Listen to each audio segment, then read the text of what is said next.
गुज्जर और बकरवाल कम्युनिटीज शायद इससे काफ़ी ज़्यादा खुश नहीं हैं।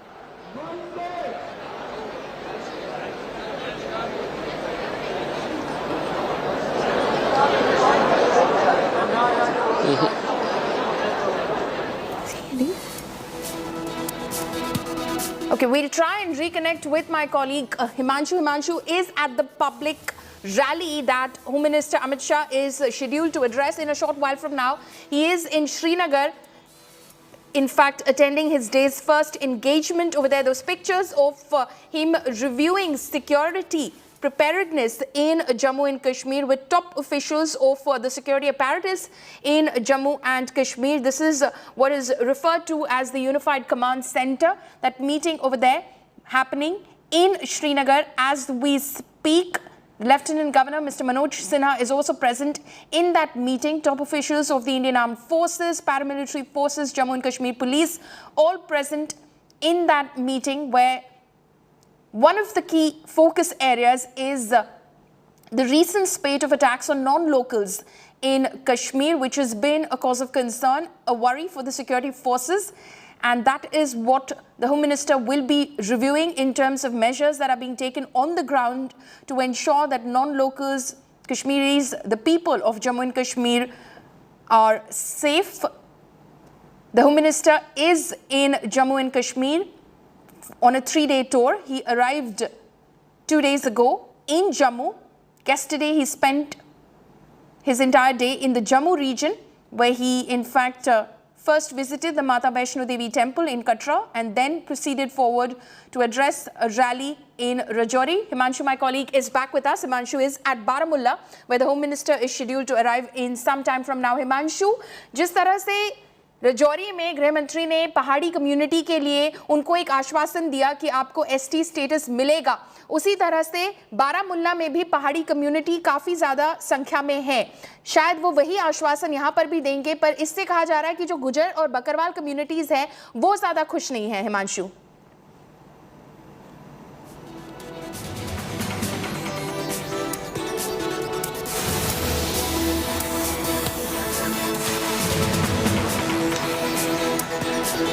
shifting focus now, Prime Minister Modi will join the Dussehra festivities by attending the International Dussehra Festival in Kullu in Himachal Pradesh. Prime Minister Modi's itinerary will be action-packed. Prime Minister will inaugurate multiple projects, including the unveiling of AIIMS Bilaspur and the 4-laning of 31 kilometers of the NH15.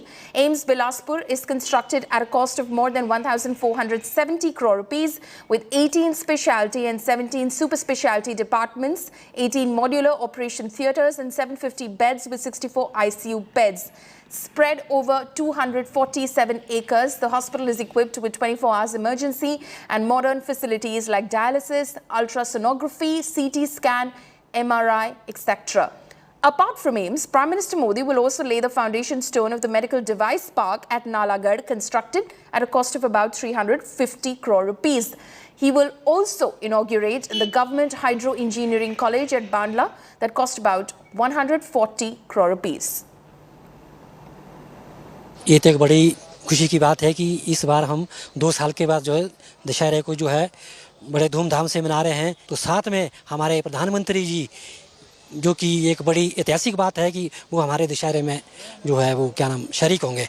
ये बहुत बड़ी उपलब्धि है हमारे हिमाचल के लिए, कुल्लू वासियों के लिए। रथ यात्रा में हमारे माननीय प्रधानमंत्री नरेंद्र मोदी जी भी उपस्थित होंगे और ये भी एक इतिहास रहेगा कि पहली बार हमारे प्रधानमंत्री मोदी जी जो है कुल्लू दशहरा में मिल रहे हैं।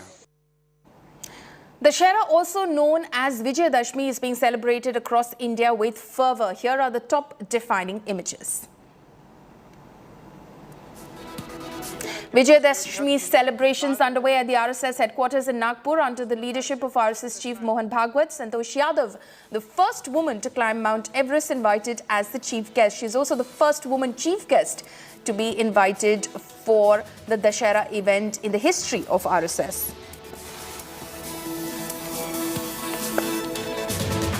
Union Defence Minister Rajnath Singh performs Shastra Puja on the occasion of Vijayadashmi in Chamoli district of Uttarakhand. Indian Army Chief General Manoj Pandey is also present during the occasion.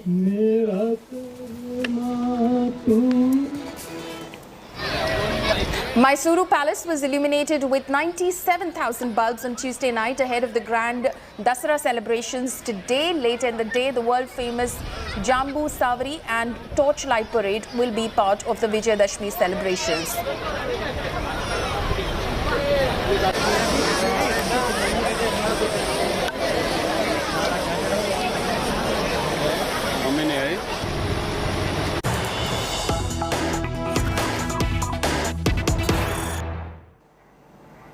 News coming in right now. Telangana Chief Minister KCR to go national. KCR to announce launch of National Party today.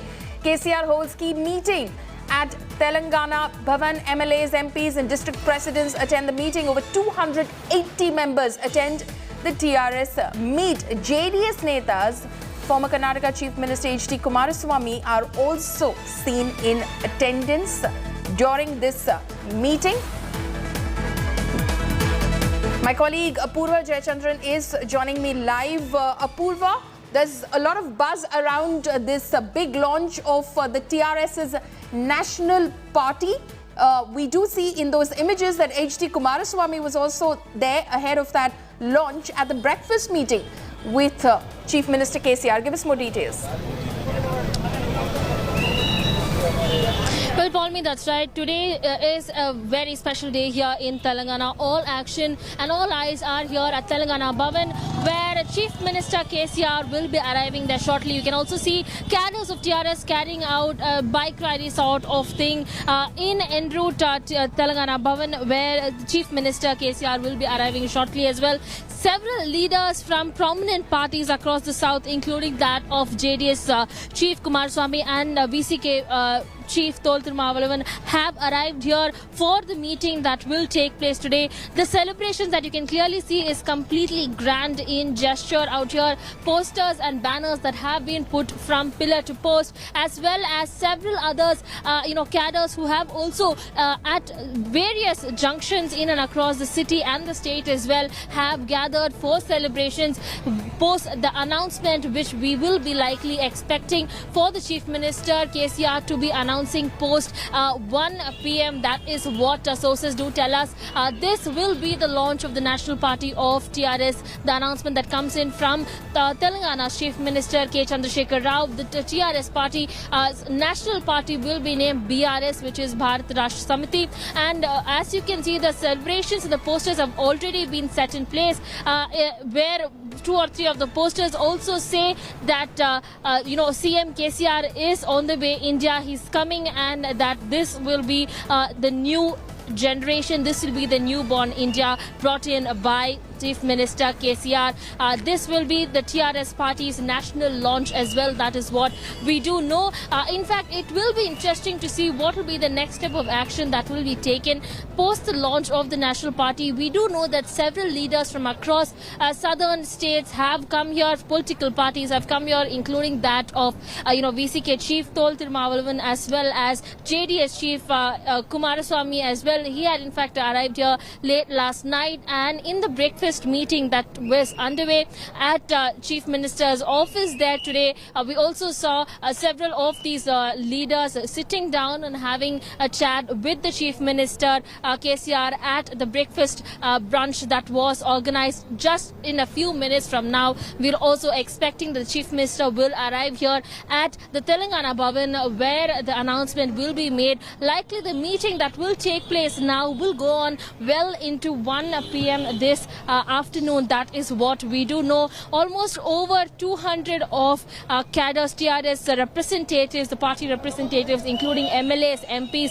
as well as several others, have arrived here to join in this occasion of Vijayadashmi, where the Chief Minister will be announcing the launch of the National Party. As we can see, in just few moments from now, we will see that the Chief Minister also will be coming. Heavy security has been set in place here in and around Telangana Bhavan just ahead of the launch. In fact, traffic diversions have also been given in and around the area to ensure that there is a smooth movement and ensure that the public are not affected by the launch and by the movement that will be here. As you can see, convoys that are already arriving here. several ministers and senior leaders of the TRS party as well, who have spoken to us, also clearly saying that they are rejoiced by the situation. We can also see one such person there who has painted himself with the TRS party flag, and he has also spoken saying that Desh ki Neta, your KCR. That is what we can see. This in fact, as several leaders are looking into this as well, TRS to BRS. You can see the man there who has been painted. Celebrations that are still going on in and around, but not quite particularly here as well, because media as well, we are told that we're not allowed inside with the meeting that will be taking place, top level meeting that will be taking place here today ahead of the launch as well. Posters that also say, remember, one thing we have to say is that this launch of the BRS party will ensure and will see that not only will the TRS flag, the iconic pink color flag, will be rebranded, but the BRS party flag will also have the car symbol, which is the iconic symbol of the TRS party, the Telangana Rashtra Samiti, and the Bharat Rashtra Samiti, that is the BRS party symbol, will retain flag as well, will retain the car symbol as well, but instead of the outline of the Telangana state, we will see that this will be the outline of India's state, India's outline that we will see as well. So as you can see, several leaders, several cadres there, enthusiasts who have joined here saying Jai Ho KCR, Desh ki Neta KCR. So this is what we can see, the fan and phantom that is unleashing ahead of Chief Minister's arrival here at Telangana Bhavan. We also see that a man has also painted himself with the entire iconic pink symbol of TRS. It says Desh ki Neta KCR, and as you can see, there has also been a painting of KCR that has also been displayed there on his torso. So the kind of celebration, the kind of fandom that we can see is quite clear here as well. Anna, CM KCR ee roju launch chestunnaru party di, kya bolne ka matlab abhi national party hoga, kaisa lag raha hai? हमको हिंदी नहीं आता, तेलुगु में बात करता हूँ. తెలంగాణ రాష్ట్రం 2001 తెలంగాణ రాష్ట్రం కోసం 2001 పార్టీ పెట్టినప్పుడు కూడా చాలా మంది మాట్లాడారు. ఆ రోజు కేసీఆర్ వచ్చుడో తెలంగాణ వచ్చుడో కేసీఆర్ వచ్చుడో నినాదం ఉంది. రేపు బీఆర్ఎస్ వచ్చుడో బీజేపీ వచ్చుడో నినాదంతో మీరు దేశం మొత్తం పోవడం జరుగుతుంది. ఈ అలా దసరా అనేది దేశం మొత్తం కూడా సెలబ్రేషన్ చేసుకుంటారు. కేసీఆర్ గారు బీజేపీని ఎదుర్కోవడానికి పెడుతున్న పార్టీని అందరూ స్వాగతిస్తారు. Right. So as you can see, he clearly says that yes, this launch of the BRS party today at the auspicious festival of Dasara, he says, is that this will be the first step of KCR's step into the national politics, and that definitely this is a move that the entire state has been waiting. People have been waiting to see that the chief minister here takes a step as well. We're seeing enthusiasts who are also gathered here with flag posts there saying Desh ki Neta KCR. In a just short while from now, we'll also see that the chief minister also will be arriving here shortly at Telangana Bhavan, where he will also he will lead the all important meeting that will start off just in a couple of minutes from now and will go on well into the afternoon, following which the all important announcement that has been awaited till today, that is the launch of the national party, that is Bharat Rashtra Samiti BRS by Chief Minister K. Chandrasekhar Rao, will be announced today as well. In a just short while from now, we'll also see that the Chief Minister will arrive here. The kind of festives, the kind of music, the kind of celebration that is going on is very much we can say from time and time again we are seeing that this is the kind absolutely. of So you can see the kind of preparations. Apurva is of course showing us those preparations that are underway. In fact, at the Telangana Bhavan in Hyderabad, where the TRS is going to relaunch itself, rebrand itself as Bharat Rashtra Samiti. So the TRS and Chief Minister KCR, the president of the party, they're going national today. In a short while from now, that launch of the new TRS or the BRS is expected to happen. Apurva, thank you so much for joining us with those details.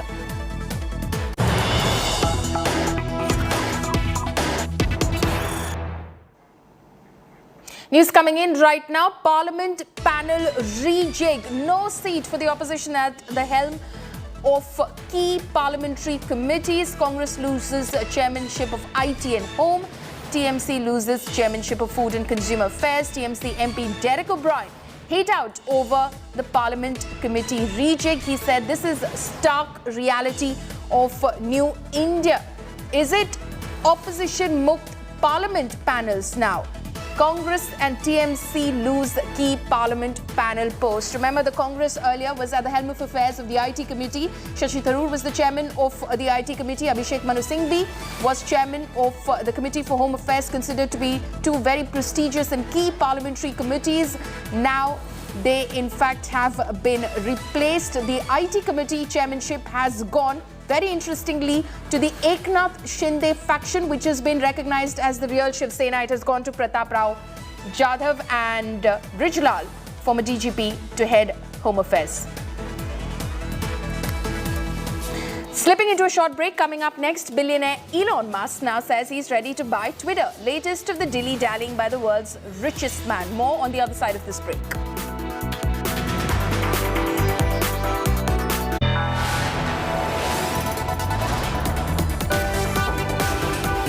You are watching India Today.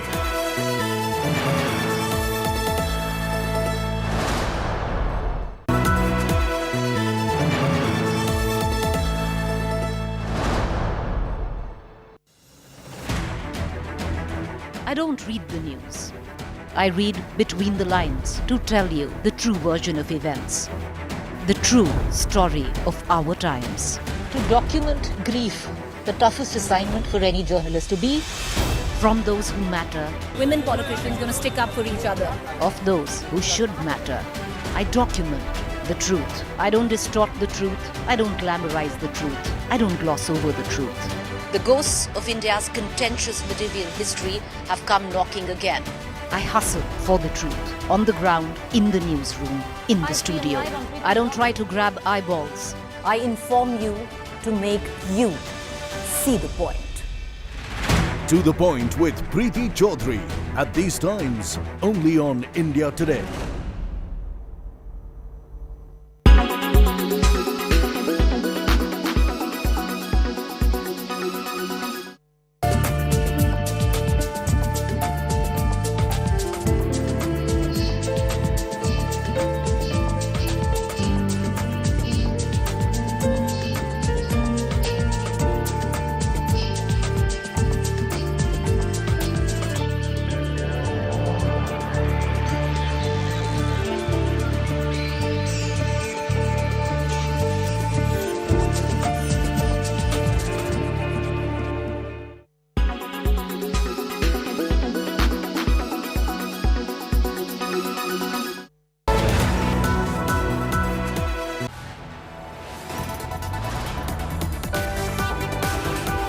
You are watching India Today.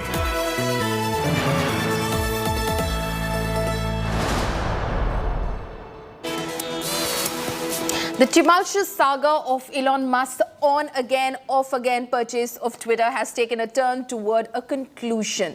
Billionaire Elon Musk is proposing to proceed with his original $44 billion bid to take the social media giant, calling for an end to a lawsuit by the social media company that could have forced him to pay up whether he wanted to or not. Twitter said the intention of the company is to close the transaction at $54.20 per share. An agreement would put Musk in charge of one of the most influential media platforms and end months of litigation. Musk, the chief executive of electric car maker Tesla Inc., will take over a company he originally committed to buying in April but soon soured on. Later on Tuesday, he tweeted that buying Twitter would speed up his ambition to create an everything app called X. The renewed offer comes ahead of a highly anticipated face-off between Musk and Twitter in Delaware's Court of Chancery on October 17.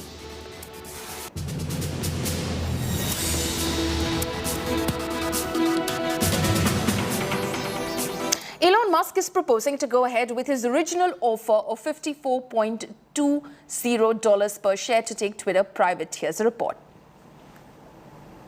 With a trial looming, billionaire Elon Musk said he will go ahead with his original offer to buy Twitter for $44 billion, according to two sources familiar with the matter, possibly ending a messy legal battle and public relations nightmare for Twitter that would put the world's richest person in charge of one of the most influential media platforms on the planet. The news on Tuesday, first reported by Bloomberg, comes ahead of a highly anticipated face-off between the Tesla CEO and Twitter in a Delaware court this month, in which the social media company was set to seek an order directing Musk to close the takeover deal at $54.20 per share. Dan Ives is an analyst at Wedbush Securities. I think Musk realized that he was going to lose. I mean, this was one where all odds were stacked against him legally. Musk's proposal would end months of turbulent litigation that damaged Twitter's brand and fed Musk's reputation for erratic behavior. Musk agreed to buy Twitter in April, but later said he would walk away from the deal after alleging that Twitter misled him about the number of bot accounts. Twitter shares jumped more than 12% before trading was halted for the second time. Shares of Tesla also rose amid a broader stock market rally. Twitter and Musk's lawyers were not immediately available for requests for comment from Reuters. Slipping into a short break, stay tuned. News and updates will continue on the other side. Mumbai, in fact, is also set to witness the mega battle of the Chehra rallies between Uddhav Sena and Shinde Sena. That story on the other side of the break.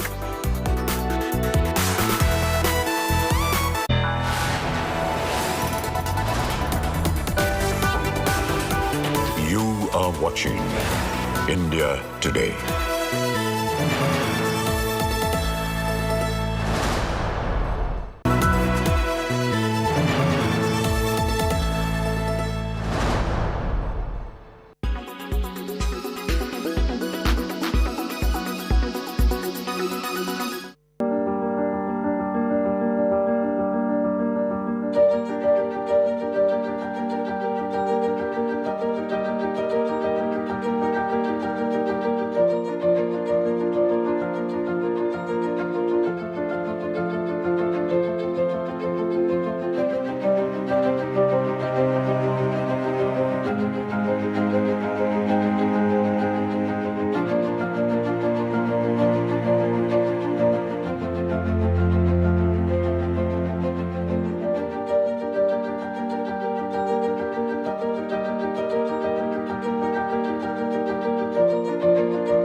Make your media plan smarter with India Today Live TV on your connected devices.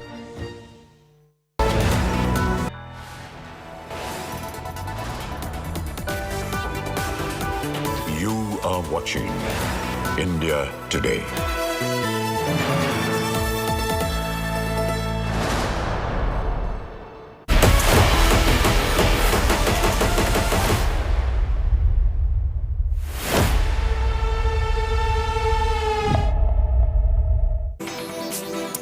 Welcome back. Mumbai is all set to witness the mega battle of the Chehra rallies between Uddhav Sena and Shinde Sena. In fact, in a first for the Shiv Sena, two Chehra rallies will be held in Mumbai as it prepares for a show of strength with its first such mass event since the split in the party in June this year.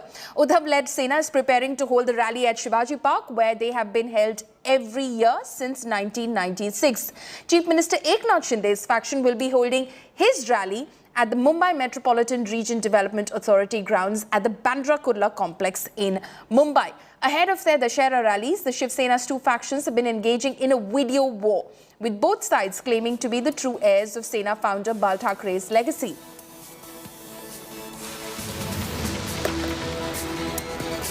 नहीं, हमें उसके ऊपर ध्यान ही नहीं देना है। हमें क्या करना है, कोई क्या करे, नाच करे, हमें क्या उससे मतलब है।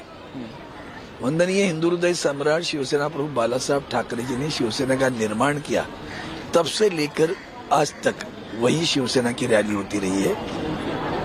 वंदनीय शिवसेना प्रमुख के बाद में आदरणीय पक्ष प्रमुख उद्धव जी ठाकरे साहब वो रैली लेते रहे 14 से लेकर 2022। कौन पैदा हुए थे, इनमें से कौन पैदा था? तभी तो टीजर वीजर रिलीज करना पड़ रहा है ना उनको, तो इससे कोई मतलब नहीं है। My colleague Paris Dama is now joining me live from Mumbai on this. Paris, this is going to be and is expected to be a massive show of strength by both the factions of the Shiv Sena. Of course, Palami, this is going to be the biggest showdown in Maharashtra after so many days, where we can see the both faction is already prepared for the massive rally which is going to take place in Mumbai. Today we are at the BKC ground where CM Eknath Shinde's Dussehra rally will be starting at 5:30, 6 o'clock. You can see the preparation has already been done. There are some 90,000 people who is expected from all over Maharashtra. You can see the things which have been written on the board, that Garv se kaho hum Hindu hai. This is the Hindu politics which has been focused by Eknath Shinde government and Bharatiya Janata Party from the split of Eknath Shinde, when Eknath Shinde split it from the Shiv Sena. On the other side, we had seen continuously targeted by Uddhav Thackeray. Shiv Sena has been targeted, the Eknath Shinde Shiv Sena has been targeted by Uddhav Thackeray camp. We had been seeing the videos which has been posted. The video war has already been started. We had seen before also on Ganesh Chaturthi that both group got into the fight, and over here there is things are also expected. So security has already been set up by Mumbai police, and before some days CM Eknath Shinde was threatened, and for that there is a massive police protection, massive Mumbai police protection over here. With that, there are QRT teams also been placed inside and outside BKC ground, and this will be the massive show of strength for both the camps. But Eknath Shinde will be the major part today, because after splitting, this is the first time it is happening that this big sabha has been taken by Chief Minister of Maharashtra Eknath Shinde. There will be couple of things which will be really important, and the legacy which was started by Bala Saheb Thackeray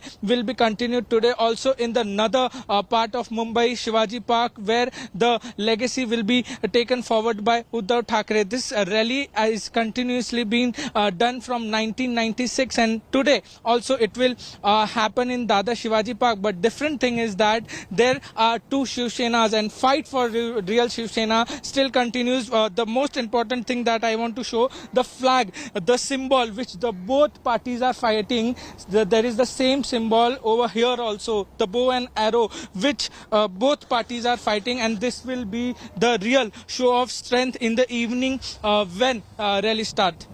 Palami. Right. Okay. This is going to be, in fact, a big show of strength, Paris, as you're pointing out. But would you say that there's already been, specifically in the case of this Dussehra rally, a big psychological win for the Uddhav faction, because they went to court and they have retained their right to hold their Dussehra rally at Shivaji Park, their traditional bastion?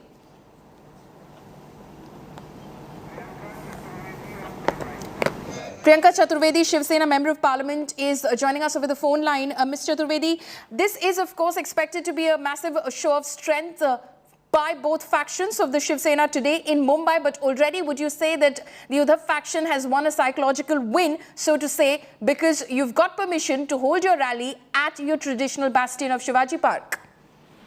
So, two things I'd like to say here, follow me. There is no Uddhav faction. There is a Shiv Sena, and that is led by Uddhav Bala Saheb Thackeray. The other faction, whether we talk about moral victory or victory which is going to come henceforth in the Supreme Court as an election commission, that time will tell and truth shall prevail.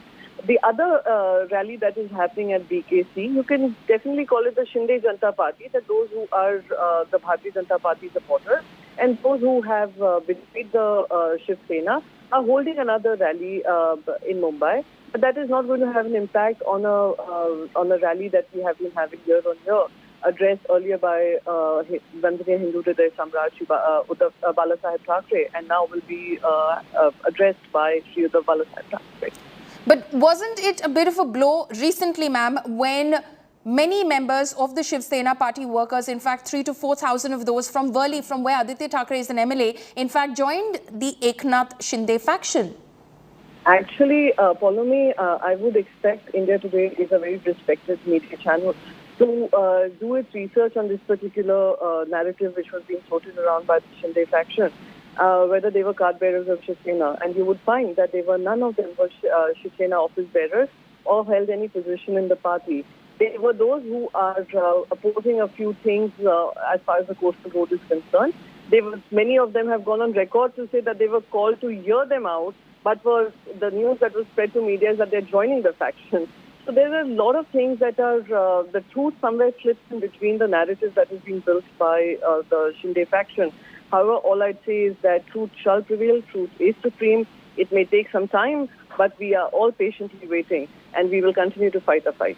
Okay, Ms. Chaturvedi, thank you so much for speaking to India Today. Of course, that is what the Uddhav faction, of course, while they would say that they're the real Shiv Sena, they say that the truth will prevail. That battle, of course, on the technicality of it, to be fought in the Election Commission of India. But those pictures, of course, of those two Dashera rallies that will happen today in Mumbai. Remember, all of these years, in fact, the Shiv Sena held one Dashera rally, and it was a mega show of strength by the party at the Shivaji Park in Mumbai. Those pictures of Shivaji Park in Mumbai, which has been the traditional bastion. It is in Dadar in Mumbai. The locality is considered to be a Shiv Sena stronghold. And this year, पहुंचे हैं और फीता काटकर इस तरह से विधिवत AIIMS अस्पताल का प्रधानमंत्री ने उद्घाटन कर दिया है। ये सीधी तस्वीरें 3D मॉडल के तौर पर प्रधानमंत्री इसका निरीक्षण करते हुए, और ये तस्वीरें आप देख सकते हैं उस 3D मॉडल का मुआयना करते हुए एम्स अस्पताल बिलासपुर का। और ऐसा कहा जा रहा है कि ये जो अस्पताल है जिससे कि 3D मॉडल का प्रधानमंत्री इस वक्त अवलोकन कर रहे हैं, ये 1470 करोड़ रुपए से अधिक की लागत से ये अस्पताल निर्मित है। और इस अत्याधुनिक अस्पताल में 18 स्पेशलिटी और 17 सुपर स्पेशलिटी विभाग हैं, 18 modular operation theatre, 64 ICU bed के साथ 750 बेड शामिल हैं। तो आप समझ सकते हैं कितना अत्याधुनिक ये अस्पताल, जिसमें कि 18 स्पेशलिटी और 17 सुपर स्पेशलिटी विभाग हैं। यहाँ पे 18 मॉड्यूलर ऑपरेशन थिएटर हैं, 64 ICU बेड के साथ 750 बेड शामिल हैं। और ये जो अस्पताल है एम्स बिलासपुर अस्पताल, ये 247 एकड़ में फैला हुआ है। 24 घंटे इमरजेंसी सेवा यानी आपातकालीन सेवा और डायलिसिस सुविधाओं, अल्ट्रासोनोग्राफी, सिटी स्कैन, MRI, ये जो तमाम उच्च स्तरीय तकनीकें हैं, इन तमाम आधुनिक डायग्नोस्टिक मशीनों, यहाँ अमृत फार्मेसी भी है, जन औषधि केंद्र भी है, और साथ ही साथ 30 बिस्तरों वाले आयुष ब्लॉक से ये एम्स बिलासपुर सुसज्जित है। ऐसा कहा जा रहा है कि अस्पताल के जरिए हिमाचल प्रदेश के जो सुदूर जनजातीय लोग हैं और दुर्गम जनजातीय क्षेत्रों में स्वास्थ्य सेवाएं प्रदान करने के लिए डिजिटल स्वास्थ्य केंद्र भी स्थापित किया गया है। साथ ही साथ काजा, सलूनी और केलोंग जैसे दुर्गम जनजातीय और जो अधिक ऊंचाई वाले हिमालयी क्षेत्र हैं, वहां स्वास्थ्य शिविरों के माध्यम से अस्पताल द्वारा विशेषज्ञों द्वारा स्वास्थ्य सेवाएं प्रदान की जाएंगी।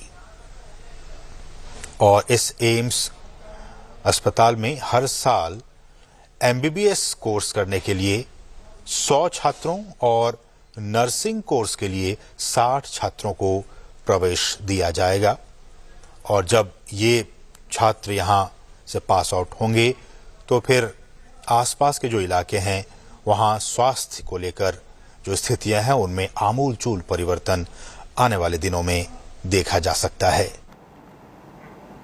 That was, of course, Prime Minister Modi inaugurating AIIMS Bilaspur.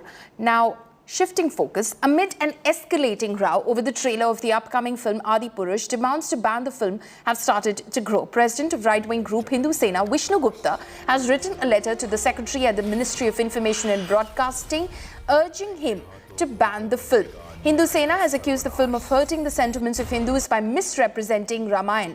They called it an intentional distortion of the holy book just to earn profits. Meanwhile, from Ayodhya to Haridwar, several Hindu religious leaders and seers have registered their protests against the film's teaser, calling it an anti-Hindu film. They called for its ban.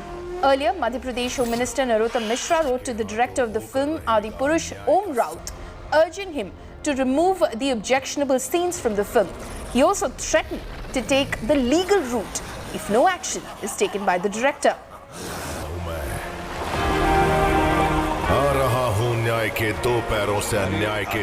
केंद्र बिंदुओं को ही क्यों छेड़ते हैं, उनको soft target क्यों मान लेते हैं?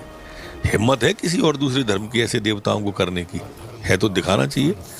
और इसलिए मैंने जो ओम राउत जी हैं उनको पत्र लिखने का अभी तय किया है। बीजेपी के जो सरकार में जो मंत्री हैं वो तो हिंदू भावनाओं को सम्मान करते हुए विरोध कर रहे हैं, क्योंकि हमारे जो पौराणिक जो चरित्र है उसके साथ खिलवाड़ कर रहे हैं फिल्म के लोग। लेकिन कांग्रेस आखिर मौन क्यों है? राहुल गांधी क्यों मौन है? प्रियंका गांधी क्यों मौन है? अखिलेश यादव जी क्यों मौन है? अरविंद केजरीवाल क्यों मौन है? तो इनको कहीं ना कहीं क्या इनको हिंदुओं के अपमान से क्या मजा आता है? क्या ये स्पष्टीकरण देना चाहिए? क्या रावण के चरित्र के साथ खिलवाड़ होगा और ये लोग देखते रहेंगे? तो कहीं ना कहीं विपक्ष कंफ्यूज है। उनको या तो स्पष्ट करना चाहिए, श्वेत पत्र जारी करना चाहिए, या तो हिंदुओं की भी भावना का सम्मान करो, या तो सिर्फ मुस्लिम तुष्टीकरण करो कि हाँ भाई हम मुसलमानों के लिए वोट के लिए। हमारे देवी देवताओं का अपमान हो रहा, हमारे देवी देवताओं का अपमान तो कोई स्वप्न में भी नहीं कर सकता। लेकिन कुछ ऐसे विधर्मी लोग हैं, वो हमारे समाज में भी हैं, सनातन धर्म का अपमान नहीं करेंगे तो इनका नाश कैसे होगा? कैसे महापुरुषों का प्रगट अवतार होगा? तो ये तो इनको करना जरूरी है और परमात्मा का अवतार होना जरूरी है। Slipping into a short break, stay tuned. News and updates will continue on the other side.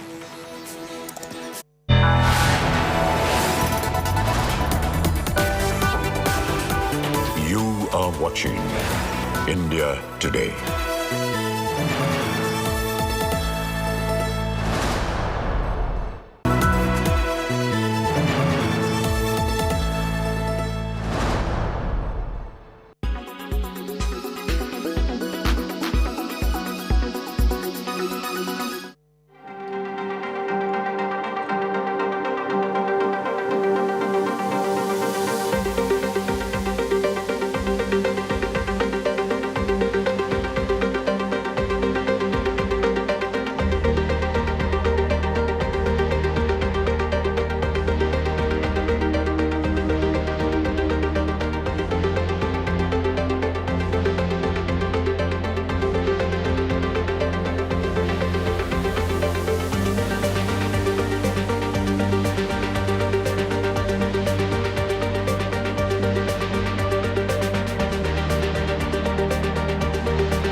watching India Today.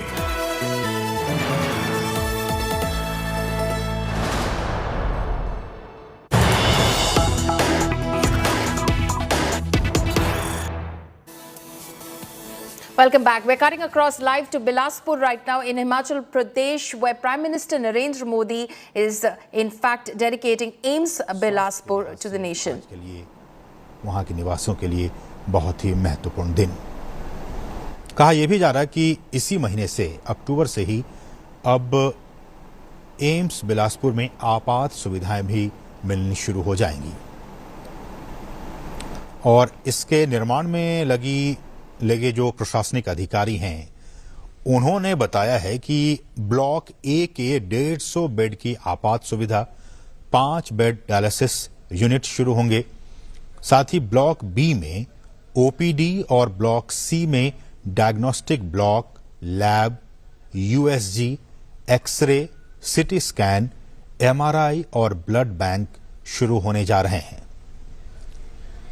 और इसके साथ ही आपातकाल की सुविधाओं के लिए 10 बेड, 2 ऑपरेशन थिएटर, 12 आईसीयू अस्पताल और रिहाइश की यहां सुविधा होगी। और यह भी कहा जा रहा है कि जो सेकेंड फेज है इसके निर्माण का वो अगले वर्ष जून महीने के लिए प्रस्तावित है और उस चरण में ए ब्लॉक और ई ब्लॉक में और अधिक सुविधाओं को शुरू किया जाएगा। इनमें आईपीडी के महत्वपूर्ण दिन, स्वास्थ्य के लिहाज से आज के लिए वहां के निवासियों के लिए के 500 बेड शामिल होंगे, इमरजेंसी के 30 bed, 8 operation theatre, 48 bed,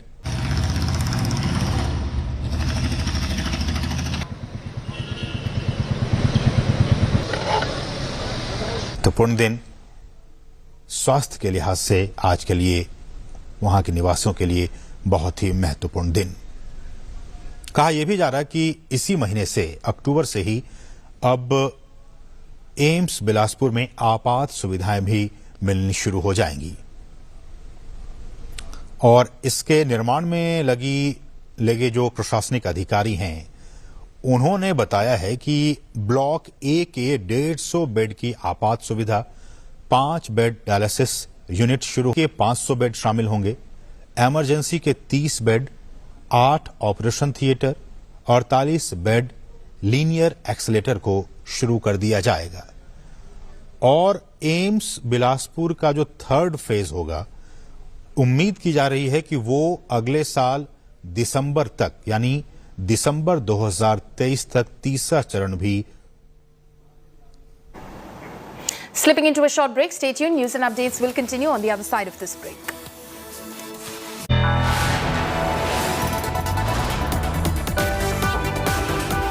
You are watching India Today.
最近の度重なる弾道ミサイルの発射に続く暴挙であり、強く非難をいたします。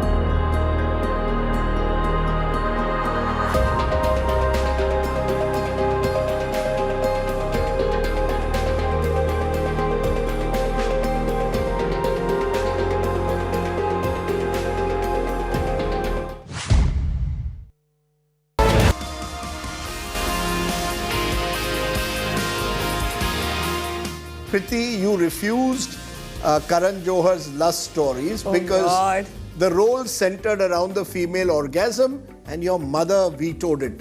So my mother was just it is a short film. It's a 20-minute thing about only a female orgasm. I mean, fine, if you're doing a 20-minute thing in a full-fledged film, it still makes sense.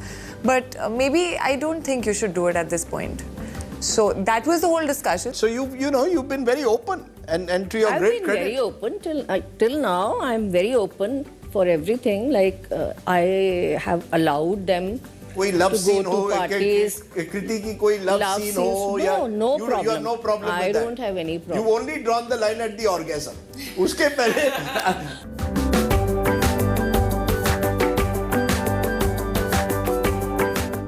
Co-presented by Only OLX Autos gives the best price for your car. Co-presented by Macho Hint. Fashion बड़े आराम से.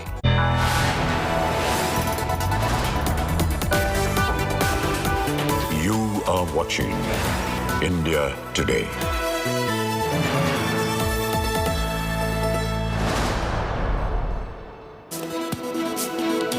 Very good afternoon. You're watching India Today. I'm Nabila Jamal. The headlines first. RSS chief Mohan Bhagwat's big statement on Vijay Dashmi advocates equal policy on population, says anti-India and anti-Hindu forces are busy dividing India. Modi's mega Vikas push in Himachal. Prime Minister inaugurates 750-bed AIIMS Bilaspur in pole-bound state. Pole-bound Himachal gets projects worth 3,650 crores. Modi to take part in Kulu Dashera celebrations. Home Minister Amit Shah chairs Unified Forces meet in Srinagar ahead of a big Vijay Dashmi rally in the terror hotbed of Baramulla. First visit after Article 370 purge. And Mumbai to witness Maha rally face-off between Shinde and Uddhav Sena. Uddhav's Dashera rally in Shivaji Park, while Eknath Shinde is set to hold another rally in BKC.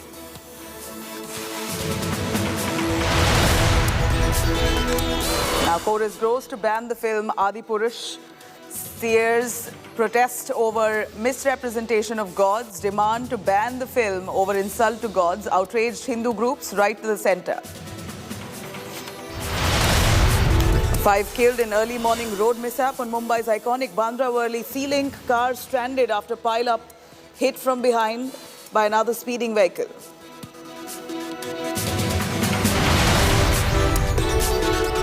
Billionaire Elon Musk says that he is ready to buy Twitter, latest of the dilly-dallying by the world's richest man.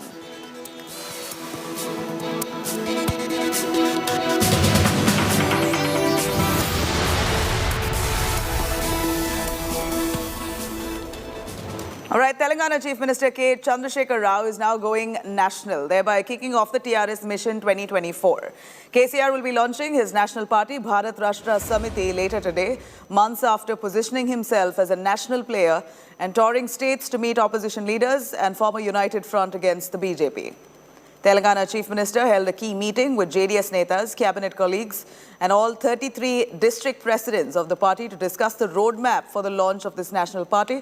The announcement will be made during the TRS party leaders' meeting at the Telangana Bhavan. Meanwhile, Telangana Home Minister Muhammad Ali has said that the party flag will retain the same car symbol but will have the outline of the India map on it. Let me cut across to Apurva Jayachandran joining us live. Apurva, a quick word from you. KCR now going national, all set to launch his national outfit.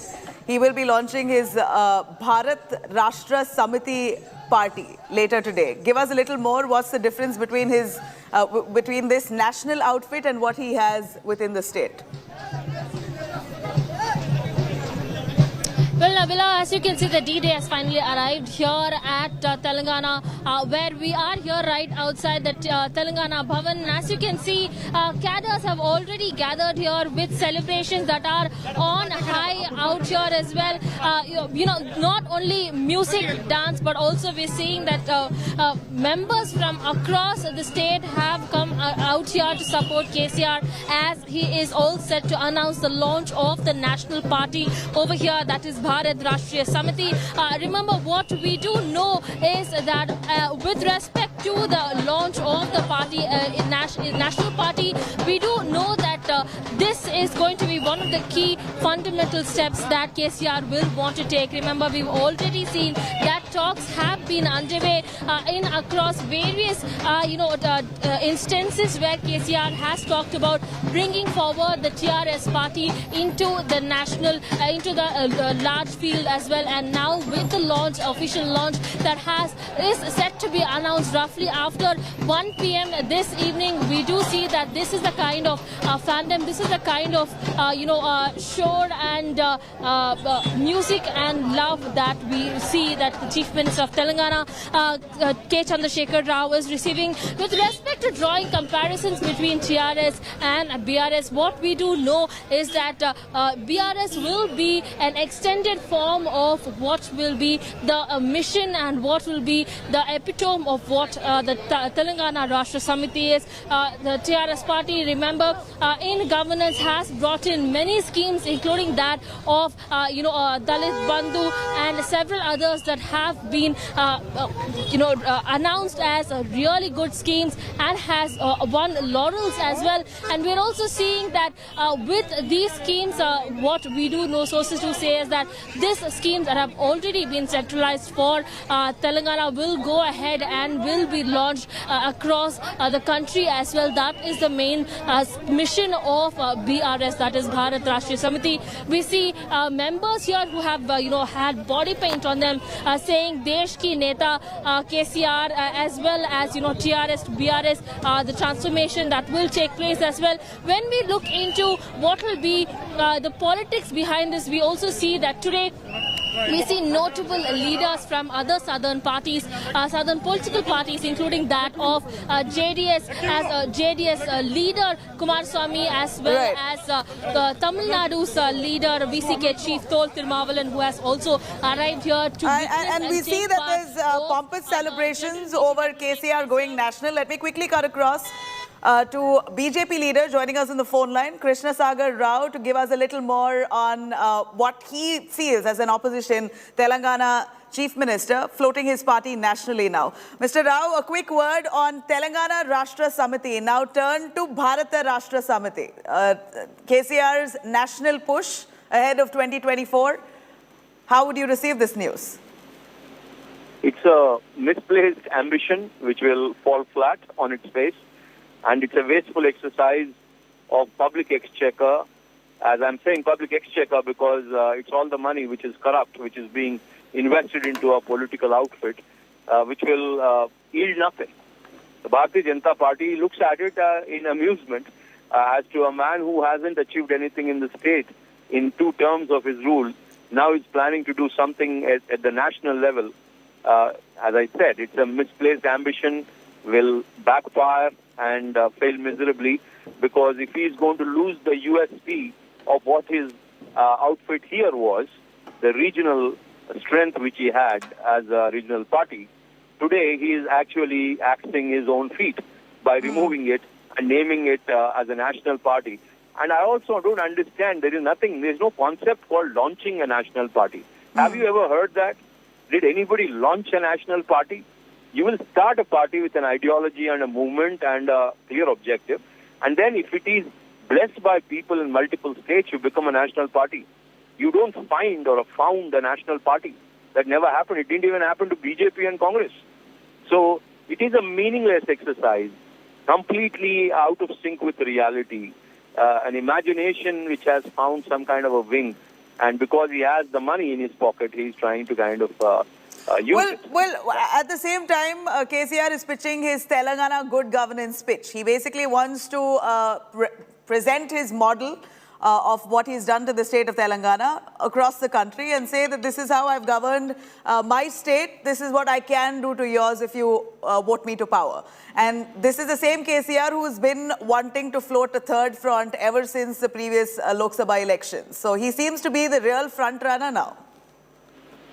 No, he's a front runner in the wrong direction, because the national ambition he has, as I said, is going to fall because there is no actual Telangana governance model, leave alone good governance.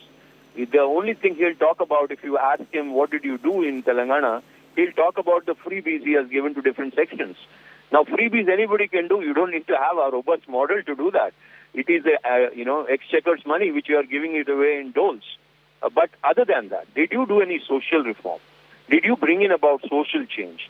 Is it quantifiable? Did you have governance which is within the framework of Constitution? Did you allow a free expression? Did you allow the media to be free? I mean, in all these indicators, Telangana government will fail miserably. What he has only done is just distributed the exchequer's money freely, and then half of it maybe he has pocketed. As you say that, we have Mohammad Khalilur Rahman, who's a TRS leader, joining us for a quick word. Stay with us, Mr. Dow. Khalilur Rahman, here's a national party that KCR is floating. BJP is saying, what are you talking about Telangana good governance model? Where is the model? You're giving out freebies with all that money that you have, deep pockets. You're doling out freebies to your people to stay as your voters. So there is really no good governance model of Telangana that you can pitch to India. Yeah, thank you very much for having me on your show, and wishing you and Mr. Krishna Sagar Rao and everyone a very happy Dussehra. I wish you the same, sir. In fact, today, in fact, is going to be a historical day in the Indian political history, I would say. And Telangana model, in fact, is a model which has touched the hearts of the people. And Mr. KCR, in fact, because the people who call the freebies, they are basically the welfare schemes, which is the responsibility of every state to provide the better living, conditions to and enhance their living standards. And then, ever since Mr. KCR, in fact, has taken the reins of Telangana after, struggling for the separate Telangana hood for well over 14 years, the state was reeling under darkness. And then today you see the farmers' lives have changed. You see a common man today is very happy, and the amount of employment has been created. And Telangana, which was a newly born state, today in fact is one of the leading states in the country in terms of development, in terms of growth. So this is the Telangana model, this is the good governance. And ultimately what is needed, actually something which, has to do with the, standards of living of the people in the country, and touching their hearts and not playing with their emotions, but rather providing them a platform to achieve their aspirations, which, Mr. KCR has done and proved. And this is what, he's taking it to the national level. And there are, in fact, the other states, the people in the country who have been looking up to Mr. KCR, who have been looking up to the development and the growth of Telangana in this last 8 years. And now the people of the country are there to decide about the future of, our party when it goes national. So it is not BJP or it is not any other party which is going to give the certificate to our chief minister, to our party, that, it is a wrong decision or a right decision. Only the time will say. And time will prove it. We also have Mr. Krishna Sagar Rao, the BJP, who's questioning your governance model, and maybe he could ask you that question. Mr. Krishna Sagar Rao, here you have Mr. Rahman, who says that this is welfare measures and welfare schemes which has been widely accepted. This is possibly the only way you uplift people from their situation. This is the best found formula across the nation which has been adopted, and TRS has done fabulously well in the state, and that's why they've been voted back to power time and again. See, Mr. Rahman also in the same breath has to actually explain, so how is it different? All the regional parties in the entire country are doing exactly what KCR was doing all throughout since 1947. What is so new?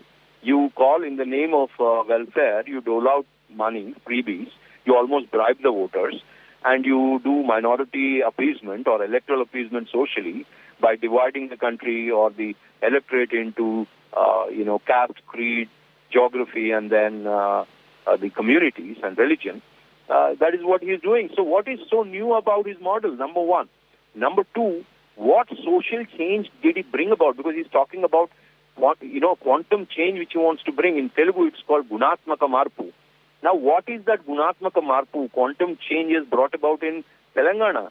Telangana rural areas are now in the grip of alcoholism, compulsive alcoholism. His entire revenue, almost to the level of 65 to 70%, is from alcohol. Now, is this the model you want to replicate in the country? What is the model he's talking about? Is it a model where you actually give a part of Hyderabad? A model based on alcoholism. This is what most of Telangana is. Is that alcoholism a model which he wants to promote across the country? Mr. Rahman, would you want to respond? Yeah, definitely, because everyone's perspective of looking at the things is different. It is not, the liquor, or it is not the model what Mr. Krishna Sagarrao is talking about, which in fact is just for the heck of talking, looks pretty good sitting at that chair.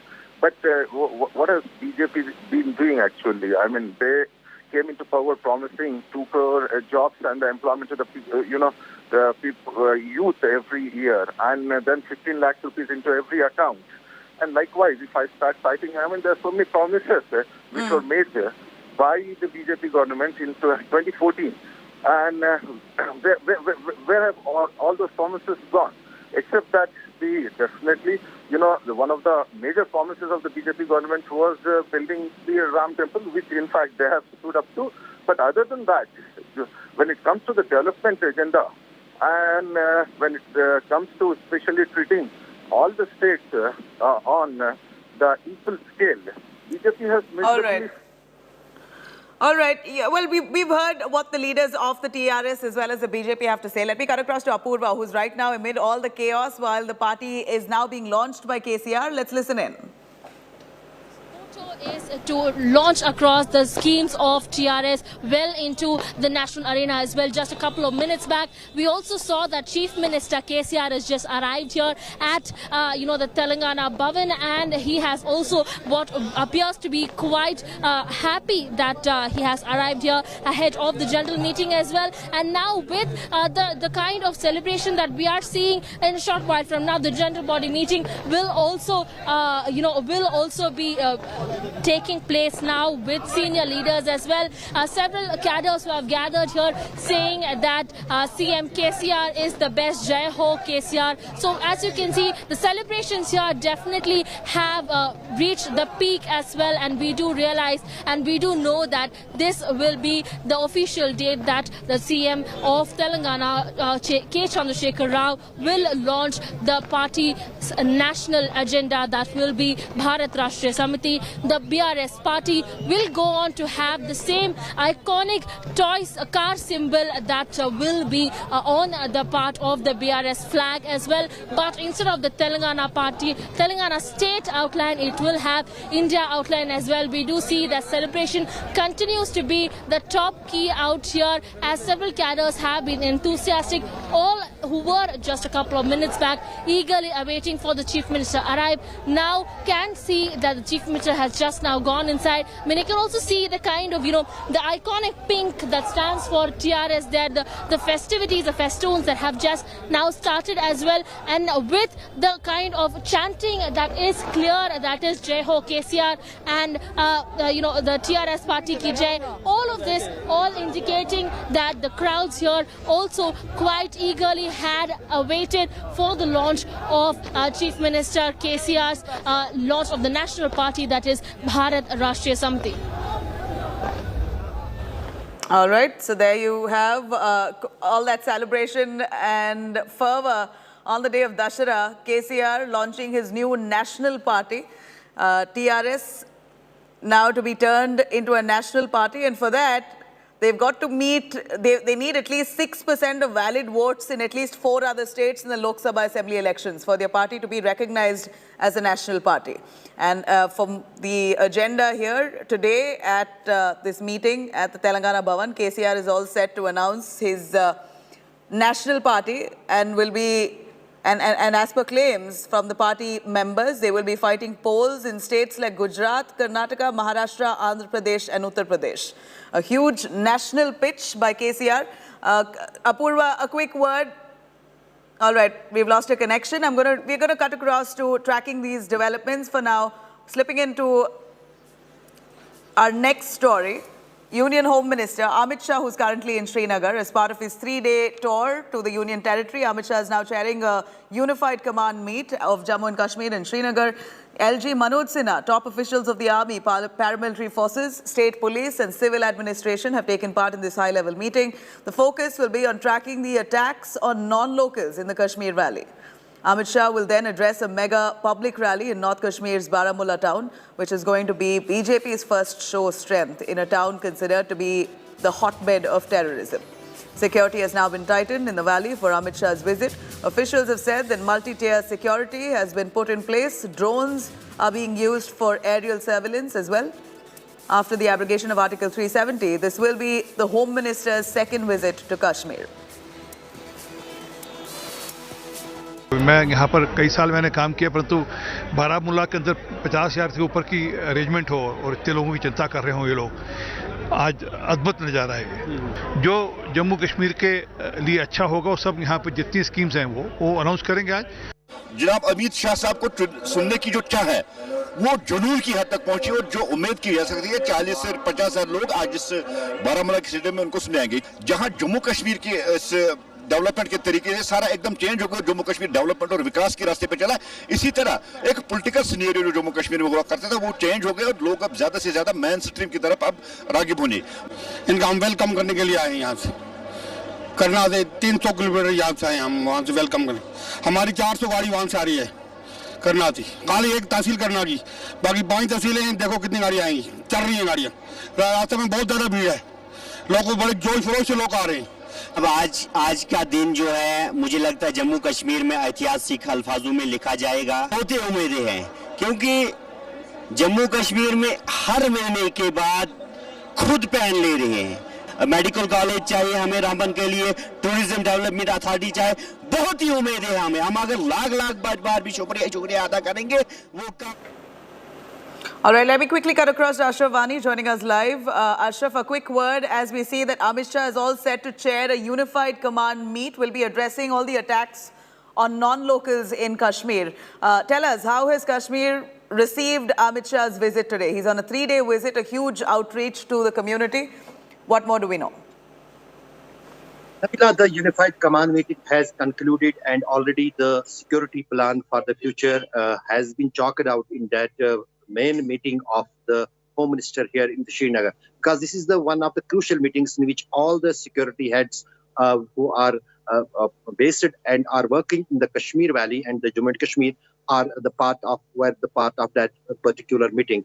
And it was attended by the corps commanders, army officers, as well as by the DGs of Jammu and Kashmir Police, Indo-Tibetan Border Police, BSF, CRPF and other intelligence agencies. Now the Home Minister is heading towards Baramulla, and in short while he will be addressing a massive gathering. It is one of the biggest rallies so far in the BJP history in the Kashmir Valley, which was worked for last so many days, and finally they managed to bring the crowd to listen the Home Minister Amit Shah in Baramulla.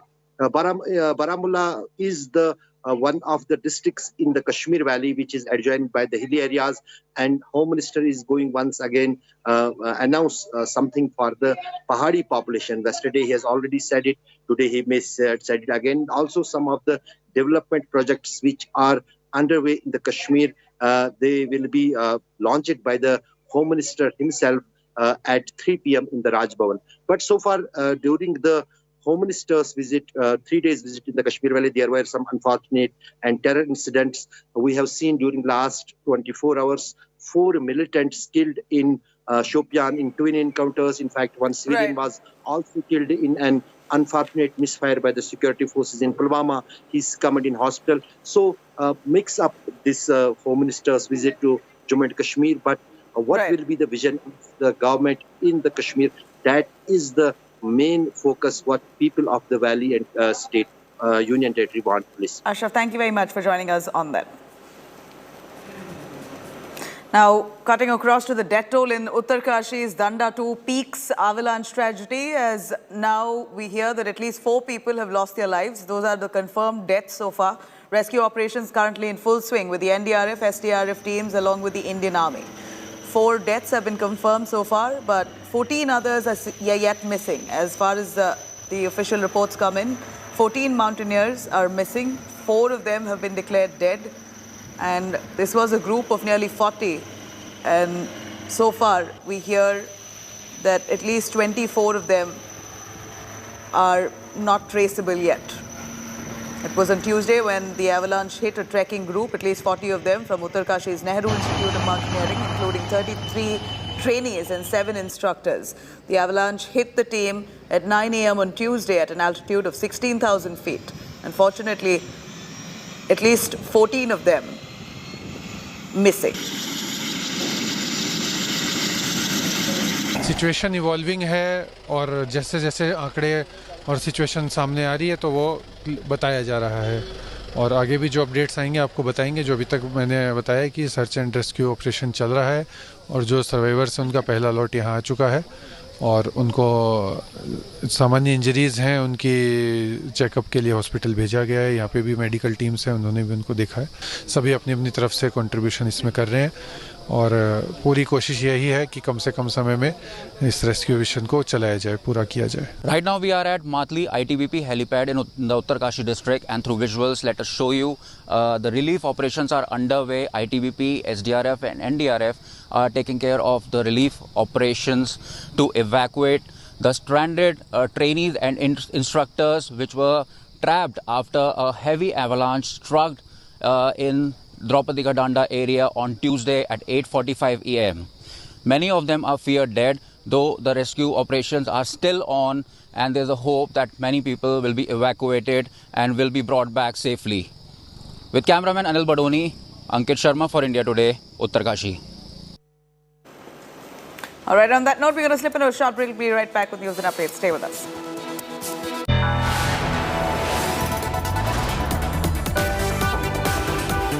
You are watching India Today.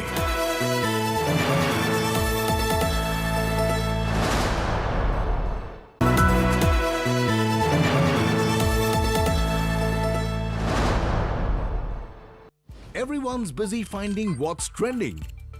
You're busy finding out why. India Today, for those who research before reacting. Download the India Today app now.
Watching India Today.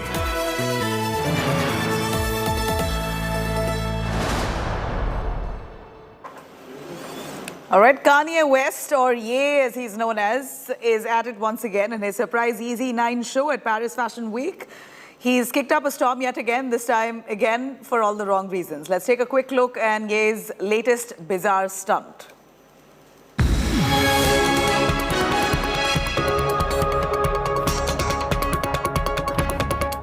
White Lives Matter. The controversial slogan associated with white supremacists was emblazoned on rapper Kanye West, now known as Yeezy's shirt, at his surprise Yeezy 9 show at Paris Fashion Week.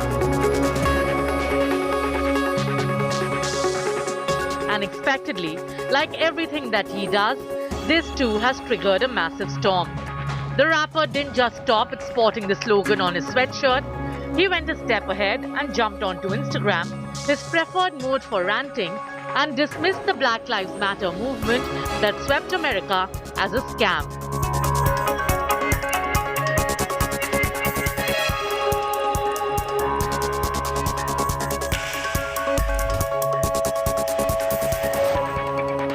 Supermodel Naomi Campbell, one of the faces for Kanye's Yeezy campaign, may have walked down the runway for the show but refused to don the controversial outfit.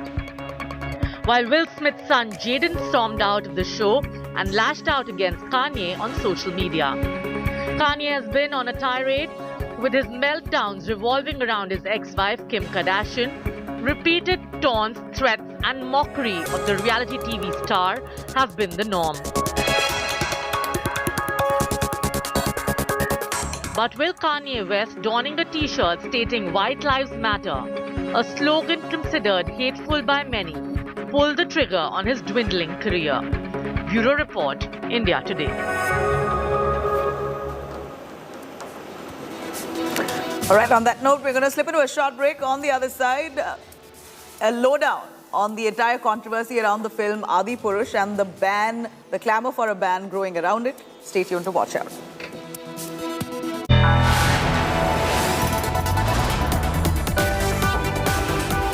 You are watching India Today.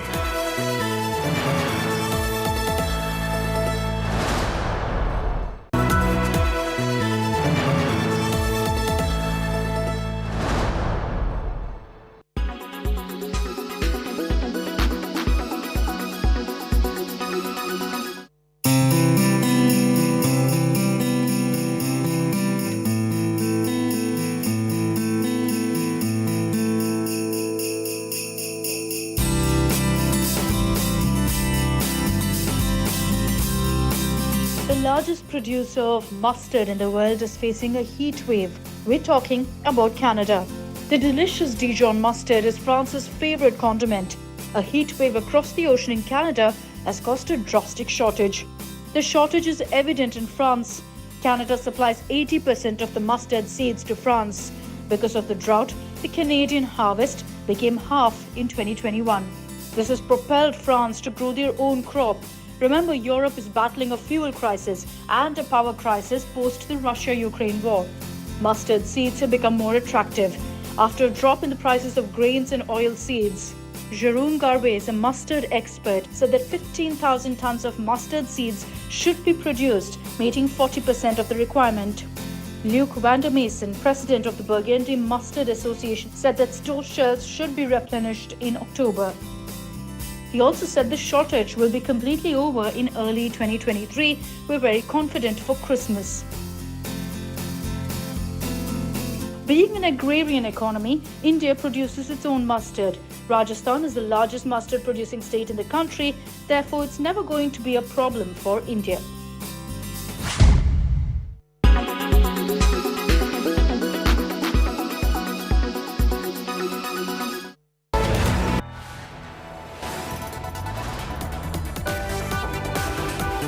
You are watching India Today.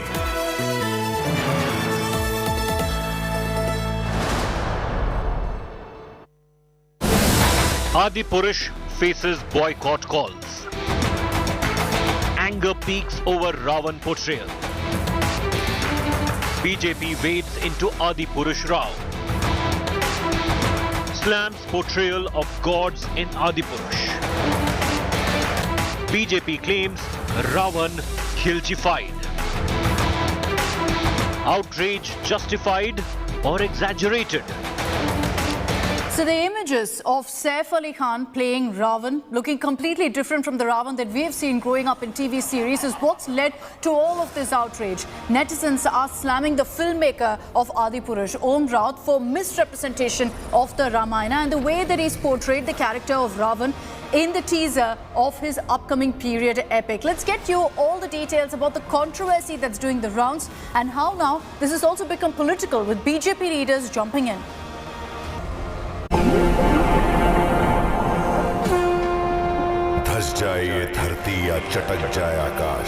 The first teaser of Om Raut's Adipurush is out and things are not looking too good.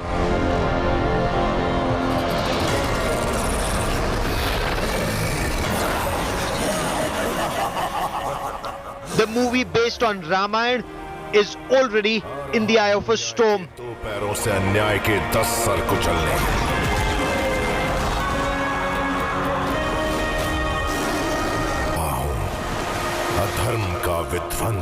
A day after Adipurush teaser was released at a mega event at Ayodhya, it is facing endless flack on social media.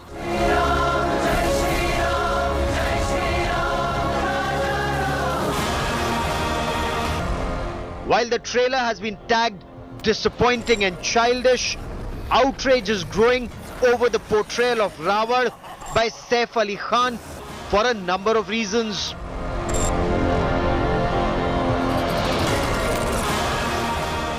In the teaser, Saif is donning a beard, spiked hair look, completely different from the Ravan we've seen in films before or have imagined.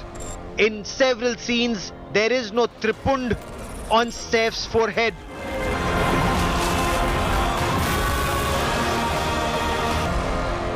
And even the Janeyu, or sacred thread, is missing. Some argued Saif as Ravan looks more like a Turkish or Mongol invader. Netizens noticed several other changes. Ravan's Pushpak Viman has been replaced by a dragon or a flying bat, leading to questions: is this Ramayana or the Game of Thrones?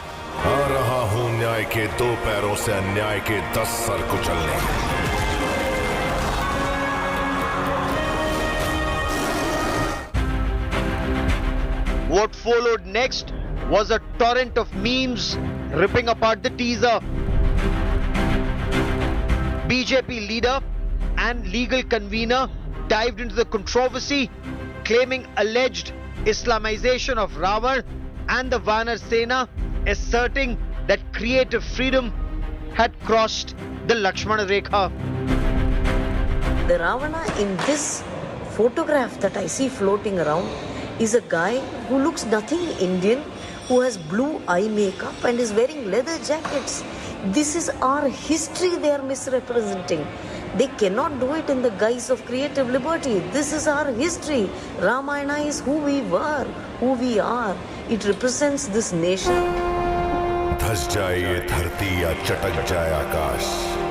There is a lot of talk on how 500 crore rupees have been spent on the VFX, but the outcome in the teaser did not even come close to meeting expectations of netizens. Bureau Report, India Today.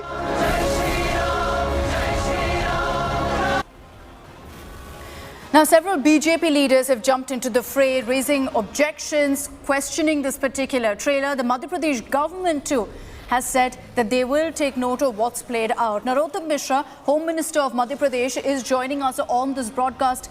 Narottam Mishra जी, पहले हमको ये बताइए कि क्या आपने trailer देखे हैं और आपकी आपत्ति क्या है इस ट्रेलर से?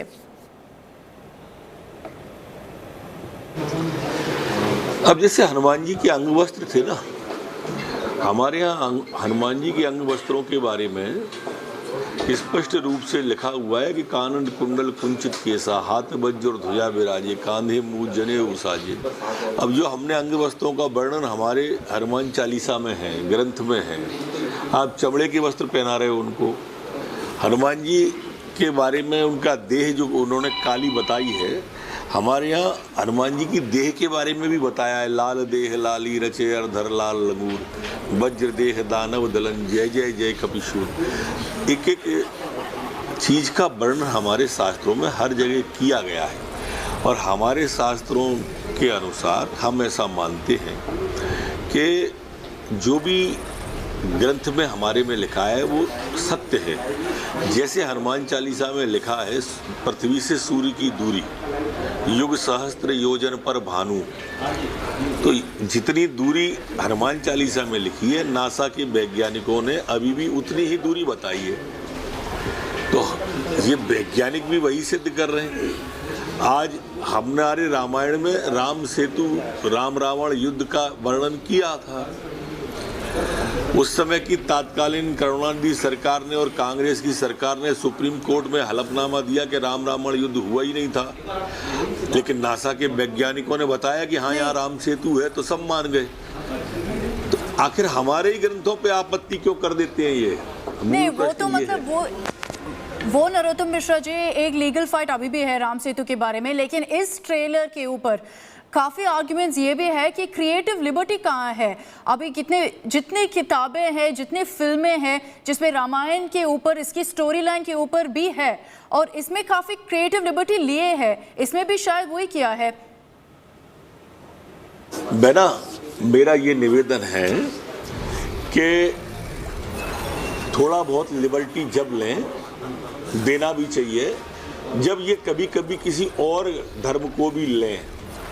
जमेटो आई बाबा महाकाल वाली तो हमारा धर्म, सनी लियोनी ने गाना गाया मधुबन में राधिका नाचे रे तो हमारा धर्म, सब्यसाची ने मंगलसूत्र के विज्ञापन को लिया तो हमारा धर्म, काली फिल्म विवादित पोस्टर बना तो हमारा धर्म, ओ माई गॉड पिक्चर आई चित्रगुप्त की वो हमारा धर्म, आश्रम आई तो हमारा धर्म। बाकी और किसी में हिम्मत नहीं है क्या ऐसी? या हम ही सॉफ्ट टारगेट हैं? लिबर्टी हमारे ही धर्म में चाहिए आपको। तो आप बोल रहे हैं सॉफ्ट टारगेट, लेकिन अगर आप देखोगे कि मतलब जो दूसरा साइड है, हमेशा ये कांस्टेंट आर्ग्यूमेंट रहता है कि हिंदूज टॉलरेंट है, एक टॉलरेंट रिलीजन है, और इसलिए कुछ मतलब थोड़ा क्रिएटिव लिबर्टी भी होना चाहिए। क्या अभी ज़्यादा सेंसिटिव हुए हैं कि सब इश्यू, जितने भी फिल्म, जितने भी किताबें हैं, सब एक कंट्रोवर्सी हो जाता है? नरोत्तम मिश्रा जी, यही तो मैं कह रहा हूँ ना, मैं यही तो कह रहा हूँ ना कि ये जो टॉलरेंस है या जो भी है आप कह रहे हो, ये तरीका ठीक नहीं है कि सिर्फ एक ही एक व्यक्ति को बार बार टारगेट की, धर्म को, एक ही बहुसंख्यक लोगों के भावनाओं को आहत करना, ये अच्छा तरीका नहीं है, इसलिए पत्र लिखा है मैंने।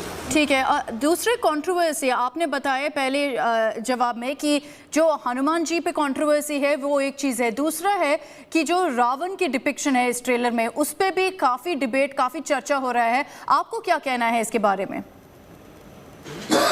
अधिकांश पात्रों को उन्होंने अलग अलग रूपों में ही दिखाया है। सीता माता को भी अलग रूप में, उन्होंने अलग वस्त्रों में दिखाया है। इस तरह से उन्होंने सभी पात्रों में कुछ न कुछ छेड़छाड़ की है, जो ठीक नहीं, लेकिन तो फिर आपको लगता है कि जैसे सीता को भी ट्रेलर में दिखाया है, उसमें भी प्रॉब्लम है नरोत्तम मिश्रा जी? क्योंकि सीता तो शायद 10 सेकंड के कम के लिए भी फीचर करते हैं ट्रेलर में। अब जैसे आपके शब्दों में अंग्रेजी शब्द है ना, ऐसे ही सीता माता का जो ऊपर अंग वस्त्र पहने हैं उसको अंग्रेजी शब्द है जो मेरी जबान पे नहीं आ रहा। स्लीप बोलते हैं, क्या बोलते हैं उसे? स्लीप है, स्लीपलेस। हाँ, मैं उतना जानकार नहीं हूँ, थोड़ा अज्ञानी हूँ।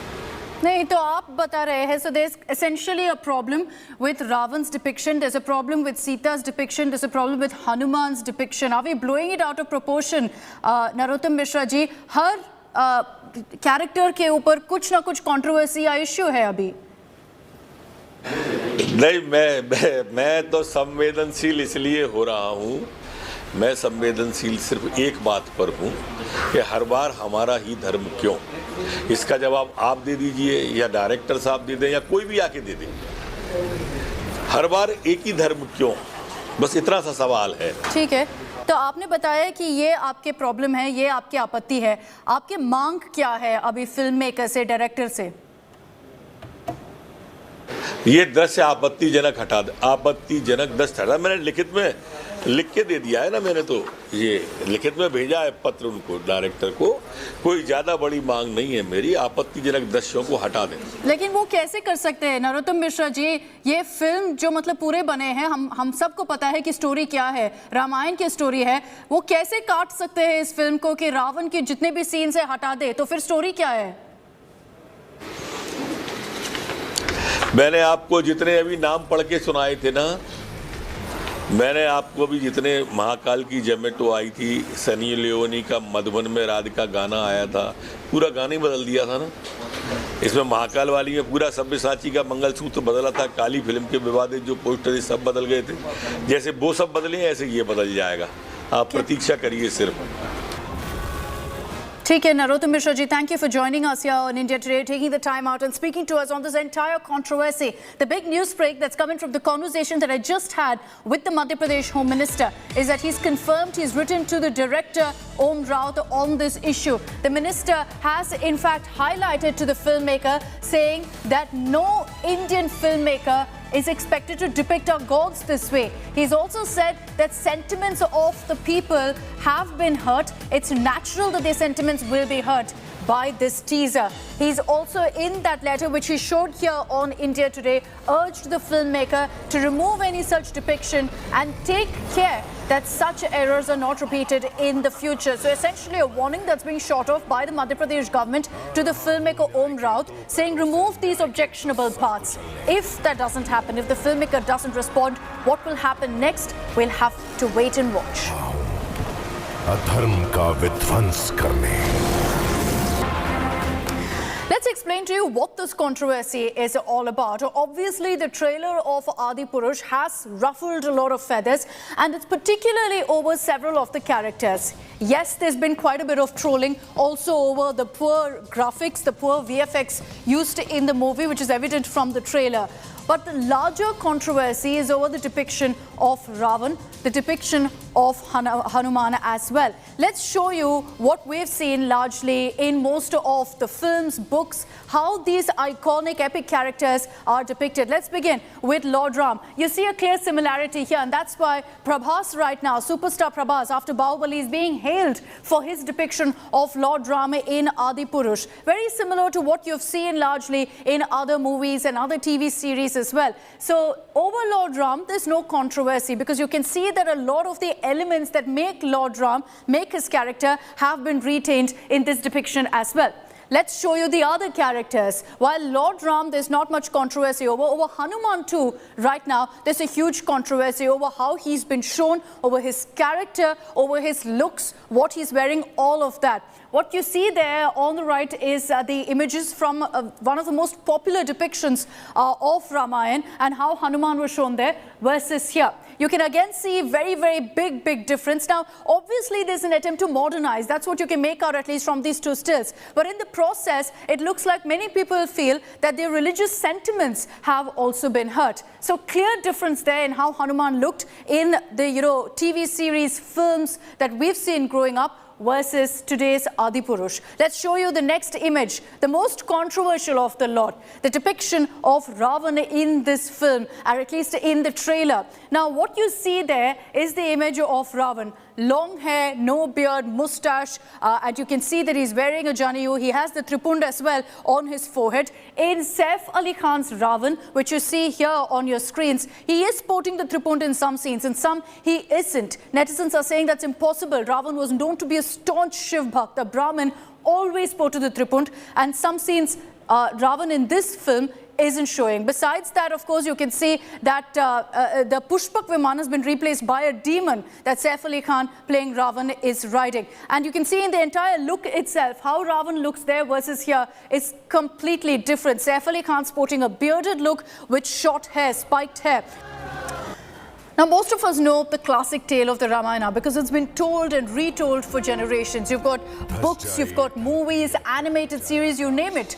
the story of Lord Ram, of Ravan, and has had many, many interpretations, and never has it been under the spotlight so much, or for that matter gotten so much criticism. Is it fair to be questioning Adipurush? Is it fair to be questioning this creative liberty that we've been referring to? Because in our next report, we get you some of the instances of how the story of Ramayana has been used before by storytellers. They too have taken their own liberties without so much controversy. धस जाए ये धरती या चटक जाए आकाश के हाथों होकर रहेगा न्याय का The magnum opus Adipurush, In the Eye of a Storm, over the portrayal of Ravan by Saif Ali Khan. Based on the epic Ramayana, the makers have clearly taken several liberties while recreating the characters, particularly that of Ravan, and it hasn't gone down well with netizens, with many slamming what they say is an Islamization of Ravan.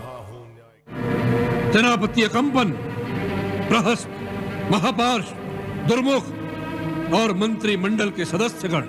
Most connect Ravan or Lord Ram from the projection shown in TV series like Ramanand Sagar's Ramayana in the 80s, or even animated shows that some have grown up with.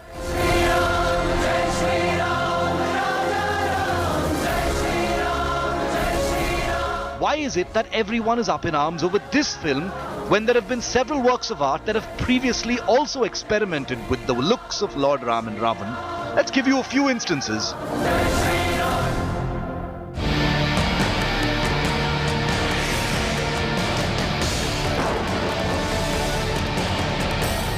The most famous interpretation of the epic has been in the Shiva trilogy books by author Amit Shah, which kept the sanctity of these mythological characters intact while telling fictional tales.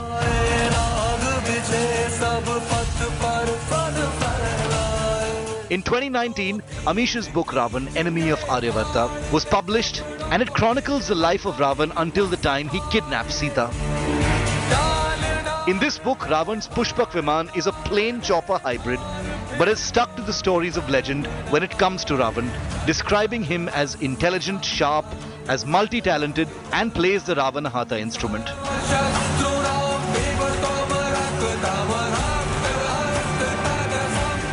Several films too, like Adipurush, made their own interpretation.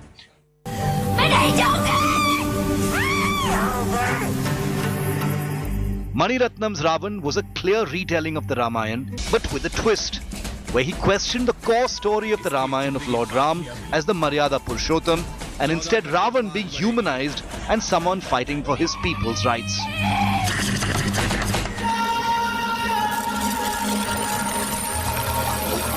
There have also been mega hits like SRK's Ravan, which borrowed from the Ramayana epic for the name of the villain. क्योंकि अब तुम्हारे पास एक नहीं 10 है तो ढूंढो मुझे जीवा और अगर असली रावण नहीं सुना तो गेम ओवर हाथ छोड़ो Lakshman. Even Main Hoon Na tells the story of two brothers, Ram and Lakshman, with the antagonist character named Raghavan. Bollywood has for long now taken inspiration from the epics and given it their own twist. So is it fair to now pick and criticize Adipurush? The jury is out. Bureau Report, India Today. So here on India Today, we believe in putting out all versions, which is why in that report we also highlighted how there have been several interpretations of the Ramayana, and never has there been so much controversy or so much discussion.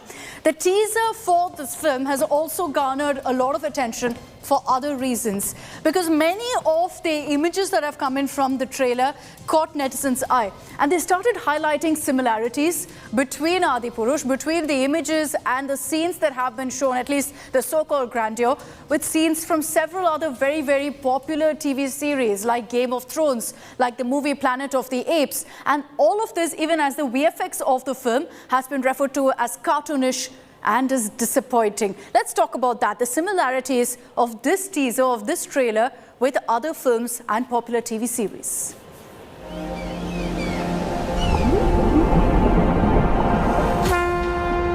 धस जाए ये धरती या चटक जाए आकाश. The makers of Adipurush wouldn't be a happy bunch. After the launch of the movie's trailer, triggered a tsunami of outrage, bound to release next January.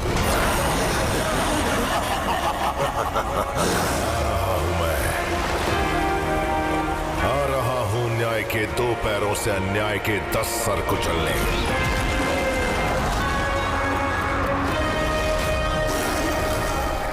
Apart from portrayal of Ravan and Hanuman, its VFX has also been scrutinized intensely on social media, with many describing it shoddy.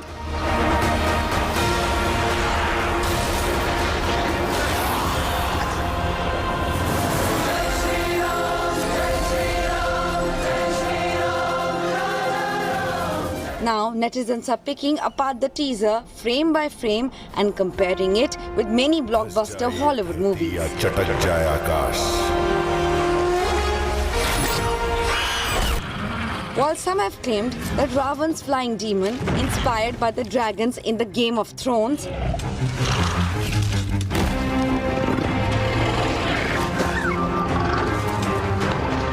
some have called out the look of the Vanar Sena, claiming that they look straight out of the Planet of the Apes. No mercy, no peace. This is war. Apes together, strong. Similarities have also been drawn between the underwater scene of Lord Ram in the movie with shots of Jason Momoa in Aquaman. Now I need something more. Potterheads have claimed that the demons swirling over Ram look like Dementors from the Harry Potter saga.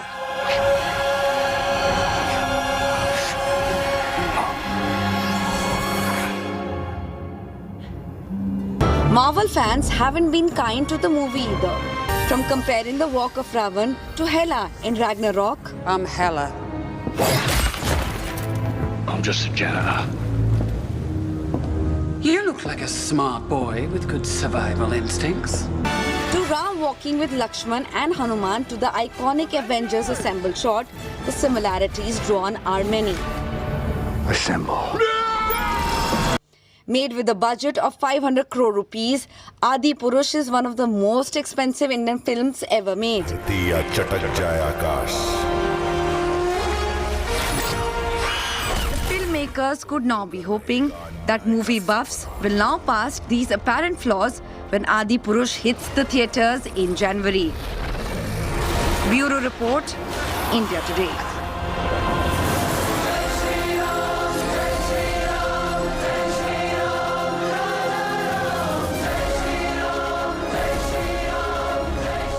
And it's because of this and much more that you're seeing boycott Adi Purush currently trending on social media. India Today was the first to get you all the reactions and the controversy playing out over this particular film. So trust us to get you all the latest updates on this.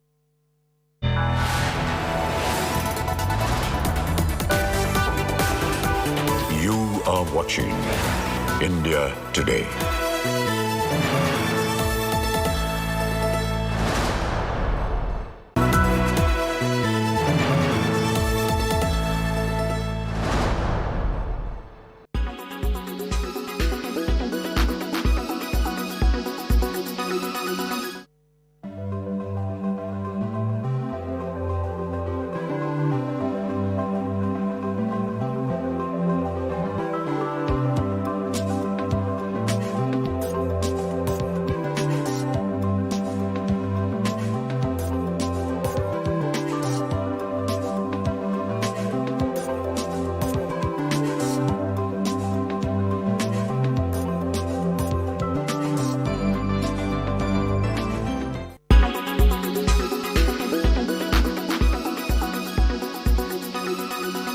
Make your media plan smarter with India Today Live TV on your connected devices. Everyone's busy finding what's trending. You're busy finding out why. India Today, for those who research before reacting. Download the India Today app now. Make your media plan smarter with India Today Live TV on your connected devices.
Everyone's busy finding what's trending. You're busy finding out why. India Today, for those who research before reacting. Download the India Today app now. Make your media plan smarter with India Today Live TV on your connected devices. Amplify your brand with 100 million smart internet viewers. To advertise, mail us at sales@aajtak.com.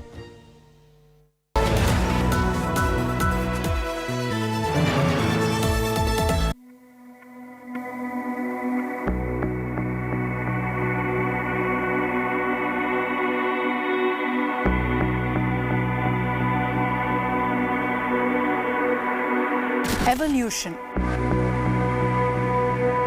In the year 1859, Charles Darwin published a book that turned the world on its head, On the Origin of Species, which explained one of nature's sharpest impulses with startling clarity: the process of natural selection. 2 decades later, on India's western shores, a political outfit began its journey. Born from a reprisal against the masters that ruled, it gradually became a struggle for freedom, a dream that came true in August 1947. A century-long sustainability of a political party, those fundamental convictions remain valid till today. Those fundamental values of pluralism, of humanism, of living and letting other people live, that is what is the sine qua non of the Congress Party. We want to keep the country united. When the Congress is united, country was united. But what Darwin told the world about evolution did come true with this political outfit. हम इस भारत को एक सुंदर भारत, एक साफ भारत, एक प्रगतिशील भारत, एक चमकता भारत हम बनाएंगे. The strength of the Congress, when it is in power, that the Congress is doubly strong when it is sitting on the opposition benches. It grew, it matured, and it evolved. I will endeavor to measure up to the responsibilities which this position imposes. ये party कहीं खत्म नहीं हुई, ये party बहुत आसानी से जग जाती है. But over time it became clear that the outfit had begun to overlook the most crucial core of Darwin's theory, that only and only the fittest survive. Unfortunately, we haven't changed with the changing times. Congress used to be the predominant political party in India. We used to set the narrative for India. There is no relevance. You did it by yourself. It is your karma. Cut to 2022, 75 years after independence, and that party that won India its freedom faces a fully Darwinian crisis. Modern politics, the perception depends on the kind of narrative we trigger. So unless we rise to the occasion and change our own views about the new realities, then we can't keep in touch or keep pace with the changing country. Today, whether they vote or not, we feel that they are under one umbrella. We are.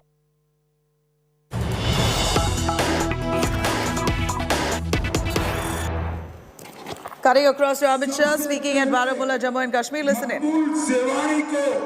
प्रणाम कर कर याद करना चाहता हूं, जिन्होंने पाकिस्तान के खिलाफ लड़ते लड़ते अपनी जान देकर अपनी मातृभूमि की रक्षा की थी.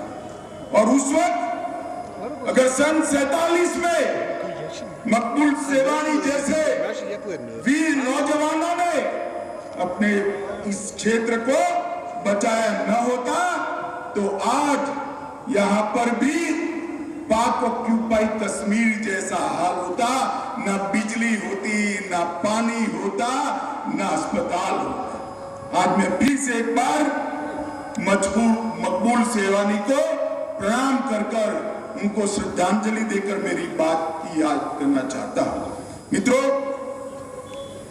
जम्मू के पीर पंजाल की पहाड़ियां और चिनाब और कश्मीर घाटी से बना हुआ एक क्षेत्र दुनिया में सबसे खूबसूरत क्षेत्रों में माना जाता है. मैं यहाँ 3 दिन से हुआ, तीसरा दिन है। मैं जहां पर भी गया, एलजी साहब को मैं विशेष धन्यवाद देना चाहता हूं। मोदी जी और मनोज सिन्हा जी ने जो विकास के काम किए हैं, उसकी खुशी यहाँ की जनता के चेहरे पर दिखाई पड़ती है। मित्रों, आज मैं कहना चाहता हूं, कुछ दिन पहले महबूबा मुफ्ती जी का मैंने एक ट्वीट पढ़ा था कि एचएम आप आ रहे हो, हिसाब देकर जाना कि क्या दिया है कश्मीर को। महबूबा जी, कान खोलकर सुन लीजिए, आंख खोलकर देख लीजिए, आप और फारूक साहब दोनों देख लीजिए, हमने क्या दिया है इसका मैं हिसाब देता हूं। मगर 75 साल तक आपके 3 परिवारों ने यहां शासन किया, उन्होंने क्या दिया उसका हिसाब जरा बात नहीं करना। सबसे पहला काम मोदी जी ने गांव तक जमहूरियत को पहुंचाने का किया है। पहले कश्मीर के अंदर जमहूरियत की व्याख्या थी 3 परिवार, 87 विधायक और 6 सांसद। और आज मोदी जी ने 5 अगस्त के बाद जम्मू कश्मीर में जमहूरियत को जमीन तक, गांव तक पहुंचाने का काम किया है। और आज घाटी और जम्मू दोनों क्षेत्र में 30,000 से ज्यादा लोग पंचायत, तहसील पंचायत और मस्जिद में कुछ चल रहा है क्या? एक कल्ला है म्यावल तस्वीर क्या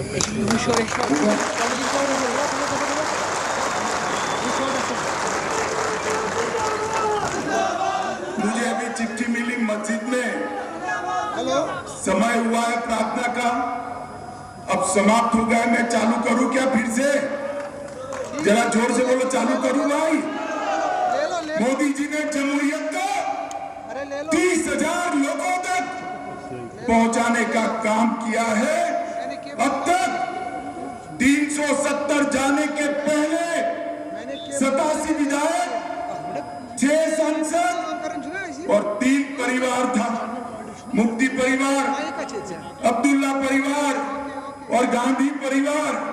और अब मोदी जी ने लोकतंत्र को गांव के पंच, सरपंच, बीडीसी और जिला पंचायत तक पहुंचाकर 30,000 लोगों को जोड़ने का काम किया है। मित्रों, 30,000 मित्रों, आज तक ये 3 परिवारों ने भ्रष्टाचार रोकने के लिए पूरे देश भर में एंटी करप्शन ब्यूरो था, मगर ये 3 परिवारों ने मेरे जम्मू कश्मीर के अंदर एंटी करप्शन ब्यूरो को घुसने नहीं दिया था।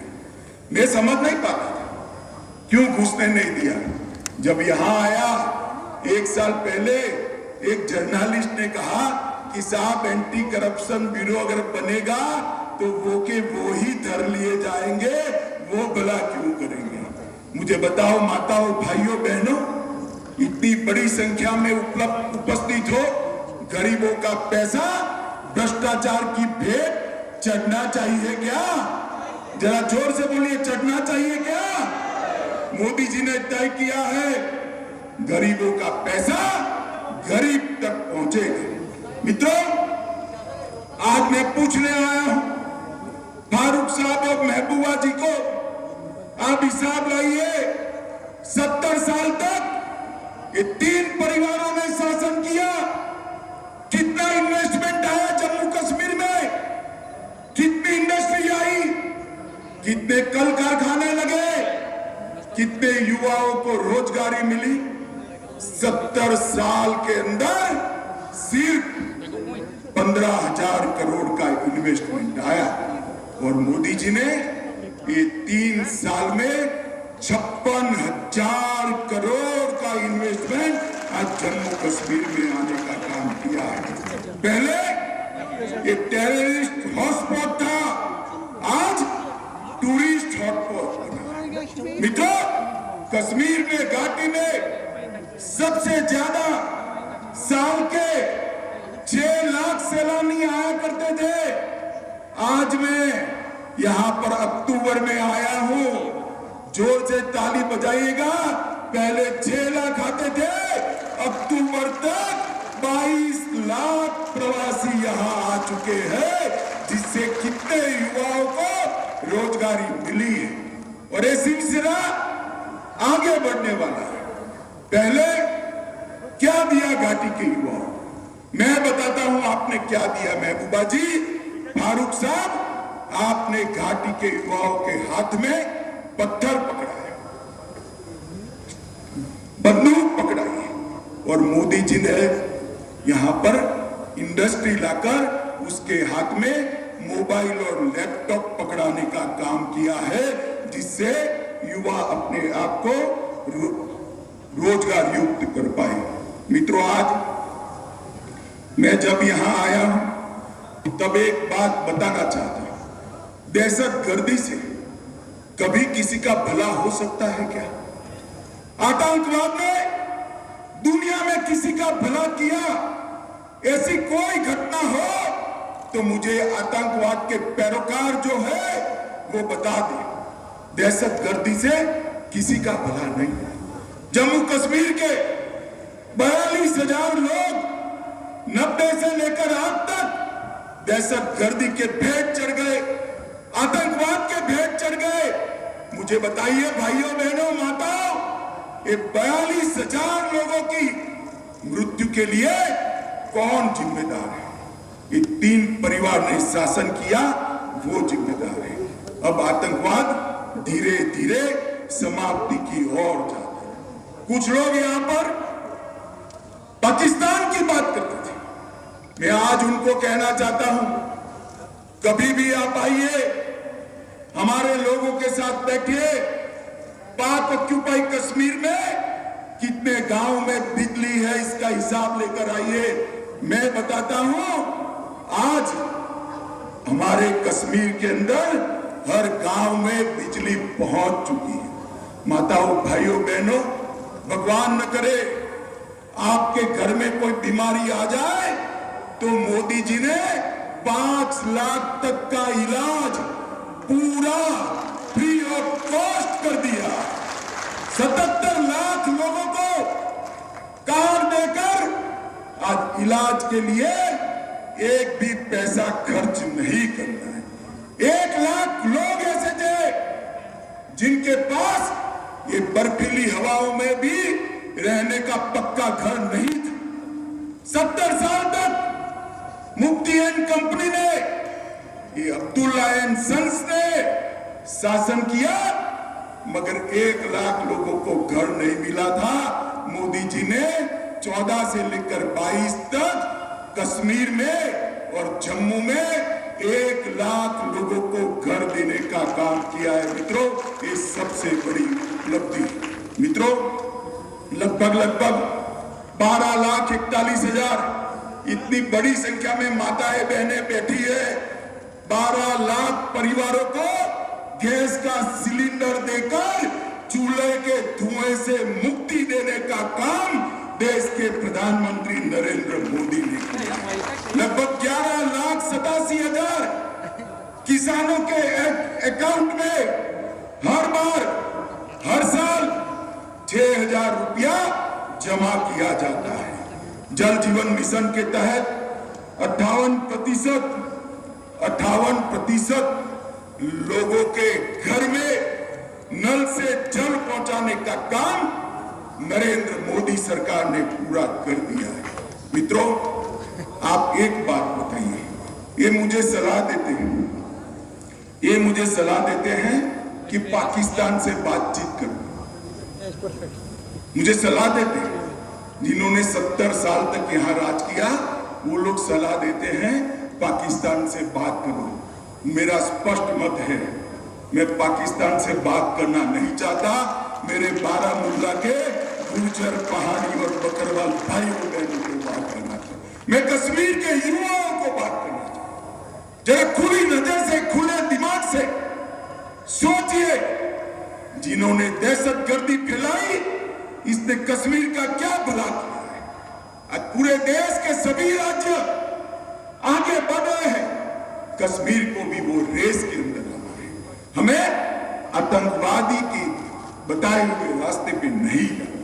कश्मीर का युवा देश के विकास में जुड़े, कश्मीर का युवा पढ़ लिख कर नौकरी प्राप्त कर उद्योगों के साथ जुड़े, ये करने का काम नरेंद्र मोदी जी कर रहे हैं। मेरा आपसे निवेदन है कि आप इसमें आपका सहयोग दीजिए।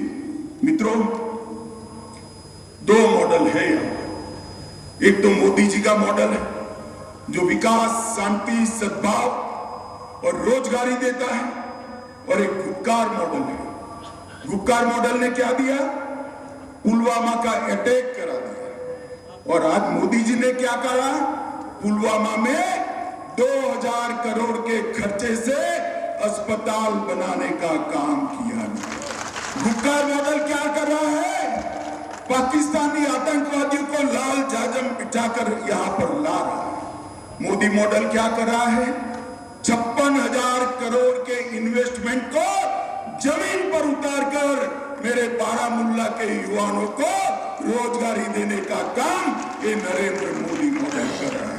मित्रों, युवाओं के लिए गुपकार मॉडल में क्या है? पत्थर है, बंद कॉलेज है, हाथ में मशीन गन है। नरेंद्र मोदी मॉडल में क्या है? IIM है, IIT है, एम्स है, नीट है। युवा को पढ़ाई लिखाई चाहिए। अब्दुल्ला साहब, युवा के हाथ में पत्थर नहीं चाहिए। और मित्रों, युवा के हाथ में से पत्थर लेकर पढ़ाई लिखाई कराने का काम हमारे नरेंद्र मोदी जी ने किया है। मित्रों, हमने एक पॉलिटिकल प्रोसेस शुरू की है। मैं आपको भरोसा दिलाना चाहता हूं कि जैसे ही चुनाव आयोग का मतदाता सूची बनाने का काम समाप्त हो जाएगा, पूरी पारदर्शिता के साथ कश्मीर के अंदर चुनाव करा दिए जाएंगे। आपके खुद के चुने हुए नुमाइंदे यहां पर शासन करेंगे।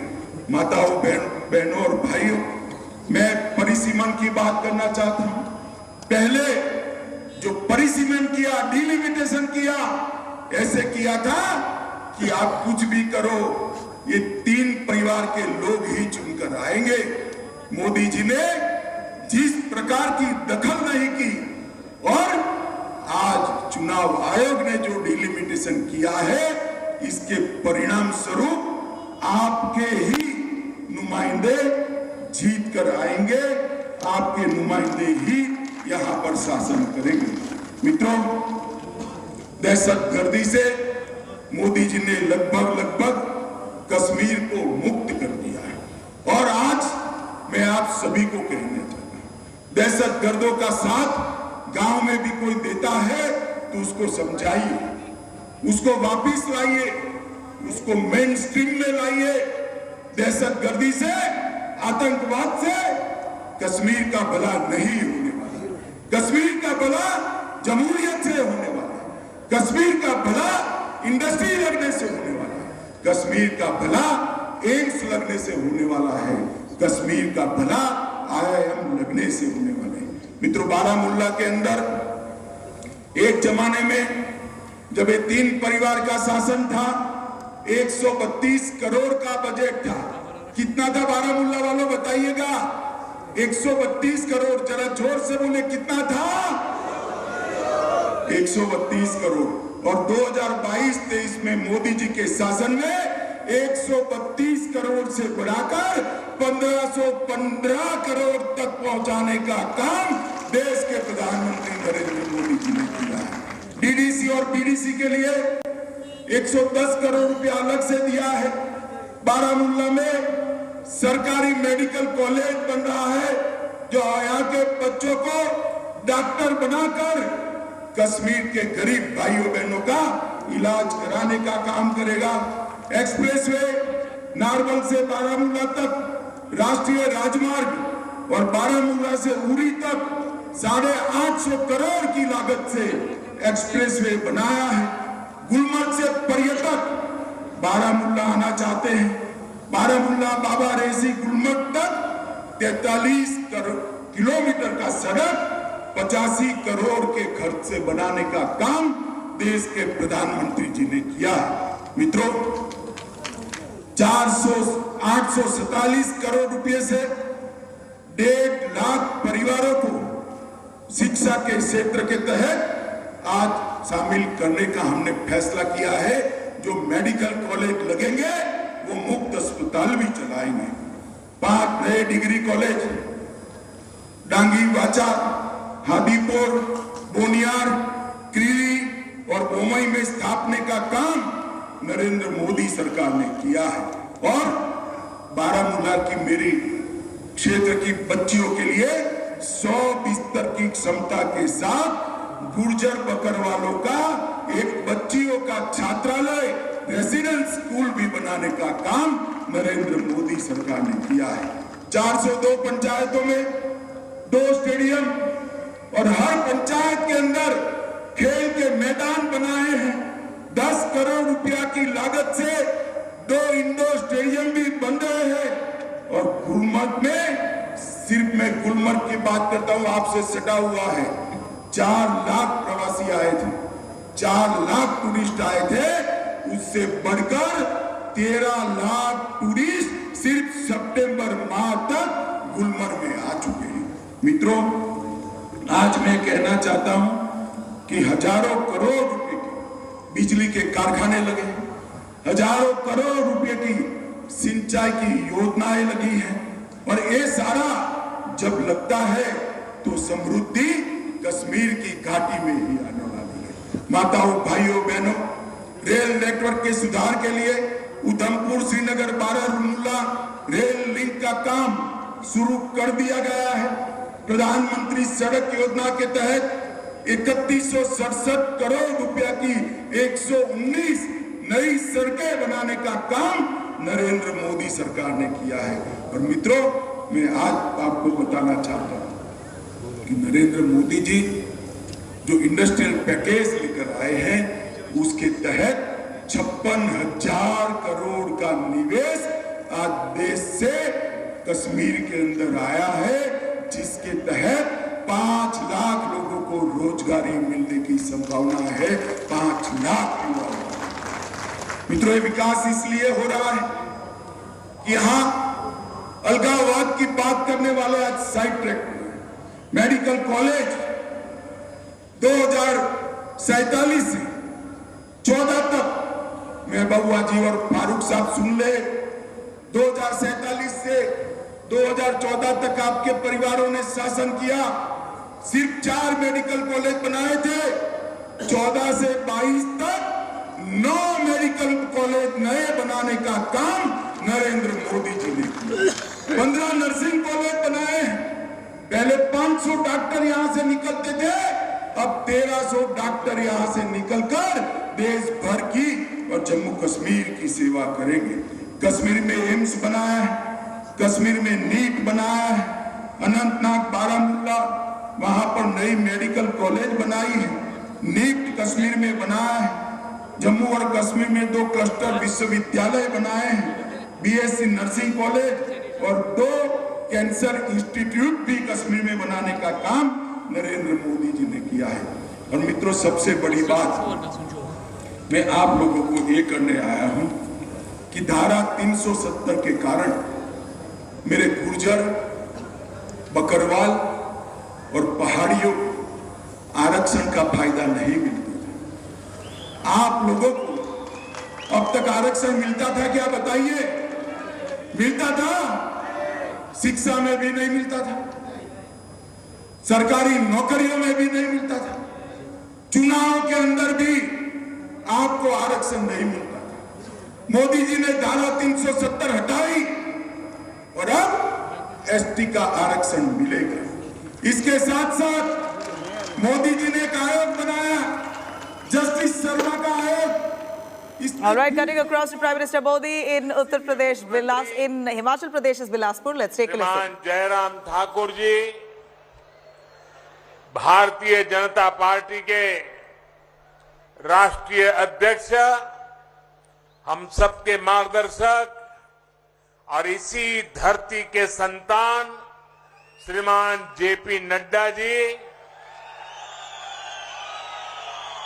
केंद्रीय मंत्रिमंडल में मेरे सहयोगी और हमारे सांसद श्री अनुराग ठाकुर जी, हिमाचल भाजपा के अध्यक्ष और संसद में मेरे साथी सुरेश कश्यप जी, संसद के मेरे साथी किशन कपूर जी, बहन इंदु गोस्वामी जी, डॉक्टर सिकंदर कुमार जी, अन्य मंत्रीगण, सांसद और विधायकगण और भारी संख्या में हम सबको आशीर्वाद देने के लिए पधारे हुए मेरे प्यारे भाइयों और बहनों, आप सभी को, संपूर्ण देशवासियों को विजयादशमी के अवसर पर अनंत अनंत शुभकामनाएं। ये पावन पर्व हर बुराई से पार पाते हुए अमृत काल के लिए जिन पंच प्राणों का संकल्प देश ने लिया है उन पर चलने के लिए नई ऊर्जा देगा। मेरा सौभाग्य है कि विजयादशमी पर हिमाचल प्रदेश के लोगों को स्वास्थ्य, शिक्षा, रोजगार और इंफ्रास्ट्रक्चर के हजारों करोड़ रुपए के प्रोजेक्ट्स इसका उपहार देने का अवसर मिला है। और ये भी देखिए संयोग, विजयादशमी हो और विजय का रंग से रणसिंगा फूंकने का अवसर मिले,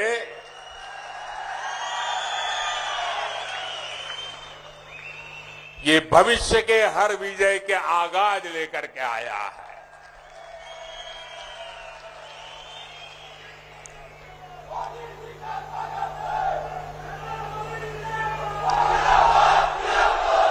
बिलासपुर को तो शिक्षा और स्वास्थ्य सेवा का डबल गिफ्ट मिला है।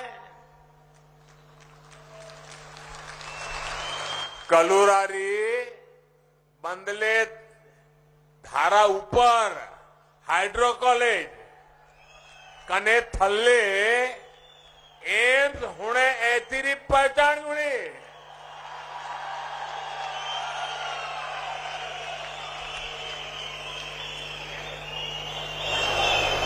भाइयों और बहनों, यहां विकास योजनाओं को आपको सौंपने के बाद, जैसा जयराम जी ने बताया,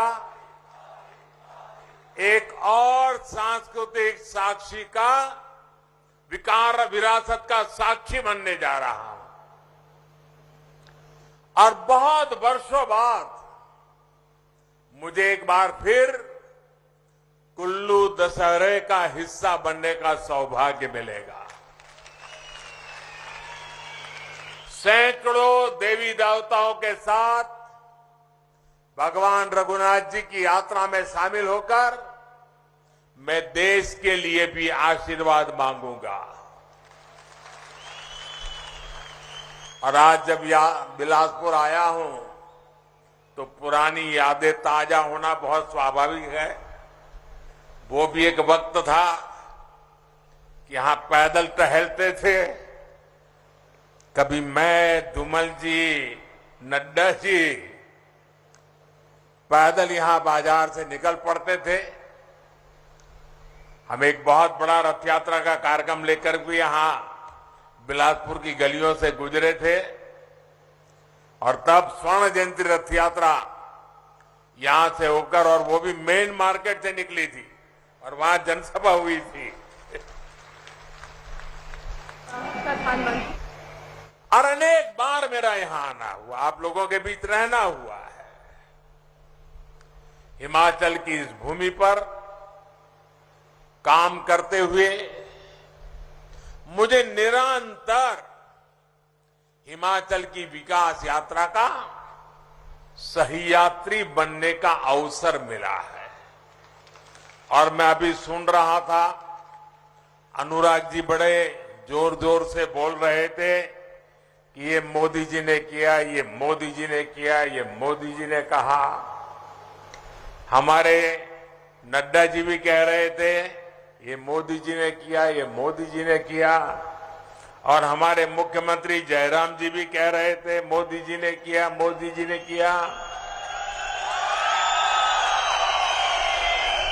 लेकिन मैं सच्चाई बता दूं, सच्चाई बता दूं किसने किया, बता दो। ये जो कुछ भी हो रहा है ना, वो आपने किया है, आपके कारण हुआ है।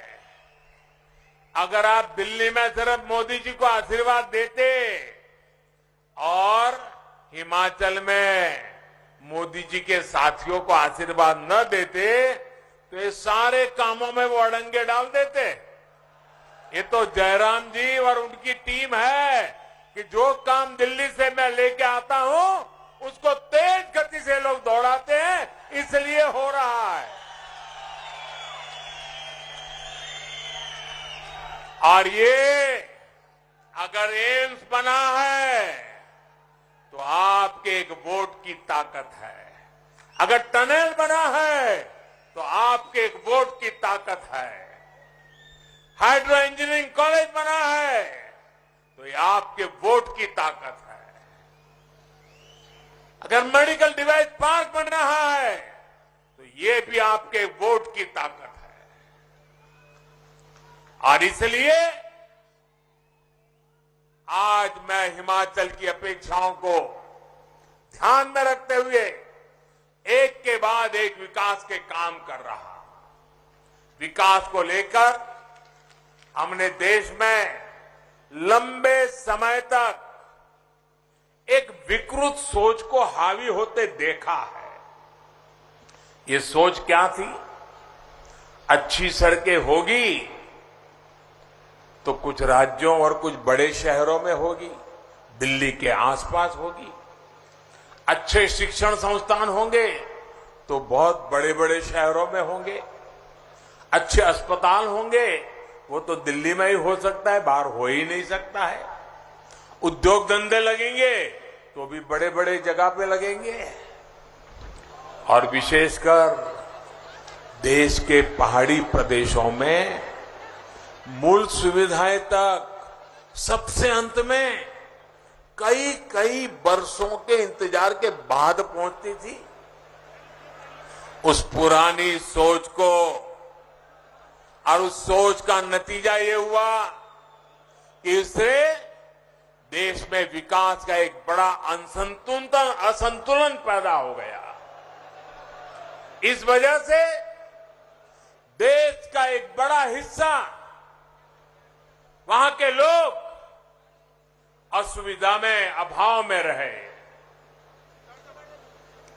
पिछले 8 वर्षों में देश अब उस पुरानी सोच को पीछे छोड़कर नई सोच, आधुनिक सोच के साथ आगे बढ़ रहा है।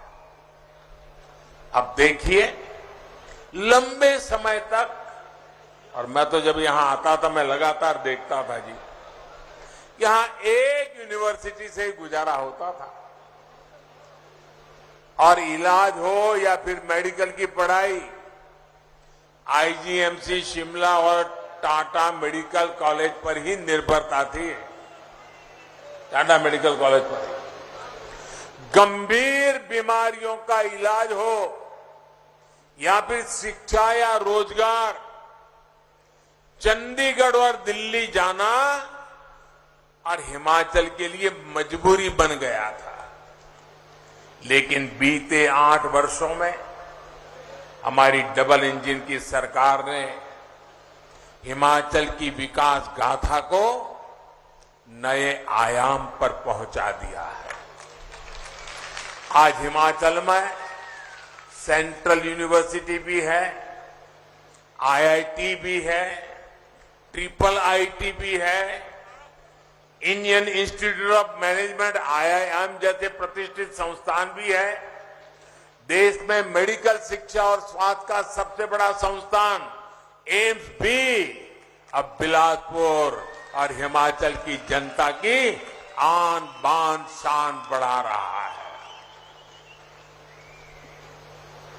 बिलासपुर एम्स एक और बदलाव का प्रतीक भी है और एम्स के अंदर भी ये ग्रीन एम्स के नाम से जाना जाएगा। पूरी तरह पर्यावरण प्रेमी एम्स, प्रकृति प्रेमी एम्स।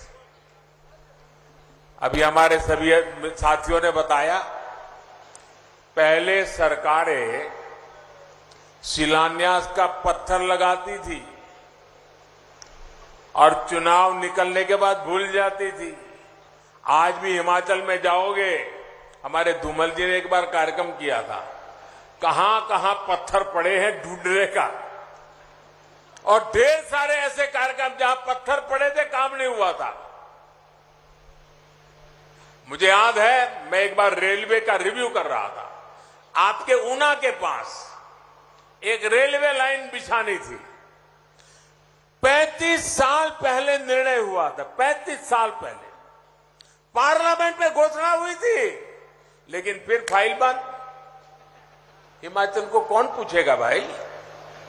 लेकिन ये तो हिमाचल का बेटा है, वो हिमाचल को भूल नहीं सकता।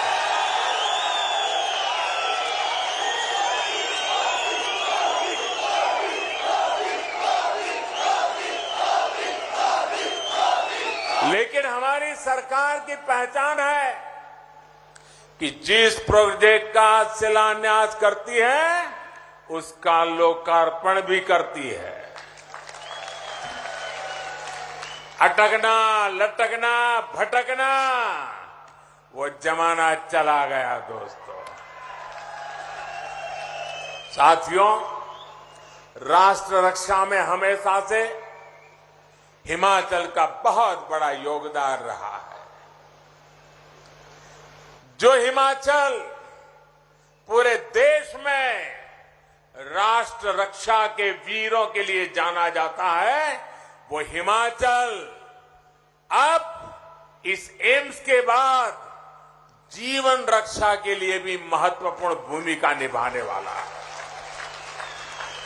साल 2014 तक हिमाचल में सिर्फ 3 मेडिकल कॉलेज थे, जिसमें 2 सरकारी थे। पिछले 8 सालों में 5 नए सरकारी मेडिकल कॉलेज हिमाचल में बने हैं। 2014 तक अंडर और पोस्ट ग्रेजुएट मिलाकर सिर्फ 500 विद्यार्थी पढ़ सकते थे।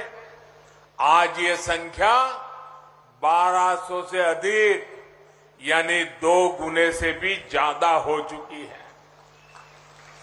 एम्स भी हर साल अनेक नए डॉक्टर बनेंगे, नर्सिंग से जुड़े युवा यहां ट्रेनिंग पाएंगे। और मुझे जयराम जी की टीम को, जयराम जी को, भारत सरकार के आरोग्य मंत्री और आरोग्य मंत्रालय को विशेष रूप से बधाई देनी है। जब नड्डा जी आरोग्य मंत्री थे, उस समय हमने निर्णय किया, फिर नड्डा जी के जिम्मे बहुत बड़ा दायित्व आ गया, मैं शिलान्यास भी कर गया। इसी कालखंड में कोरोना की भयंकर महामारी आई और हम जानते हैं हिमाचल के लोग तो कि हिमाचल में कोई भी कंस्ट्रक्शन का काम करना है तो कितना मुश्किल होता है। एक एक चीज पहाड़ पर लाना कितना दिक्कत भरा होता है। जो काम नीचे 1 घंटे में होता है, उसको यहां पहाड़ों में करने के लिए 1 दिन लग जाता है। उसके बावजूद भी, कोरोना की कठिनाई के बावजूद भी भारत सरकार का आरोग्य मंत्रालय और जयराम जी के राज्य सरकार की टीम ने मिलकर के जो काम किया, आज एम्स मौजूद है, एम्स काम करने लग गया है। मेडिकल कॉलेज ही नहीं, हमने एक और दिशा में आगे बढ़े, दवाओं और जीवन रक्षक टीकों के निर्माता के रूप में भी हिमाचल की भूमिका का बहुत अधिक विस्तार किया जा रहा है। बल्क ड्रग्स पार्क के लिए देश में सिर्फ 3 राज्यों को चुना गया है, 3, और उसमें से एक कौन सा राज्य है भाई? कौन सा राज्य है? हिमाचल है। आपको गर्व हो रहा है कि नहीं हो रहा है? ये आपके बच्चों के उज्जवल भविष्य का शिलान्यास है कि नहीं है? ये आपके बच्चों के उज्जवल भविष्य की गारंटी है कि नहीं है? हम काम बड़ी मजबूती से करते हैं और आज की पीढ़ी के लिए भी करते हैं, आने वाली पीढ़ी के लिए भी करते हैं।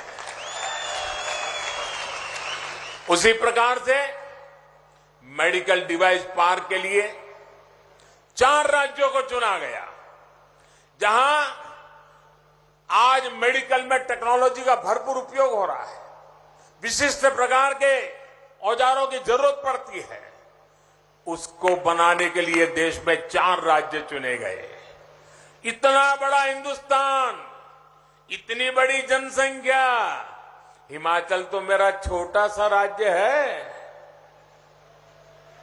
लेकिन ये वीरों की धरती है और मैंने यहां की रोटी खाई है, मुझे कर्ज भी चुका रहा है। और इसलिए चौथा मेडिकल डिवाइस पार्क कहां बन रहा है? ये चौथा मेडिकल डिवाइस पार्क कहां बन रहा है? आपके हिमाचल में बन रहा है दोस्त। दुनिया भर के बड़े बड़े लोग यहां आएंगे। नालागढ़ में ये मेडिकल डिवाइस पार्क का शिलान्यास इसी का हिस्सा है। इस डिवाइस पार्क के निर्माण के लिए हजारों करोड़ रुपए का निवेश यहां होगा। इससे जुड़े अनेक छोटे और लघु उद्योग आसपास विकसित होंगे। इससे यहां के हजारों युवाओं को रोजगार के अवसर मिलेंगे। साथियों, हिमाचल का एक पक्ष और है जिसमें यहां विकास की अनंत संभावनाएं छुपी है। ये पक्ष है मेडिकल टूरिज्म का। यहां की आबोहवा, यहां का मौसम, यहां का वातावरण, यहां की जुड़ी जड़ी बूटियां, यहां का अच्छे स्वास्थ्य के लिए बहुत उपयुक्त वातावरण, आज भारत मेडिकल टूरिज्म को लेकर दुनिया का एक बहुत बड़ा आकर्षण केंद्र बन रहा है। जब देश और दुनिया के लोग हिंदुस्तान में मेडिकल ट्रीटमेंट के लिए आना चाहेंगे तो यहां का प्राकृतिक सौंदर्य इतना बढ़िया है कि वे यहां आएंगे। एक प्रकार के उनके लिए आरोग्य का लाभ भी होगा और पर्यटन का भी लाभ होने वाला है। हिमाचल के तो दोनों हाथ में लड्डू है। साथियों, केंद्र सरकार का प्रयास है कि गरीब और मध्यम वर्ग का इलाज, उस पर खर्च कम से कम हो, ये इलाज भी बेहतर मिले और इसके लिए उसको दूर तक जाना भी न पड़े। इसलिए आज एम्स मेडिकल कॉलेज जिला अस्पतालों में क्रिटिकल केयर सुविधाओं और गांवों में हेल्थ एंड वेलनेस सेंटर बनाने पर एक सीमलेस कनेक्टिविटी पर हम काम कर रहे हैं। उस पर बल दिया जा रहा है। आयुष्मान भारत योजना के तहत हिमाचल के अधिकतर परिवारों को 5 लाख रुपए तक के मुफ्त इलाज की सुविधा मिल रही है। इस योजना के तहत अभी तक देश भर में 3,07,00,000 गरीब मरीजों का मुफ्त इलाज हो चुका है और इसमें से 1.5 लाख तो लाभार्थी ये मेरे हिमाचल के मेरे परिवारजन है। देश में इन सभी साथियों के इलाज पर सरकार अब तक 45,000 करोड़ रुपए से अधिक खर्च कर चुकी है। अगर आयुष्मान भारत योजना ना होती तो इसका करीब 2 गुना यानी लगभग 90,000 करोड़ रुपए इन जो मरीज लोग थे उन परिवारों को अपने जेब से देना पड़ता है। यानी इतनी बड़ी बचत भी गरीब और मध्यम वर्ग के परिवार को बेहतरीन इलाज के साथ मिली है। साथियों, मेरे लिए एक और संतोष की बात है, सरकार की इस प्रकार की योजनाओं का सबसे अधिक लाभ हमारी माताओं को, बहनों को, बेटियों को मिला है। और हम तो जानते हैं हमारी मां बहनों का स्वभाव होता है, कितनी ही तकलीफ हो, शरीर में कितनी ही पीड़ा होती हो, लेकिन वो परिवार में किसी को बताती नहीं है। वो सहन करती भी है, काम भी करती है, पूरे परिवार को संभालती भी है, क्योंकि उसके मन में रहता है कि अगर बीमारी का पता परिवार के लोगों को लगेगा, बच्चों को लगेगा, तो वो कर्ज कर करके भी मेरा उपचार कराएंगे। और मां सोचती है अरे बीमारी में थोड़ा समय निकाल दूंगी, लेकिन बच्चों पे कर्ज नहीं होने दूंगी, मैं अस्पताल जाके खर्च नहीं करूंगी। इन माताओं की चिंता कौन करेगा?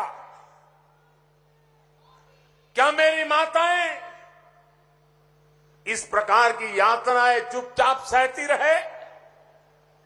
ये बेटा किस काम का?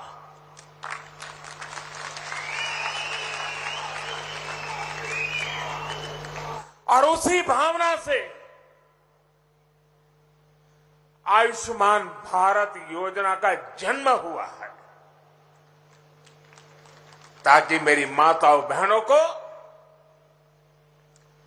बीमारी से गुजारा न करना पड़े, जीवन में इस मजबूरी से जीना न पड़े। आयुष्मान भारत योजना के तहत लाभ लेने वाली माताएं बहनाएं 50% से ज्यादा है। हमारी माता बहनियां हैं, बेटियां हैं। साथियों, चाहे शौचालय बनाने के लिए स्वच्छ भारत अभियान हो, मुफ्त गैस कनेक्शन देने के लिए उज्ज्वला योजना हो, मुफ्त सैनिटरी नैपकिन देने का अभियान हो, मातृ वंदना योजना के तहत हर गर्भवती महिला को पोषक आहार के लिए हजारों रुपए की मदद हो, या फिर हर घर जल पहुंचाने का हमारा अभियान हो, ये सारा मेरी माताओं बहनों को सशक्त करने वाले काम हम एक के बाद एक करते चले जा रहे हैं। माताओं बहनों बेटियों का सुख, सुविधा, सम्मान, सुरक्षा और स्वास्थ्य डबल इंजन की सरकार की बहुत बड़ी प्राथमिकता है। केंद्र सरकार ने जो भी योजनाएं बनाई है, उनको जयराम जी और उनकी पूरी टीम ने, उनकी सरकार ने भी बहुत तेज गति से और बड़े स्पिरिट के साथ उसको जमीन पर उतारा है और उसका दायरा भी बढ़ाया है। हर घर नल से जल पहुंचाने का काम यहां कितना तेजी से हुआ है, ये हम सभी के सामने है। पिछले 7 दशकों में जितने नल कनेक्शन हिमाचल में दिए गए, उससे 2 गुने से भी अधिक सिर्फ बीते 3 साल में दे चुके हैं, हम मिल चुके हैं लोगों को। इन 3 वर्षों में 8.5 लाख से अधिक नए परिवारों को पाइप के पानी की सुविधा मिली है। भाई और बहनों, जयराम जी और उनकी टीम की एक और मामले में देश बहुत अधिक प्रशंसा कर रहा है। ये प्रशंसा सामाजिक सुरक्षा को लेकर केंद्र सरकार के प्रयासों को विस्तार देने के लिए हो रही है। आज हिमाचल का शायद ही कोई परिवार ऐसा हो जहां किसी न किसी सदस्य को पेंशन की सुविधा न मिलती हो। विशेष रूप से जो साथी बेसहारा है, जिनको गंभीर बीमारी ने जकड़ लिया है, ऐसे परिवारों को पेंशन और इलाज के खर्च से जुड़ी सहायता के प्रयास सराहनीय है। हिमाचल प्रदेश के हजारों परिवारों को वन रैंक वन पेंशन लागू होने से भी बहुत बड़ा लाभ हुआ है। साथियों, हिमाचल अवसरों का प्रदेश है और मैं जयराम जी को और एक बधाई देता हूं।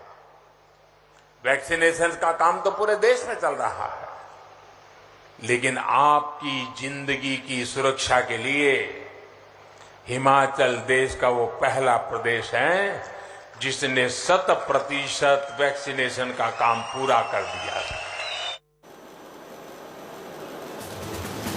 All right. On that note, I'm going to slip into a short break. We'll be right back with news and updates on the other side. Stay with us.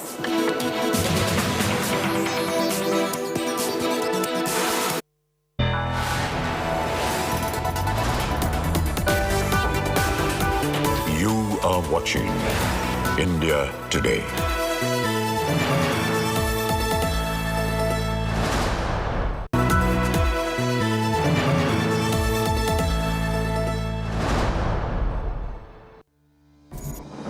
The COVID-19 pandemic has forced us to do a rethink on how we lead our lives, to think about what we are doing to our bodies and to our health, and also wellness, because it is time now to go back to the basics. It is time to talk about your food, your sleep habits, your gut health, stress, and much more. And that exactly is what our brand new health show, Health 360, is going to do at these times only on India Today TV.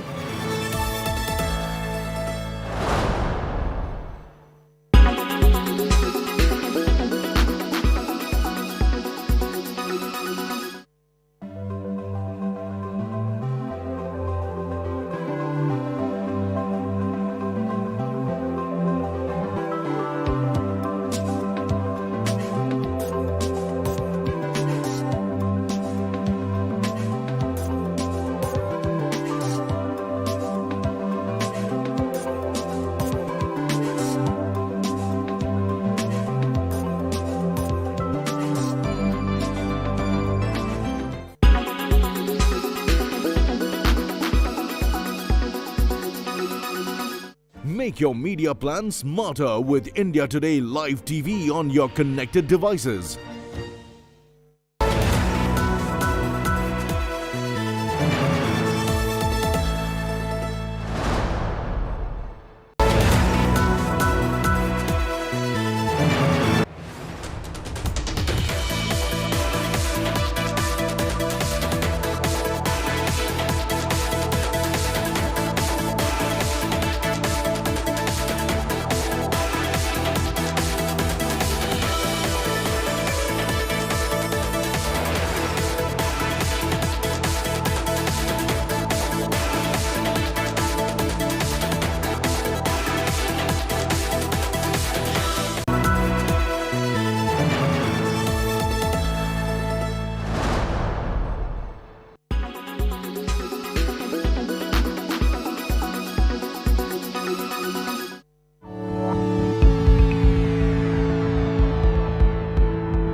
Make your media plan smarter with India Today Live TV on your connected devices. Make your media plan smarter with India Today Live TV on your connected devices.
Everyone's busy finding what's trending.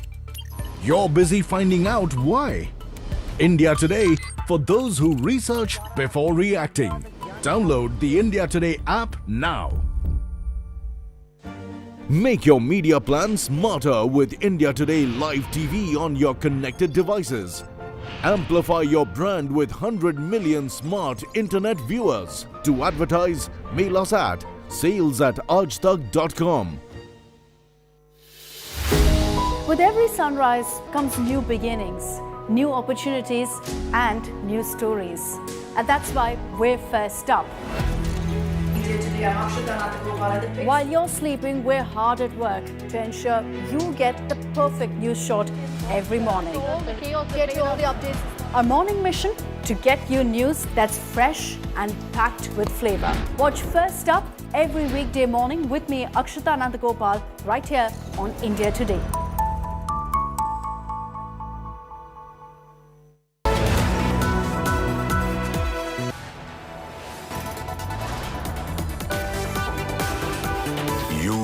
watching India Today.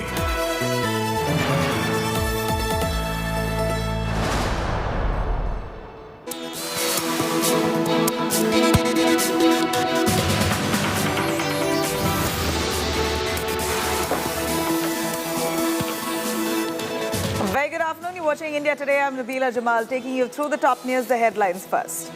RSS Chief Mohan Bhagwat's big statement on Vijay Dashmi advocates for equal policy on population, says anti-India, anti-Hindu forces busy dividing India.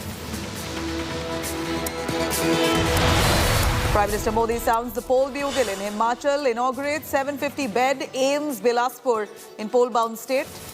Himachal gets project worth 3,650 crores.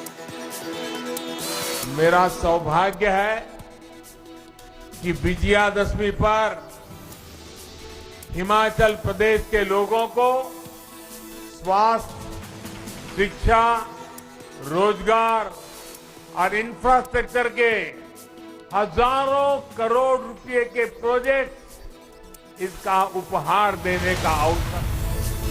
Amit Shah's mega Vijayadashmi rally in terror hotbed Baramulla launches massive Parivarwad attack, says that Gupkar bought Pakistan terror, Modi bought Vikas to Jammu and Kashmir. KCR's mega 2024 ambition, KCR goes national to rename party as Bharat Rashtra Samiti. Celebrations erupt across Telangana. Mumbai to witness Maha rally face-off between Shinde and Udhav Sena. Udhav Dasara rally in Shivaji Park, while Eknath Shinde all set to hold his rally in BKC.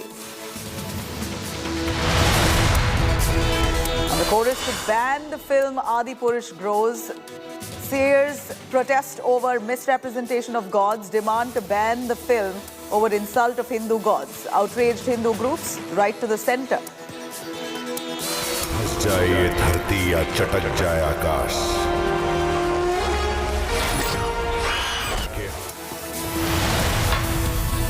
And billionaire Elon Musk now says that he's ready to buy Twitter, latest of this dilly-dallying by the world's richest man.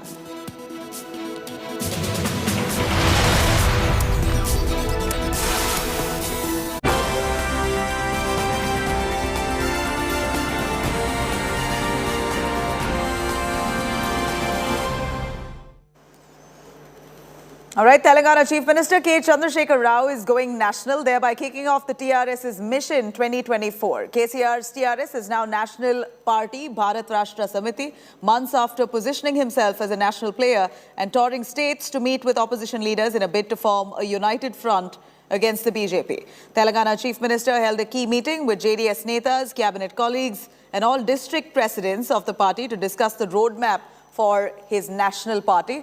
In fact, the Bharat Rashtra Samita has now been launched at Telangana Bhavan, placing itself as another national party, a party joining the League of Modi challengers. The new BRS party will now aim to retain the same TRS car symbol, will also have the outline of the Indian map over it. क्योंकि सारे हिंदुस्तान की आवाम देख रही है कि 9 साल से क्या हाल है। हिंदुस्तान तरक्की की तरफ बजाय बैठवा की तरफ जा रहा है, गिरानी आसमान पे जा चुकी है। लोग देख रहे हैं कि कोई ऐसा लीडर आए, जिस तरह जयप्रकाश नारायण आए थे, उसी तरह कोई ऐसे लीडर आए, सारे लोगों को एक जगह जोड़े और हिंदुस्तान में एक रेवोल्यूशन लेकर ले गए। लोग गुजरात मॉडल कहते रहे, टोटली बेकार है, आप हमारी स्टेट घूम लीजिए और हैदराबाद घूम लीजिए। असल में इंडिया में तरक्की करने वाली कोई स्टेट है, वो तेलंगाना में स्टेट है। नेशनल नाम होना चाहिए VRS, नॉट BRS, VRS। और हमारे देश के लिए न केवल बीजेपी RSS से खतरा है, पर TRS जैसे पार्टियों से भी खतरा है। इस देश में 2 ही दल हैं जो दिल्ली में सरकार बनाने के लिए ताकत रखते हैं, बीजेपी और कांग्रेस है। तीसरा कोई विकल्प नहीं है। अगर कांग्रेस पार्टी का समर्थन तेलंगाना राज्य के गठन में नहीं होता तो क्या कल तेलंगाना राज्य बन सकता था? बहुत कुछ वादे किए थे केसीआर साहब ने हम लोगों के साथ, में उसको दोहराना नहीं चाहता। लेकिन केसीआर साहब को जितना आप जानते शायद मैं नहीं जानता। Let me cut across to Abdul Bashir, India Today correspondent, joining us from Hyderabad. Bashir, we are looking at huge celebrations by the TRS as they've now gone national. We see that KCR is trying to project his Telangana model as the ideal model to represent his party for people to appreciate across the country. He hopes that people across India will really be welcome of the TRS now turning national based on the Telangana model. What more is KCR expecting with this new launch? See, absolutely, Nabila, like we have seen and time and again, KCR had been criticizing the centre's policies, be it farm policy or electricity, but later on, criticizing and then thinking about the entry into national politics has been seen witness today, where TRS has changed to BRS by the Telangana Supremo. The TRS Supremo KCR has announced Telangana Rashtra Samiti to Bharat Rashtra Samiti today at 1:19 p.m. was a time that was given where the announcement was made, and now the celebrations at the Telangana Bhavan, as you can see moments ago, here there were huge celebrations that were held right behind me. You can see how the cutouts and posters were placed right in front of the Telangana Bhavan, and then several leaders, the TRS leaders, all the MLAs, MPs have gathered here for the general body meeting that commenced.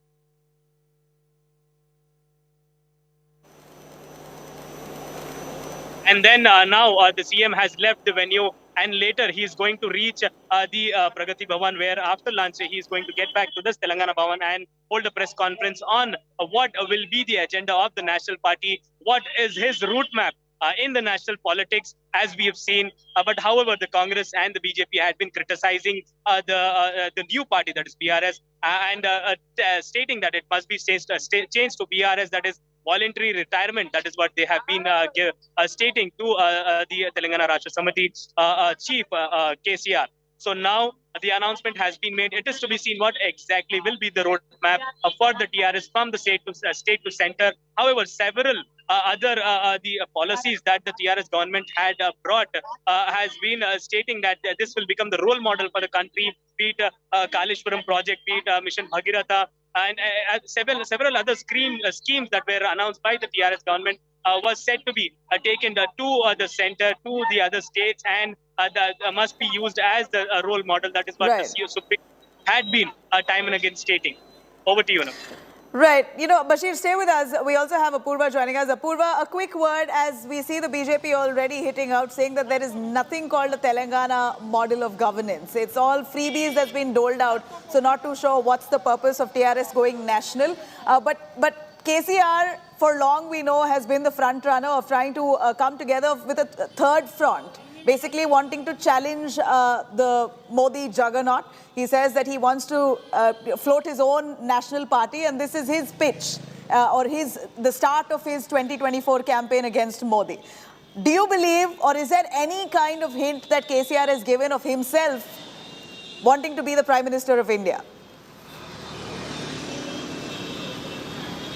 Nabila, all things said and done, what we do know as of this moment is that there has been an official launch of the National Party of TRS, and this has been an announcement that has come out by the Chief Minister of Telangana, K. Chandrasekhar Rao himself. What you can see here is just moments after, the party launch had been made. Definitely time and again, one thing that we can state is that KCR has been very actively in politics, been reiterating time and again that yes, there will be a launch of a national party here, and that with the launch of the national party, not only will he put TRS on the map here in across India, but also that with the launch of Bharat Rashtra Samiti that has been now launched today, it will pave a way for the TRS party to go to the center as well. It will be interesting to see if there will be contesting, that is, if the Chief Minister of Telangana himself will be having any aspirations for being the next, Prime Minister, that is in 2024 upcoming elections. But we do know that the foundation has been laid for all points to be taken into control ahead of the national party that will be that has been launched today as well. All right, And now with the Apurva, foundation that has been as laid. mentioned, the BJP, of course, coming down heavy on KCR. Big news coming in here. BJP now slamming KCR's national ambition. BJP saying that KCR has dumped the TRS that tapped into Telangana emotion. BJP further accusing the TRS, saying that those who betray the people of Telangana will be doomed. This is Amit Malviya who comes out with a statement against KCR, saying that his whole new ambition is basically a betrayal from the actual Telangana sentiment. Telangana Rashtra Samiti is now Bharat Rashtra Samiti. So KCR has dumped TRS, which has tapped into the Telangana emotion because it served its purpose of catapulting the family to the top of the power structure in the new state. Those who betray people are sure to be doomed. BJP is Amit Malviya, who's put out this tweet. Let me cut across to Amit Malviya joining us on the phone line. Mr. Malviya, what exactly are you referring to while saying that that KCR has now veered away from the actual sentiment of Telangana and now is focusing on his national ambition? You call this cheating the people of the state. Well, it's perfectly fine for regional parties to have national ambitions. But when you do something like changing the name of your party from Telangana Rashtra Samiti to Bharat Rashtra Samiti, a party that you formed purely to tap into the emotion for the state of Telangana, and now when it is inconvenient, you dump the party because it has served the purpose of catapulting you to the top of the power structure in the new state. Your family today enjoys unbridled power, and as a result of that is the massive corruption that we see in Telangana. You have moved on. So in a sense, you are cheating the people of Telangana. You have used them. You have used their emotion for the state of Telangana, and you have now decided to move on. How does it reflect on KCR as a leader? That is the question. Well, here what KCR has said as part of that meeting at the Telangana Bhavan is that they want to project the Telangana model of governance. He believes that he's really developed the state, of course dismissing what's happened in Gujarat, saying that that model is a failure, Gujarat model is a failure. We want to represent what Telangana and how Telangana has progressed in the past, and this is going to be our pitch to take us national.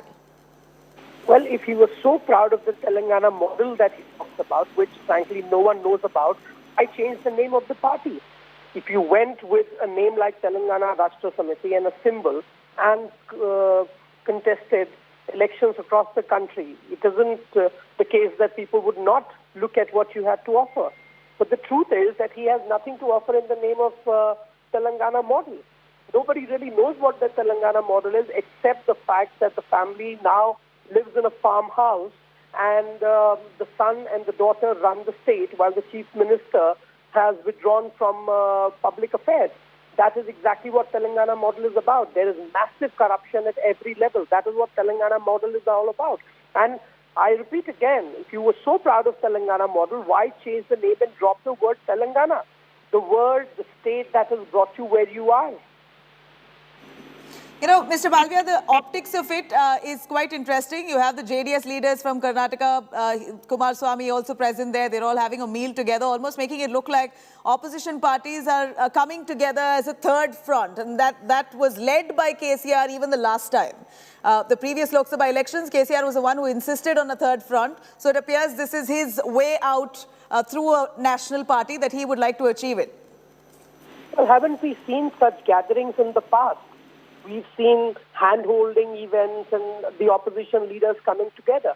But I could turn around and ask, where is Mamata Banerjee? Where is Akhilesh Yadav? Where is Tejasvi Yadav in this? Where is Sharad Pawar? I mean, so you can cobble up a small get-together and get people who might come and extend their support and, make statements in your favor. But how is it really going to change anything? Is the JDS going to allow Telangana Rashtra Samiti to contest elections in Karnataka? Or is Telangana going to be, or the TRS going to be in a position to make any impact on Bihar or Uttar Pradesh for that matter? These are some of the questions that have been asked repeatedly, and there have been no answers for it. At this point, he is intending to contest. KCR and the TRS, which now turns national, are intending to contest the upcoming Karnataka elections, Gujarat elections, and the likes. They've got to get at least 6% votes in 4 states for them to be acknowledged as a national party. Do you believe they would achieve it? Well, we will be in a better position to answer these questions after the results of Gujarat, Himachal and Karnataka elections come, and we'll know exactly how many seats and what percentage of vote does Telangana Rashtra Samiti or now Bharat Rashtra Samiti manages. And that will answer all the speculation around the 3rd front, 4th front, the 5th front that they're trying to cobble up. You know, Mr. Balvia, KCR has said that there's a desperate need for an alternative to Modi. Basically, people are looking for something else. They are fed up with the kind of politics that the BJP has unleashed. So, KCR believes that he is the man who can front that. Well, the fact is that KCR should first look to defend Telangana in 2023 against the BJP. Because if he loses Telangana, clearly his national ambitions will go nowhere. All right, Mr. Malviya, thank you very much for joining us. BJP there condemning KCR's attempt to take his party national. TRS now becomes BRS, which is the Bharat Rashtra Samiti party. He is going to be launching the party right ahead of the 2024 polls. This is the logo. The same car symbol will be etched on their that's going to be the symbol. The same TRS symbol will be the car logo with the India map that surrounds it. This is their new national party logo, BRS, which is called Bharat Rashtra Samiti Party. KCR now taking his ambitions, political ambitions, national. Let me cut across to Abdul Bashir, our India Today correspondent, joining us. Bashir, there is a lot of talk about how KCR is really ambitious and is possibly nursing an ambition here to become the Prime Minister of India. He's successfully been the Chief Minister multiple times for the state of Telangana. He's basically been a tall leader within the state, undoubtedly. But at this point, we see ahead of the 2024 elections, he's nursing prime ministerial ambitions, and that's quite evident. Have you heard any kind of that buzz from the TRS leaders? See, Nabila, as we can see in history, earlier KCR has made several attempts, more than 2 attempts, to start a 3rd front against the Prime Minister's, the BJP, and then the attempts were foiled. And now is the 3rd attempt that has been made with the party getting its position from the state to the center, from TRS to BRS, and several leaders. There is a talk that the ambition that the Chief Minister KCR is having here is definitely towards the role of a Prime Minister. It is to be believed by the party leaders. But will it be possible is the big question here. But these moments, this today is the biggest day for TRS. That is what where the Telangana Rashtra Samiti has changed to Bharat Rashtra Samiti with the same ambition that you call it as the Prime Minister role that is believed by the TRS leaders. Most of the top TRS leaders are believing that a 3rd front or maybe all the opposition parties will come together and somewhere or the other K. Chandrasekhar Rao is fit for the Prime Minister's role. That is what several leaders have to say. And this is the position where today at around 1:19 p.m. The Telangana Rashtra Samiti is announced to be the Bharat Rashtra Samiti. The logo is same. The map of Telangana will be on the flag will be changed to the Indian map. On the BRS flag that is going to come up. But yes, the party is having big ambitions after from the TRS to BRS. Now celebrations were made at the TRS Bhavan. The K. Chandrasekhar Rao, the Chief Minister of Telangana State, have arrived here a few moments ago, announced the party's name, and then later by 4:30 he is going to announce the agenda for his party, the national agenda that he's going to set, the roadmap that he's going to set for the national party is going to be announced shortly. So now the name has been given as the BRS, but now it is to be seen what will be the agenda for the new coming party, that is the BRS. For the national level. Bashir, we're of course on top of the story. We'll continue tracking the ambitions of KCR over time.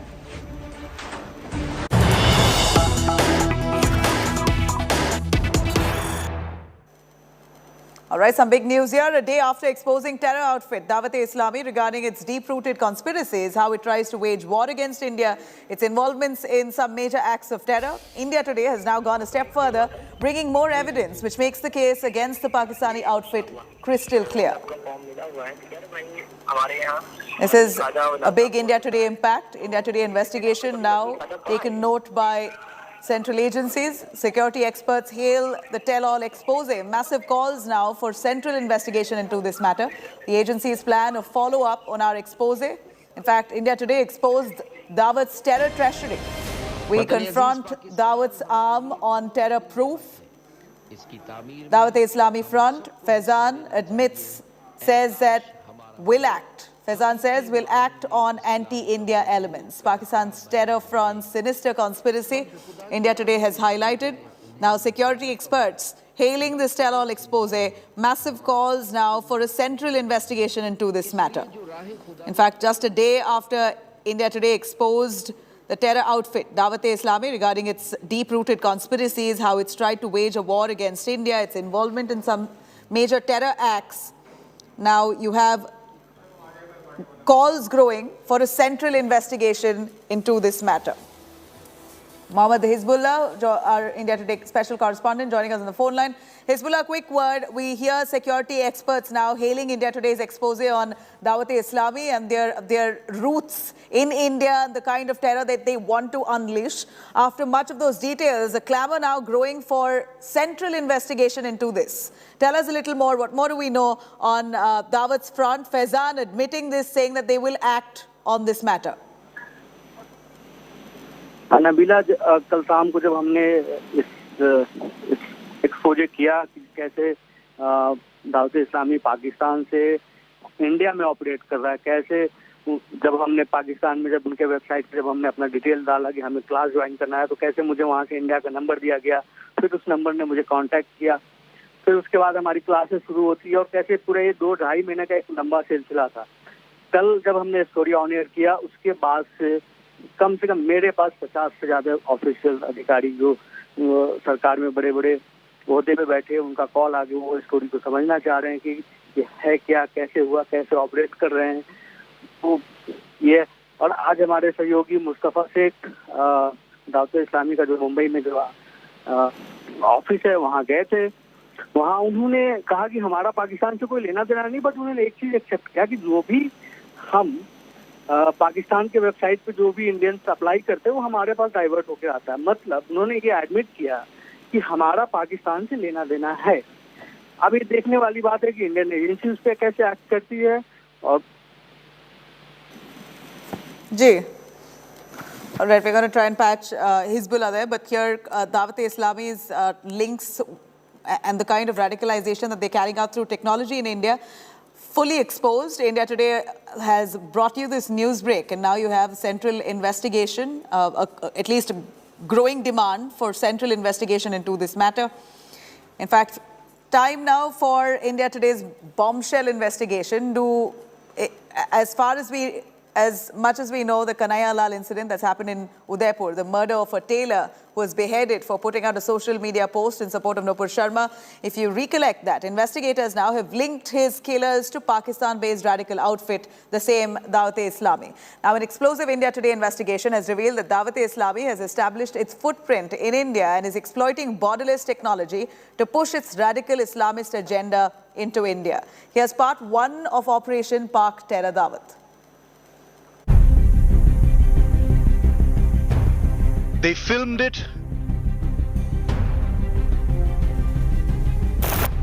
and gloated over the killing as an act of retribution against the insult to the Prophet.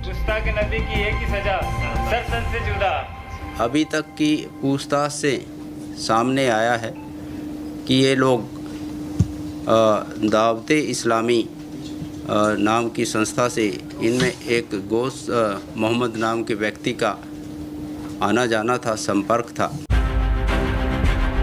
The assassins of Udaipur tailor Kanhaiya Lal found to have links with the Karachi-based Dawat-e-Islami, a Sunni Barelvi proselytizing group that was founded in Pakistan 4 decades ago.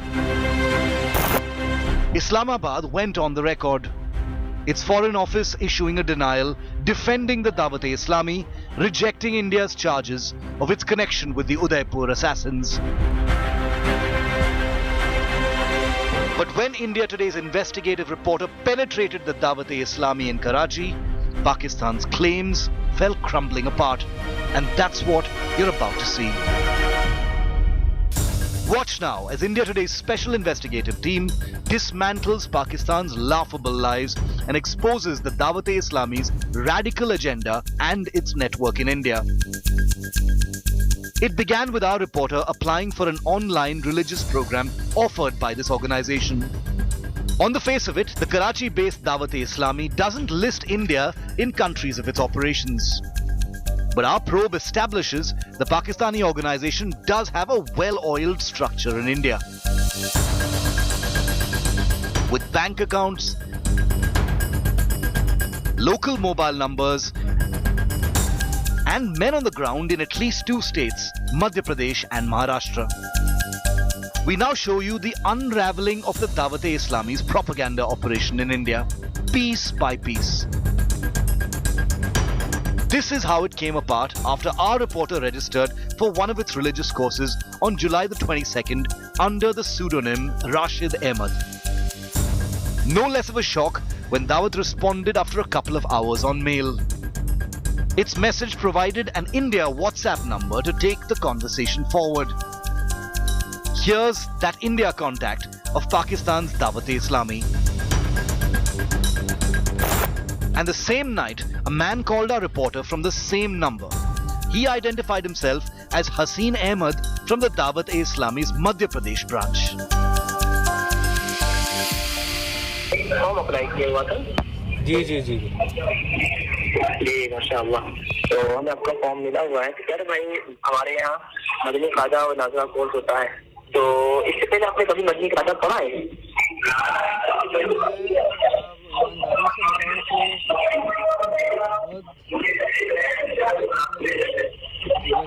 करना जानता हूँ इससे ज्यादा नहीं बहुत कुछ 2 घंटे की स्काइप के जरिए से क्लास होती है और इसकी मंथली फीस 1200 रुपया होती है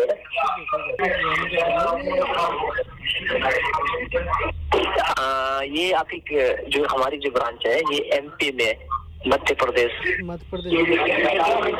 हमारे यहाँ सुबह 8 बजे से लेकर के रात में 12 बजे तक क्लास चलती रहती है अच्छा तो अब इसमें आप जो भी टाइम बताएंगे उस एतबार से हम चेक करेंगे कि हमारे पास टाइम वो वाला अवेलेबल है या नहीं From here start Dawat-e-Islami's online programs. The medium, Skype, mode strictly audio, no video streaming permitted. Teachers located in Maharashtra's Barshi and Dahanu towns. A half-hour session every day except Saturdays. On Skype IDs, Teacher MTM 522 Faizan Online Academy. Teacher MTM 544 Faizan Online Academy. Shift in charge Barshi Town. Shift in charge FOA Dahanu Mumbai. Compelling evidence of how a suspect Pakistani organization has spread its digital footprint in India. But that's not all. Stay tuned as we show you how the Dawat-e-Islami, the organization that the beheaders of Kanhaiya Lal were inspired by, carries out its radicalization operations in India. With Mohammed Hizbullah, this is India Today's special investigation team. All right, you could also log on to indiatoday.in. You could also download our app for more on that. For now, it's a short break. Stay tuned for our India Today special on the other side.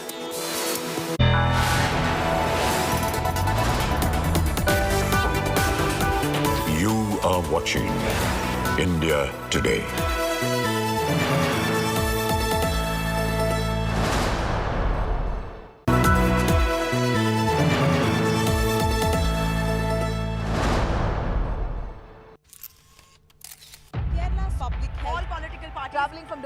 Armed with facts, she takes the news by its horns. You think the future of these students are not hampered? Fierce, bold and direct, setting the tone for the biggest stories. From every corner and every angle. Expect nothing but the unfiltered truth News first, niceties later. Watch me, Nabila Jamal, on India Today.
The largest producer of mustard in the world is facing a heat wave. We're talking about Canada.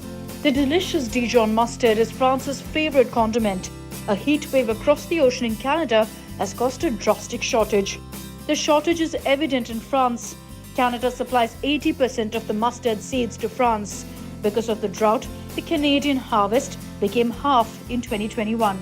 This has propelled France to grow their own crop. Remember, Europe is battling a fuel crisis and a power crisis post the Russia-Ukraine war. Mustard seeds have become more attractive after a drop in the prices of grains and oil seeds. Jérôme Garbes, a mustard expert, said that 15,000 tons of mustard seeds should be produced, meeting 40% of the requirement. Luc Vandermeysen, president of the Burgundy Mustard Association, said that store shelves should be replenished in October. He also said the shortage will be completely over in early 2023. We're very confident for Christmas. Being an agrarian economy, India produces its own mustard. Rajasthan is the largest mustard producing state in the country, therefore it's never going to be a problem for India.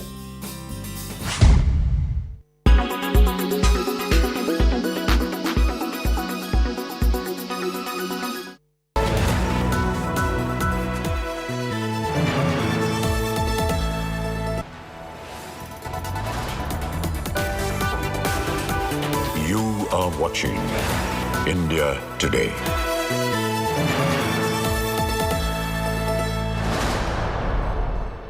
तो पर्दे में रहने दो, पर्दा ना उठा, आजा राजा बंगले के पीछे से बातें बातें कर लो जल्दी जल्दी, सच्चा है प्यार के झूठा. The 60s heartthrob. मैंने तुझे जरा देर में जाना, हुआ कसूर पपा. Bollywood's Jubilee Girl.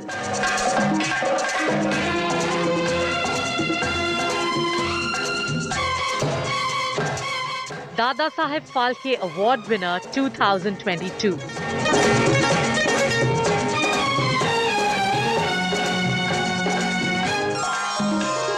Asha Parekh exclusive. Hello and welcome to this India Today special, where we are joined today by a very special person in this festive season. Joining us now is the one and only Asha Parekh, recipient of the prestigious Dada Saheb Phalke Award for Lifetime Achievement in Cinema. Wonderful to see you, Asha ji. Thank you. And special because it's also been your birthday week. Happy 80th birthday. Thank you. What a lovely gift to get on your 80th birthday. Yes, absolutely. That's what I said, that it's the best gift in my life on my 80th birthday. And I was told you got a call at 4 a.m. because you were in the US. Yes, I was in Boston. I was receiving an award there, a Lifetime Achievement Award. And I was sleeping at about 12:30 in the night, and at 4 o'clock I get a call. I didn't know what was happening. I said, she just said, "Are you Asha Parekh?" I said, 4 o'clock in the morning, you are asking me this question, close the phone. So I banged the phone down. So that poor girl lady then sent a message that I'm from the INB ministry, and that's how I came to know that I was being honored with this. How did you feel when you first heard Asha Parekh getting the Lifetime Achievement Dada Saheb Phalke Award, an award that has gone to some of the greatest of our cinematic achievers? Did it make you feel that it was all worth it, this long journey? First and foremost, it didn't sink in. I had to, am I getting it? Is it real?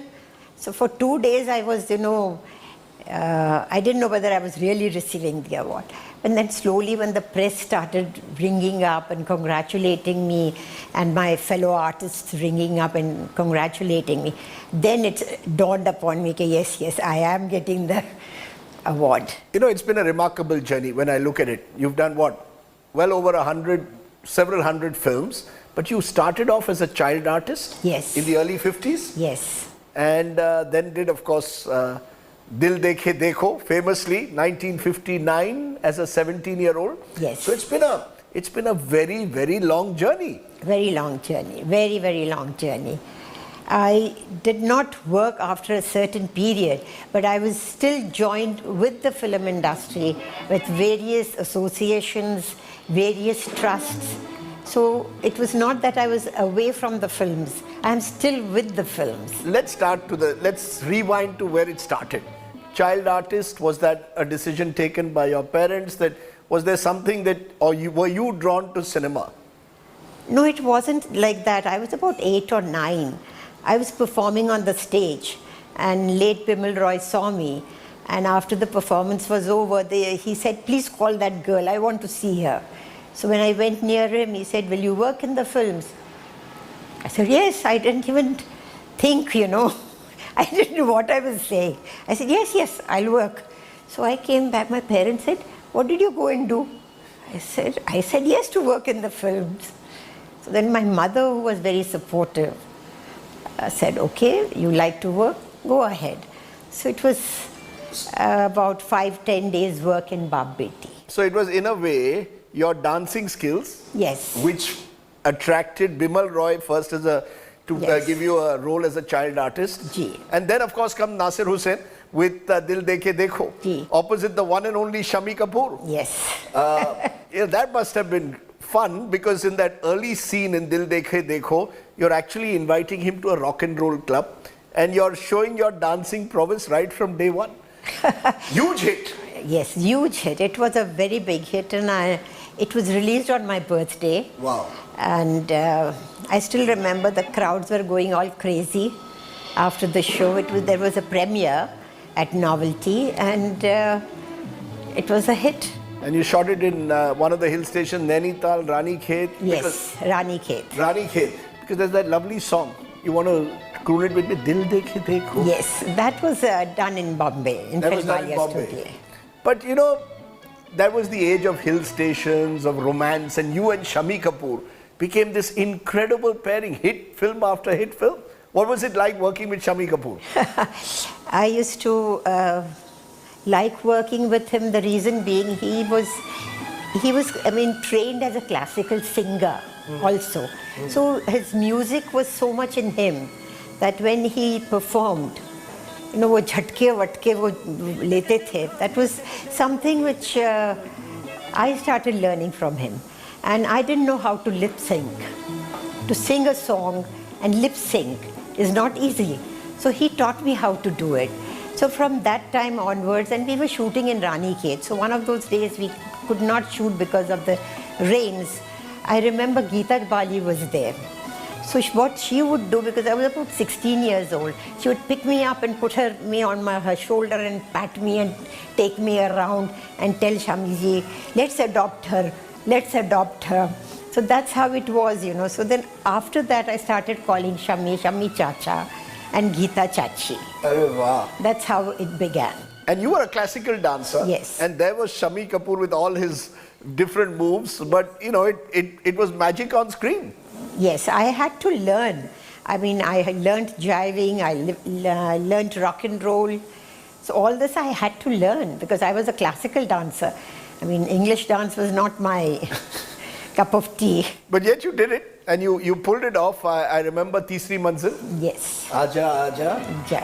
Main hu. Pyar tera. Pyar tera. But again, you were sort of, doing all those, mixing classical with Western, which I think was one of the reasons why you were such a success. You could do Aan Milo Sajna with Rajesh Khanna doing much more sort of traditional dance and then be with the Shami in Teesri Manzil. Was that, do you think being a dancer gave you a huge advantage in those years? Yes, it does. It does because you learn, actually I've learned Kathak, Bharatnatyam, I've learned Odissi, I've learned Kuchipudi, and I've learned even Kathakali. Wow. Because all these dances were incorporated in my ballets. So the hero of my ballet was a Kathakali guru. So I had to do a Kathakali thing. Then Acharya ji came from Ahmedabad, Malika Sarabai's Guruji. He said, no, I have to teach you and you have to perform on the stage. So I learned Kuchipudi. Then I started a dance school in which the Odissi master was there. So I learned a little bit of Odissi. Wow. So that's how I've done all sorts of dances. But dance helps in expressions. Because there's a lot of expression. You are having a lot of expressions depicted in the songs of the old times. Because that's the one big difference, I think, between a lot of the actors of the 60s in particular, that all of you were trained in some form of classical dance, unlike today's generation, which may have other skills, but can't match your dancing skills. I feel that we are now aping the West too much. All the dances which the generation today is doing is not our culture. And that's what I miss, that I feel bad about. That in every state of India, there are such beautiful folk dances, classical dances. Why aren't we bringing them out and why are we aping the West? That's one thing which I feel very bad. You as I keep repeating, fused East and West. You also brought in the sleeveless blouse. in Teesri Manzil, there are sequences there. You are with your sleeveless blouse, which in those days, of course, Sharmila Tagore brought her bikini with Evening in Paris, but all of you were trendsetters in the times in which you lived. So, was that easy to, coming from a relatively conservative household to sort of break away, sleeveless blouse, or was that part of the 60s? Part of the 60s, I would say. I would say it was part of the 60s because one thing was there that we had very fine designers who used to design our dresses, and we became trendsetters because we had good dress designers.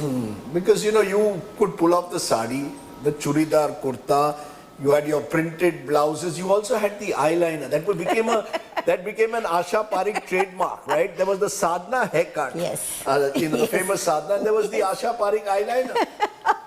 Yes, it was there. Were you all sort of original in that sense? Sadhana ji, yourself, Wahida Rahman, Vaijanti Mala, all the great actors of that generation, the 50s, 60s, we could go to the Mala Sinha, Meena Kumari. Each one of you had something original about yourselves, right? Yes, I agree with you because everybody was different. Now it's not that. Do you agree with me? I guess so. You're saying that I only thought, was there though competition for who's number one? Who gets the maximum hits? I think in 66 or 67, you had a string of hits. Is Sadhana number one? Is it Asha Parekh? Is it Wahida Rahman? No. Was there a lot of competition? No, not at all. Everyone was put in one slot. We had been slotted. So there was no competition as such. Because you have a great friendship, I know, with Wahida ji and Helen. You all go on holidays together. Yes. That must be a riot. Yes, we enjoy ourselves. We meet. Actually, we were 6. 6 of you? Who were the 6? Nandaji. Nandaji. Sadhana. Shami auntie. Right. Helen, Wahida, and me. And you all would, even during your acting days, always holiday together? Not acting days, because there was no time. But after we stopped working, we all started meeting together, and we would go for dinners, and we would go to see cinema in the theatres, enjoy ourselves. I remember we had been to the Royal China, and after one by one we all entered into the restaurant, and people were looking and they were aghast seeing 6 of us together. Right. So it was really fun. We do miss our friends a lot, but now we are 3. You know, and you're 3 of you there. But you know, one of the things in that period was also the use of the hill station, the locales. Shooting in Srinagar in those days must have been very special in films like Aan Milo Sajna. Yes. Kashmir was a beautiful place, and we really enjoyed being there. Your favorite co-star? Oh, they were all. No, come on. Now you're being diplomatic. Someone whom you really loved shooting with? I loved to work with Shami Kapoor because, as I said, my first picture, I was with him. So from there onwards, I really enjoyed his company, and he had a rare sense of humor. Even Mr. Shashi Kapoor had a rare sense of humor. He would come out with such funny things that it used to make you laugh. But you know, you did one of your classic roles with Rajesh Khanna, Kati Patang. Yes. Which is, you know, memorable. Those scenes with you and Rajesh Khanna together are absolute magic. And he was, of course, becoming the superstar, the phenomenon. Superstar, yes. What was it like working with him? Because a lot of actors have told me very difficult because he never kept to time. Is that true? Yes, he was a little difficult when he became a superstar. But his first film was with me, which was Baharon Ke Sapne. Right, yes. At that time, he was a very quiet person, you know. He used to come to my place, very quiet, introvert person. But once he started blooming, you know, he was a different person altogether because he used to be surrounded by girls all the time. Really? So once he told me, he says, "Why do you come early?" I said, "Look, it's a 2 o'clock shift. I have to be there at 2. Don't come so early. I'll come at 4 o'clock. So you come at 4 o'clock." I said, "Okay, I'll come at 4 o'clock." So we used to manage it, you know, and then we became friends after working in 2-3 films. So it wasn't a very difficult for me to work with him. There's that unbelievable song, Ye Jo Mohabbat Hai. Yes. You know, he's in the rain singing it, and there are these shots of you which are interspersed in that song, which is pure magic, really. Yes, it's been a very big hit, and it still goes on. It does. But, you know, you mentioned friendship with Shami Kapoor, whom you called Shami Chacha, as you've told us, with Rajesh Khanna as well. But you were never linked in that sense with your co-stars. Somehow the gossip magazines never said Asha Parekh is going out with someone. Did you stay away or from the film industry in general? I was too, involved with my work plus my stage. So there was no time to think of being involved with anybody at that time, you know. And as such, somebody was involved with somebody. So there was no question of me being involved with somebody.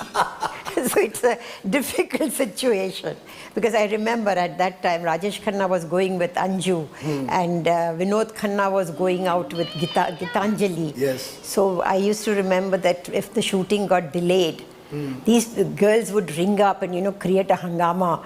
So these people would be running out of the set and coming back again, you know, and feeling very upset what to do, you know. But you do write in your biography, if I may say so, that you did find love, but you chose friendship. You've never revealed that. What did that mean? Well, I loved a person, and it's not that I'm a very frigid woman that I won't love anybody. I did love somebody, but I realized that marriage was not possible, so marriage didn't happen. And you never revealed it in all these years? No, I wouldn't like to reveal it. Why should the family get upset? You were very private. Were you a very private person off screen? You had your dance, of course, but were you a very private person off screen? You had this lovely little bungalow at Juhu where everyone told me if you ever go to Asha ji's bungalow in those days, she has the best collection of orchids. Yes, I love orchids, and I got them from Bangkok, and they were very beautiful. I had about 10,000-15,000 plants. But when I sold off my bungalow, I had to, you know, give away. Some people took it away, you know. So That's but it. in a sense, the actors of that period had a lot of interest outside just cinema, right? Particularly Yes. in your case, dance, your love for orchids. You all had a life beyond. You even started your own film distribution and production Yes. business. So you were not just actors. Yes, at least I was just not actor only, because I was doing a lot of social work. I was a distributor, I was a producer, director, actor. Your favorite film? You know, if there's a film that you think defines Asha ji, that you, after all these years, can turn to and say, look, that was my best role. That's very difficult to say. Very difficult to say, because all the films I worked in, I loved my role, and that's why I worked in them. It's very difficult. Very difficult? Very difficult. 2 or 3 which stand out for you? I worked very hard for Chirag. Unfortunately, the film didn't do well because people did not accept me as a blind girl. So that was one thing which I felt very bad about, because I really put a lot of hard work in the film. Chirag was one film. Do Badan was one film where actually the critics realized that I could act, because everybody thought that I was just a glamour girl. I couldn't act. That's what people said. But after Do Badan, people realized that I could act. Do you think that you got, in a way, typecast? That, you know, she's the glamour girl, Yeah. she'll always be there, romancing her heroes. Yeah. So therefore, some of the serious roles that otherwise went to Amala Sinha, Meena Kumari, great actors, Nutan, you know, that terrific acting generation, meant that you were typecast. Yes, I was. I was typecast. So that Do Badan shifted the whole thing. Yeah, and yet, you know, yet people don't realize the kind of range of roles eventually that you do over a long career.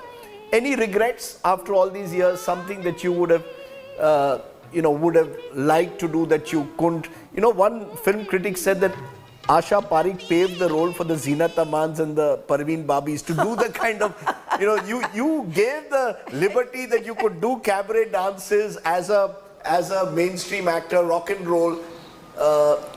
True, in a way. Yeah, in a way, true. That's true. Any regrets? इतने लंबे सफर के बाद आपको अब Dada Saheb Phalke award दिया गया है, कोई रिग्रेट, कोई आप अफसोस कि ये चीज़ मैं करना चाहती थी नहीं कर पाई लाइफ में? ऐसे तो कोई रिग्रेट है नहीं, लेकिन I would have love to work with Dilip Kumar. Yusuf साहब के साथ काम करने का बहुत मन था, और मैं उनको देखती थी, मेरी बोलती बंद हो जाती थी. अच्छा. तो ये हुआ कि फिल्म इंडस्ट्री वेलफेयर नहीं, सिने आर्टिस्ट वेलफेयर ट्रस्ट था हमारा. तो यूसुफ साहब वहाँ वो मेंबर थे, उसके ट्रस्टी थे. तो एक दिन मुझे उनसे जाके कुछ शिकायत करनी थी. मैंने सायरा से कहा, मैंने कहा मुझे यूसुफ साहब से मिलना है और मुझे ये कहना है कि मुझे नहीं करना काम. तो कहा कि अच्छी बात है, तुम आ जाओ. तो जैसे ही मैं गई तो यूसुफ साहब बैठे हुए थे, और सायरा ने कहा, देखिए आप बिल्कुल इससे ये मत करिए, वो बहुत डरती है आपसे, and she is in awe of you, देखती रहती है आपको, तो आप ज़रा आराम से बात करिए उससे. तो मुझे अजीब सा लगा कि ये क्या बोल रही है यूसुफ साहब को. फिर यूसुफ साहब को मैंने समझाया कि भाई ये चीज़ें हैं. तो कहा नहीं ऐसा नहीं हो सकता, तुम जो कर रही हो ठीक कर रही हो, वही करो तुम. मैंने कहा ठीक है. तो इस तरह से यही रिग्रेट है कि मैंने उनके साथ काम नहीं किया. You told me before the interview that you almost did a film with the great Guru Dutt. Yeah, no, as a director. Yes, as a director. As a director. What was that film? It was supposed to be paprika. It means red chilies, and it was a fabulous subject, but it just didn't happen. You know, you were lucky in a way that you also were in that age of the 60s where you had all these wonderful directors. Yes. How much do you think that you were a director's actor, as were a lot of the actors of that time? That these directors, cinematographers, just lifted the level of cinema, you know, Kati Patan kind of film. Just the direction is also wonderful. Yes. Mr. Shakti Samanta. Shakti Samanta. He was a fabulous director. I worked with Mr. S.S. Vasan also. And working with him was also a great thing. I remember there was a song which I was very upset about because somebody had, the tunes were the same the lady who performed, it was a mujra. And here I'm performing for the blind on the stage, and the same music was there. So I went to Mr. Vasan, I said, I don't like the song. So he said, what happened? He said, you hear the song and you hear both the songs, you will realize what I'm saying. And will you believe it? He changed it. Wow. So it was great working with Mr. S.S. Vasan. It was great working with Rishikesh Mukherjee also. Of course. Yeah, he taught me what editing was. He would say, look, I'm going to cut the shot from here, I'm going to join it from here. So that's how I learnt a little bit of editing also. Which enabled you to become a director later in your life. Because, you know, the song picturization also. There's one song which is particularly memorable. Caravan? Yes. 5-minute long sequence? Yes. Name the song. Daya, Daya, mein kahan Phasi. Kahan Phasi. Yes. You know, that song is a 5-minute long sequence almost. Yes, yes. And you pull it off with elan, classical dance, but also, you know, very filmy. Yeah, this was a dance in which I was supposed to be not knowing dance. Right. So I had to do everything wrong. But it was hilarious and I enjoyed doing it. And it was a difficult song for Asha ji to sing. It was not easy. And in a way, Asha ji's voice and Asha Parikh's sort of moves were the perfect combination. Yes. You know? Yes. She sang a lot of songs of mine, though Lata Bai also sang a lot of songs, like Main Tulsi Tere Aangan Ki, Suno Sajna. Yes. What a beautiful song. It was all sung by Lata ji. That's right. So you had the benefit of these both of them, of Asha and Lata. I want to end by asking you, you know, as I said, I've interviewed Wahida ji and Helen earlier. What do the three of you do when you all go on these holidays? We enjoy, we crack jokes and look after each other. And whatever we want to eat, we eat and enjoy. And when you look at the new actors of today, any actress or actor that you say wow, is there anyone who really impresses you in the new generation? Shah Rukh Khan. You're also a Shah Rukh fan? Yes, I am. Amir Khan. I like him also very much. I've seen him a little tiny tot, you know, Amir Khan. And I remember with his little hands, he would say Adab, you know, so sweetly. So these two are great. And any heroines? Heroines, oh, I like Deepika. I love her. We're a joint mutual Deepika fan club. Oh, you also? I think she's terrific. She's terrific. She's very beautiful. Ma'am, you're beautiful too. Thank you for the compliment. And congratulations once again. Thank you. It's a very special honor. Yes. And it is for a career that has spanned so many years and decades. Yes. Is there one thing you want to say to all your fans today who will be watching this, who may have seen you in Dil Dekhe Dekho, in Caravan, Tisri Manzil, Aan Milo Sajna, Kati Patang? What do you want to tell them today? Today that you all have always been with me and please be with me till the end of my life. Happy 80th birthday once again. And thank you very much for doing this. And I can tell you viewers, before the interview, she gave us the most fantastic coffee. Oh. So if you ever meet Asha Parikh, make sure you have her coffee. Thank you. Thank you. Woman of style and substance, the one and only Asha Parikh. Thank you, Asha ji, for doing this very special interview for us. And thank you, viewers. The one and only Asha Parikh.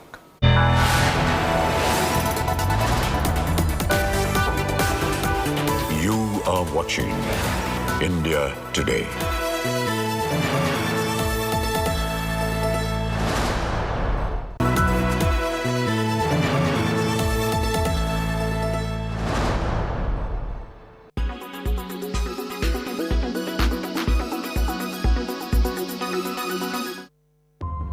Russia is using Iranian drones to attack Ukraine.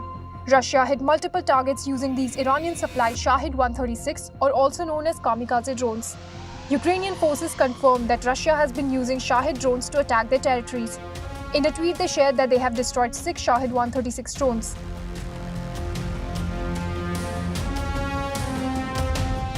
But what are the features of these kamikaze drones? At its core, Shahed 136 is a loitering munition designed to neutralize ground targets at range. It has been in service since 2021. The fuselage is centralized and blends into the wings, creating an elegant shape. The drone is 3.5 meters long with a wingspan of 2.5 meters. It flies at over 185 kilometers per hour and weighs about 200 kgs. The aircraft is launched nearly horizontally at a slight upward angle and is assisted in the initial phase of flight by rocket launch assistance. The entire unit can be mounted on the back of any military or commercial truck, enabling mobile hit-and-run operations that can thwart countermeasures. The Shahed 136 is an evolutionary addition for Iran. It can now rely on its own military industrial capabilities. As per the reports, the drone was used in 2020 during the Yemeni civil war, and recently it was used by Russia against Ukraine.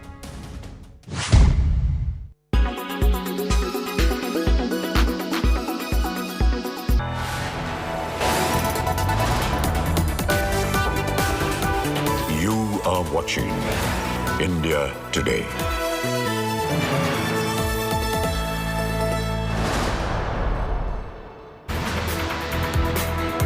Very good afternoon. You're watching India Today. I'm Nabila Jamal. The headlines first. RSS chief Mohan Bhagwat's big statement on Vijay Dashmi advocates equal policy and population, says anti-India and anti-Hindu forces busy dividing India.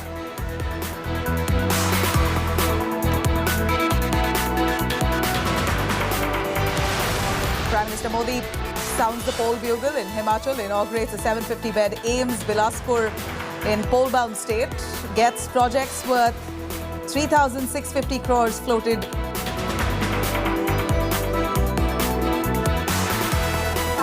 मेरा सौभाग्य है कि विजयादशमी पर हिमाचल प्रदेश के लोगों को स्वास्थ्य, शिक्षा, रोजगार और इंफ्रास्ट्रक्चर के हजारों करोड़ रुपए के प्रोजेक्ट इसका उपहार देने का अवसर मिला। Amit Shah's mega Vijay Dashmi rally in terror hotbed Baramulla launches massive Parivarwad attack, says Gupkar bought Pakistan terror, Modi bought Vikas in Jammu and Kashmir.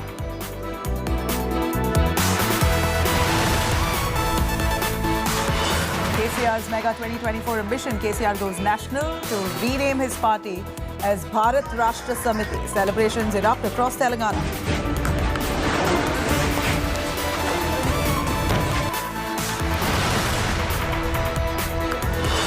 And Mumbai to witness Maha rally face-off between Shinde and Uddhav Sena. Uddhav Dasera rally will be held in Shivaji Park, while Eknath Shinde all set to hold a rally in PKC.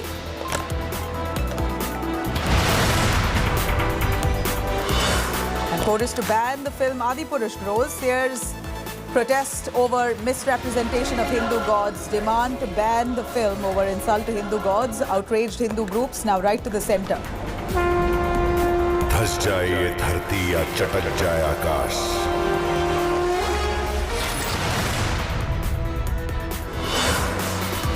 And billionaire Elon Musk now says that he's all ready to buy Twitter in the latest of his dilly-dallying by the world's richest man.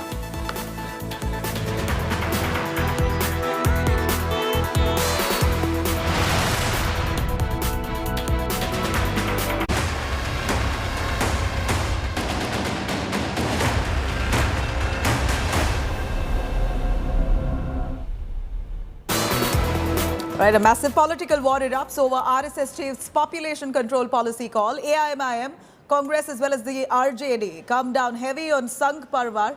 In fact, lashing out at Bhagwat, OAC has rubbished the need for a policy and said that Muslims have sharpest decline in fertility rate over the last few years. He's also taken a jibe at the RSS, saying that fear-mongering over population imbalance has resulted in genocide, ethnic cleansing and hate crimes across the world. OAC was replying to RSS chief Mohan Bhagwat, who in his Vijay Dashmi address has raised population issues among many others. He's also asked the Muslims to slam hate crime incidents like Udaipur beheading, while maintaining that RSS is not against Muslims.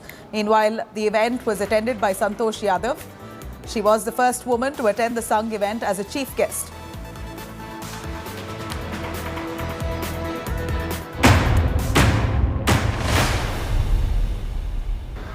कि जनसंख्या में प्रमाण का भी संतुलन चाहिए। हम भुगते हैं।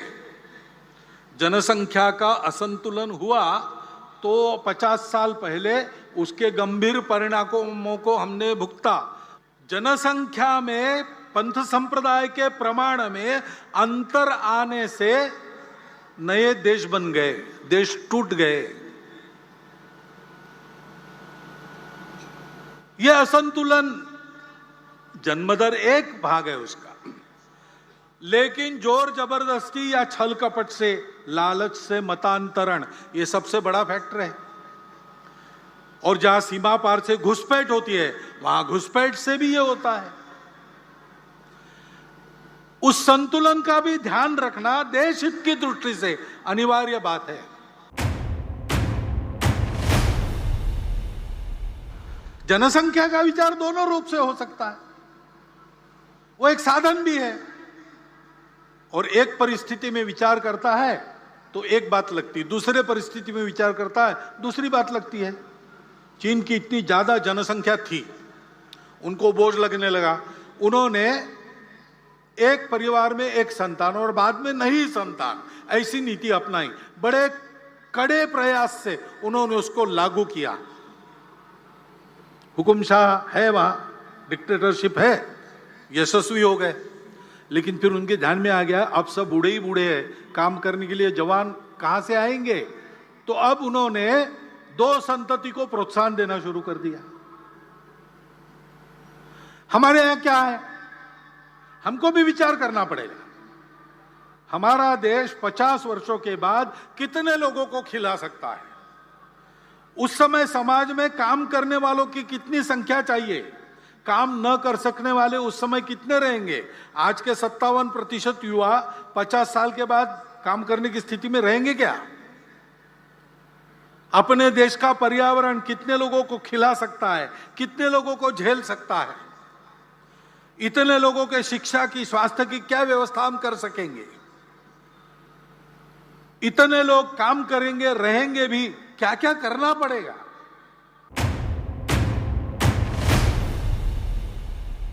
कोरोना की विपदा से बाहर आने के बाद अब हमारी अर्थव्यवस्था धीरे धीरे पूर्व स्थिति पर आ रही है और वो आगे जाएगी, ऐसी भविष्यवाणी दुनिया के सभी अर्थतज्ञ कर रहे हैं।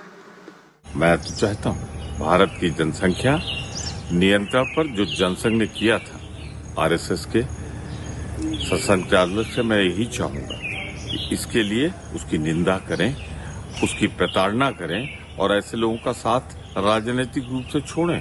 सांस्कृतिक मंच के नाम से जो दिया जाता है उससे अलग हटें। अगर करें तो दूसरों को उपदेश दें, वरना मत उपदेश दें।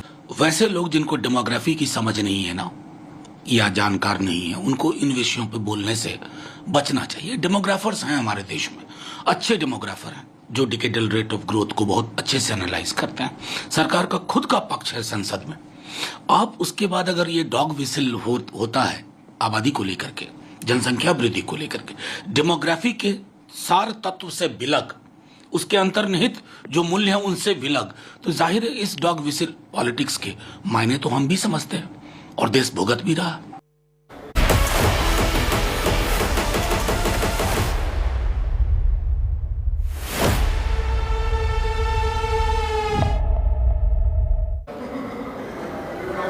Right, Mumbai is all set to witness the mega battle of Dashera rallies between Uddhav Sena and Shinde Sena. In a first for the Shiv Sena, 2 Dashera rallies will be held in Mumbai as it prepares for a show of strength with its first such mass event since the split within that party in June this year. Uddhav Thackeray-led Sena is now preparing to hold the rally at Shivaji Park, where they have been held ever since 1996. Eknath Shinde, Chief Minister's faction, will be holding his rally at the Mumbai Metropolitan Region Development Authority grounds in Bandra Kurla complex. Ahead of the Dashera rallies, the Shiv Sena's 2 factions have been engaging in a video war, with both sides now claiming to be the true heirs of Sena founder Bal Thakray's legacy.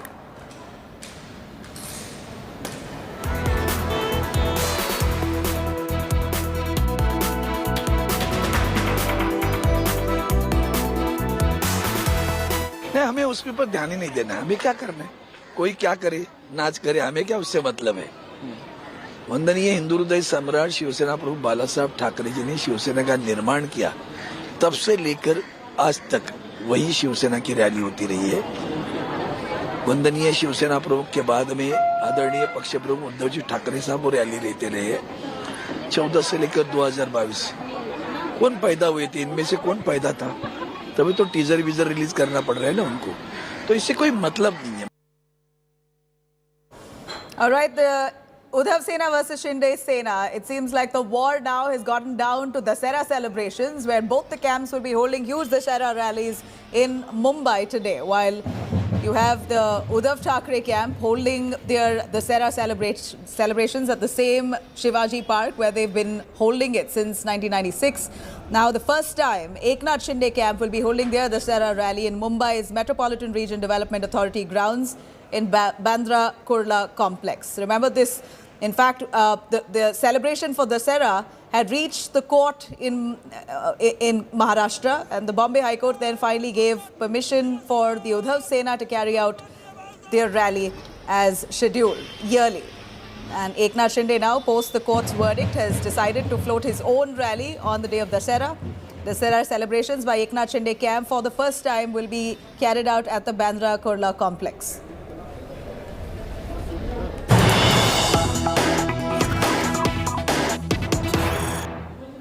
All right, we have some big breaking news coming in. A call now has been received on the landline number of HN Reliance Foundation Hospital. 12:57 p.m. today from an unknown number, in which the caller threatened to blow up the hospital and issued threats to name some members of the Ambani family. The Mumbai police has just reported. Offence in this incident is, in fact, this episode has been registered. A case has been registered at the DB Marg police station. Further investigation into this matter is currently being carried out. Mumbai police now releasing a statement saying that a threat call has come to the Reliance Hospital in Mumbai at exactly 12:57. An unknown number calling the landline of the hospital, threatening to blow up that hospital. Threats issued, and some of the names of the Ambani family have also been mentioned while as part of that call. Devesh joining us live for a little more. Devesh, a formal complaint now has been registered at the DB Marg police station alleging that the Reliance Hospital has got a threat call threatening them to blow up that hospital. Tell us more. Well, Nabila, this call was received from an unidentified number. Unidentified caller had made this call at around 12:57 p.m. at the landline number of HN Reliance Hospital in South Mumbai, wherein the unidentified caller threatened to blow up the hospital and also issued threats in names of Ambani family members. After which, DB Marg police is now sprung into action. They are trying to trace the call, they are trying to trace the caller, and once he is apprehended, he will be arrested and booked in this particular case. Earlier also, on 15th of August, in a similar manner, HN Reliance Hospital had received 8 threat calls, and on the same day, Mumbai police managed to apprehend the caller. He was apprehended from Dahisar area of Mumbai and then placed under arrest. Today, again, a similar call was received and Mumbai police has sprung into action and they are trying to trace the call. Nabila. All right. Now, we hear that that threat call, whoever this person was, has particularly mentioned some of the family members of the Ambani family, named them, saying that they're going to blow up the hospital, and also threats issued to some members of the family. Any word on who are those members that were particularly pointed out by that accused person who's made that phone call?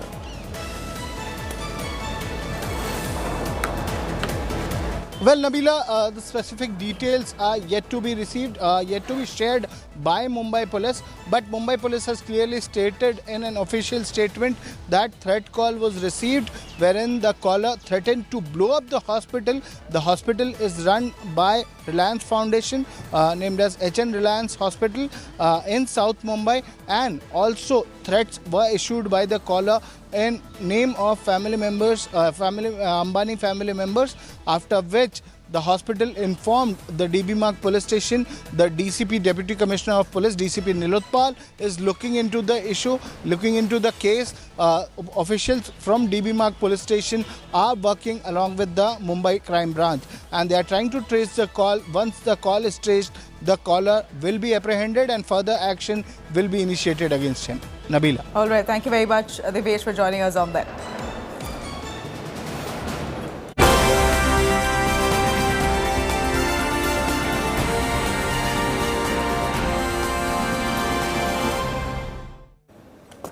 All right, Telangana Chief Minister K. Chandrasekhar Rao is now going national, thereby kicking off the TRS mission 2024.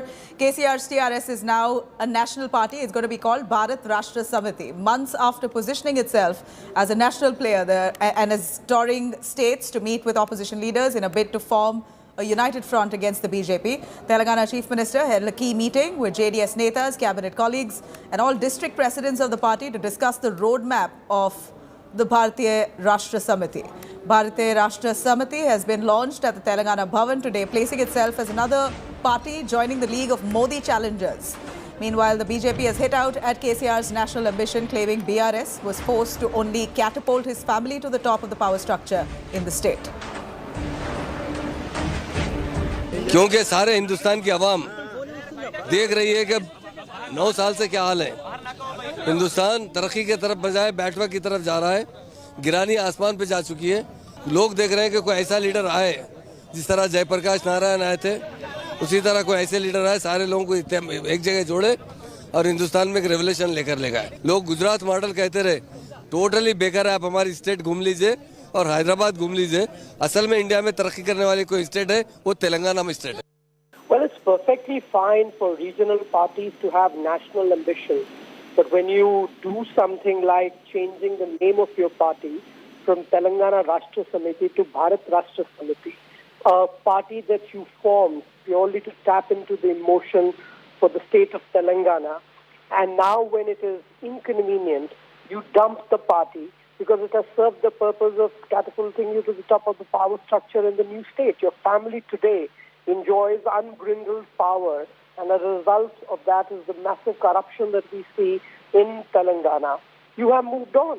So in a sense, you are cheating the people of Telangana. You have used them. You have used their emotion for the state of Telangana, and you have now decided to move on. How does it reflect on KCR as a leader? इस देश में दो ही दल हैं जो दिल्ली में सरकार बनाने के लिए ताकत रखते हैं, बीजेपी और कांग्रेस है। तीसरा कोई विकल्प नहीं है। अगर कांग्रेस पार्टी का समर्थन तेलंगाना राज्य के गठन में नहीं होता तो क्या कल भी तेलंगाना राज्य बन सकता था? बहुत कुछ वादे किए थे केसीआर साहब ने हम लोगों के साथ, में उसको दोहराना नहीं चाहता, लेकिन केसीआर साहब को जितना आप जानते शायद मैं नहीं जानता। All right, so you have those visuals that came right from the start of the day today, where we see KCR launching his new party, calling it the Bharatiya Rashtra Samiti.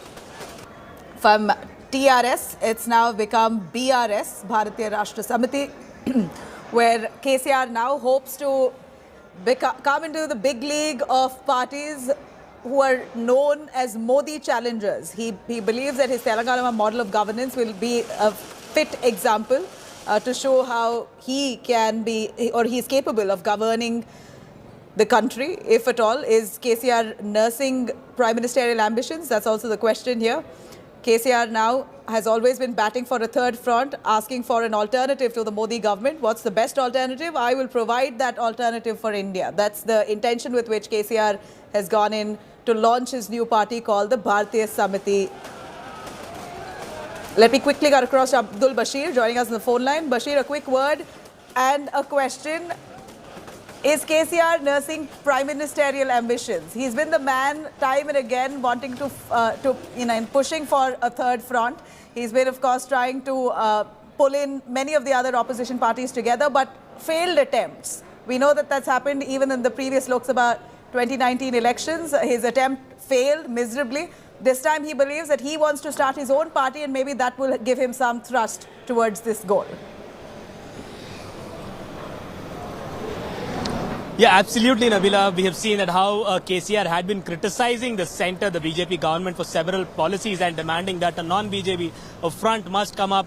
There must be a big move by the non-BJP parties to come together with an alliance. And absolutely, he had earlier tried for this attempt to get a third front, not once but twice, but he failed in his attempt. And this is the third thing that we see, a new move by KCR, where he has changed the party's name from Telangana Rashtra Samiti to Bharat Rashtra Samiti.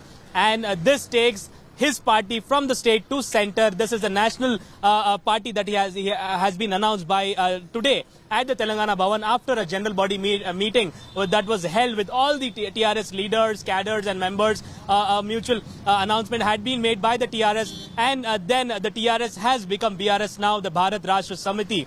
Here, the flag of TRS will remain same with the logo from Telangana's map to India's map will come onto it, where car will remain the symbol of TRS here. And this is the announcement that has been made by Telangana Chief Minister and TRS Supremo, now said to be BRS Supremo, K. Chandrasekhar Rao at TRS Bhavan today. So this is the major announcement that has been made. Yes, national ambitions can be seen. And as far as your question is concerned, the Prime Minister ambitions that we are talking about, yes, several top leaders claim and they believe that KCR is the Prime Minister's candidate. If the opposition comes together, they are also aiming to push forward KCR as the Prime Ministerial candidate. But as we know, that several attempts have been foiled. We'll see how that pans out. Now, it is to be seen how this attempt is going to... Thank you very much for joining us. We know that there's huge celebrations right now within the TRS. They are all celebrating their party now turning national ahead of 2024 elections. Now, similarly, we see a huge push by Union Home Minister Amit Shah in the state of Jammu and Kashmir. Ahead of polls there in the state, we're seeing Amit Shah's big message going out in Srinagar as part of his 3-day tour in the Union Territory. His public address that was addressed in North Kashmir's Baramulla town was the first show of the BJP in terms of strength in a town considered to be a hotbed of terrorism. Amit Shah has launched a scathing attack there against the Gupkar bloc, the alliance of Kashmiri political parties that include the Muftis and the Abdullahs, who are now seeking restoration of Jammu and Kashmir's special status.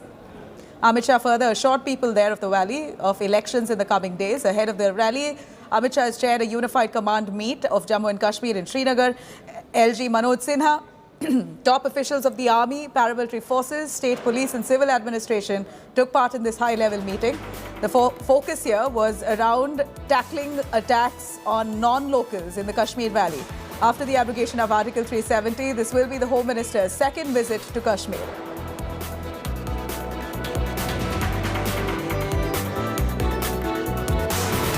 ये मुझे सलाह देते हैं कि पाकिस्तान से बातचीत करो।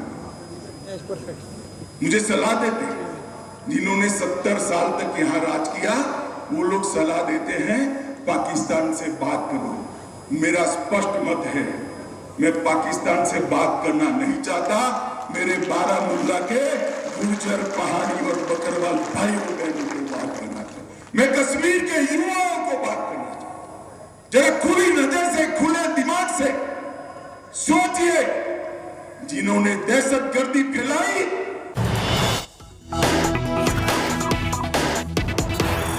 All right, we're cutting across to Prime Minister Modi, who's currently in Kulu, Himachal Pradesh. A huge outreach there as well by the BJP. Prime Minister Modi launching developmental projects.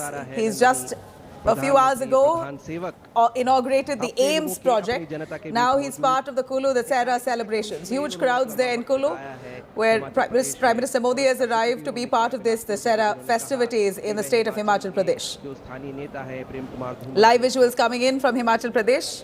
Prime Minister Narendra Modi, who's going to be participating in the Dasera celebrations in Kulu. Live visuals coming in from Himachal Pradesh ahead of elections. A huge push by the BJP as they roll out many developmental projects. AIMS that was inaugurated in Bilaspur by Prime Minister Modi himself, and also a 4-lane road project that was rolled out. Prime Minister Modi now at Kulu. He's going to be part of this day-long Dasera festivities in Himachal Pradesh. Here's Prime Minister Narendra Modi, who's just arrived in Kulu, flanked by all the leaders of Himachal Pradesh who are present right there. Huge crowds flocked in to witness Prime Minister Modi. Of course, the crowds also there to celebrate the Dussehra. This is images coming in from Kulu. Massive Dussehra festivities there. A day-long festival that will be attended by Prime Minister Narendra Modi himself. लोगों को दे रही है। हमने देखा पिछले 2 दिनों से हम देख रहे हैं कि देवी देवता यहाँ पर पहुँच रहे हैं और बड़ी संख्या में युवा हैं। आपने भी देखा होगा, आमतौर पर ये माना जाता है कि युवा परंपरा से नहीं जुड़ते, लेकिन जिस तरह से देवी देवताओं का यहाँ आगमन हो रहा है और बहुत सारे युवा इस पूरे प्रोसेस में भाग ले रहे हैं, पूरे जो प्रोसेशन चलता है उसमें। पारंपरिक टोपी पहनाकर जयराम ठाकुर मुख्यमंत्री हिमाचल प्रदेश ने प्रधानमंत्री का अभिवादन किया। और आप बात कर रही थी युवाओं की, यंग इंडिया है ये, India is the youngest country in the world. और हाथ हिलाकर, हाथ जोड़कर प्रधानमंत्री अभिवादन करते हुए स्थानीय जनता का। और मुझे लगता है काफी लोग बाहर से भी आए हैं, क्योंकि तमाम होटल्स बुक हो चुके हैं। प्रधानमंत्री की जैसे उनको आने की खबर मिली, रूम्स ही नहीं मिल रहे यहाँ पर। बिल्कुल बिल्कुल। वैसे तो जब भी दशहरा होता है तो लाखों की संख्या में यहाँ पर्यटक आते हैं, क्योंकि इस तरह का नजारा शायद ही कहीं देखने को मिलता हो, कहीं नहीं देखने को मिलता। इतने सारे 300 से अधिक देवताओं का एक शहर में पहुँचना, भगवान रघुनाथ से उनका मिलन होना, और बिल्कुल जिस तरह का माहौल यहाँ पर बनता है, सच में ऐसा लगता है कि भगवान धरती पर उतर आए। और ये भगवान राम परिवार की, साथ में सीता माता, लखन और भक्त हनुमान भी साथ में है। एक फोटो फ्रेम उनको भेंट किया गया। और आप बात कर रही थी यंग इंडिया की। प्रधानमंत्री हमेशा अपना वादा निभाते हैं और आज तो रिकॉर्ड बनाया नंदिनी। प्रधानमंत्री ने, पहले प्रधानमंत्री हैं जो कुल्लू का दशहरा देखने के लिए यहाँ पर आए हैं। बिल्कुल पहली बार है। इससे पहले हम बात कर रहे थे तो हमें बताया गया कि इससे पहले लाल कृष्ण आडवाणी यहाँ पर आए थे, लेकिन उस समय वे गृह मंत्री थे। ये पहली बार है कि प्रधानमंत्री नरेंद्र मोदी यहाँ पर पहुँचे हैं। इससे पहले देखिए कितनी खूबसूरत शॉल भी उन्हें दी गई है, कुल्लू शॉल जिस पर कुल्लू पट्टी का काम है। बहुत खूबसूरत शॉल उन्होंने ओढ़ी हुई है और ऐसा लगता है कि हिमाचल के बीच हिमाचल का जो कोई नेता है, हिमाचल का बेटा, बिल्कुल हिमाचल की आन बान और शान, हिमाचल की ये टोपी, हिमाचल की पहचान जो प्रधानमंत्री को भेंट की गई और प्रधानमंत्री ने पहनी भी हुई है। और बिलासपुर से ही प्रधानमंत्री उस टोपी को पहने हुए हैं और ये बताते हुए कि मैं आपके बीच आ गया हूँ, मैं आपका बेटा हूँ। और ये देखिए अंतर्राष्ट्रीय कुल्लू दशहरा पर प्रधानमंत्री का हार्दिक अभिनंदन करते हुए। All right, that's Prime Minister Narendra Modi in Kulu as part of their day-long Dussehra celebrations. We're going to continue tracking those details for now. A short break. Stay with us.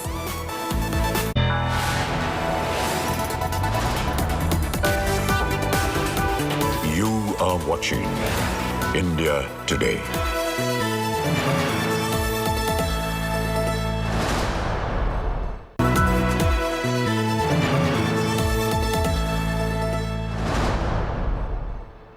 Everyone's busy finding what's trending. You're busy finding out why. India Today, for those who research before reacting. Download the India Today app now.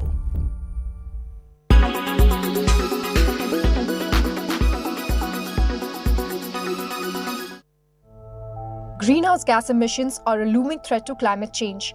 Industries are finding ways to capture and store carbon.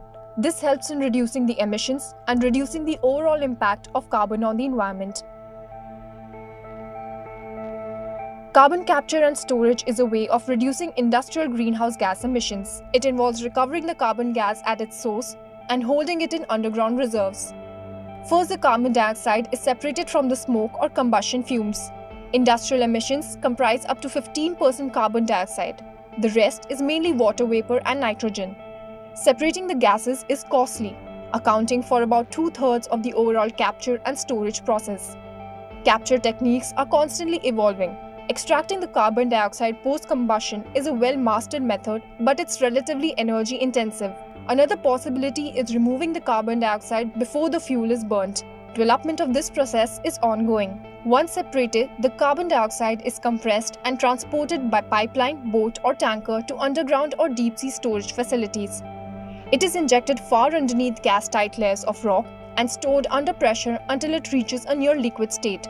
Suitable storage sites include end-of-life oil and gas fields or extremely deep layers of porous rock impregnated with salt water.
Battery swapping was a real game changer and is a real game changer as we go into other markets, large-scale markets.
The COVID-19 pandemic has forced us to do a rethink on what we are doing to ourselves with our bodies and our minds.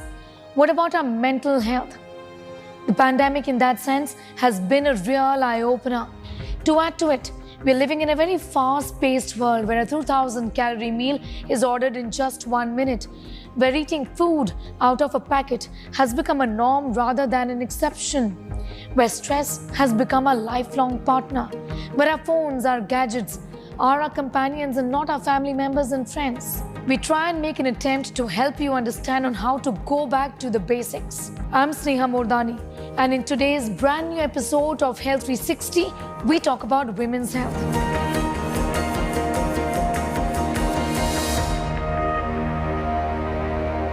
The most common problem that women brush under the carpet without realizing that it could be a warning sign of something big. This problem is that of painful periods and prolonged periods. This report is my first-hand account of the problem many women face. We're talking about endometriosis. Take a look. So this causes pain, very, very bad pain.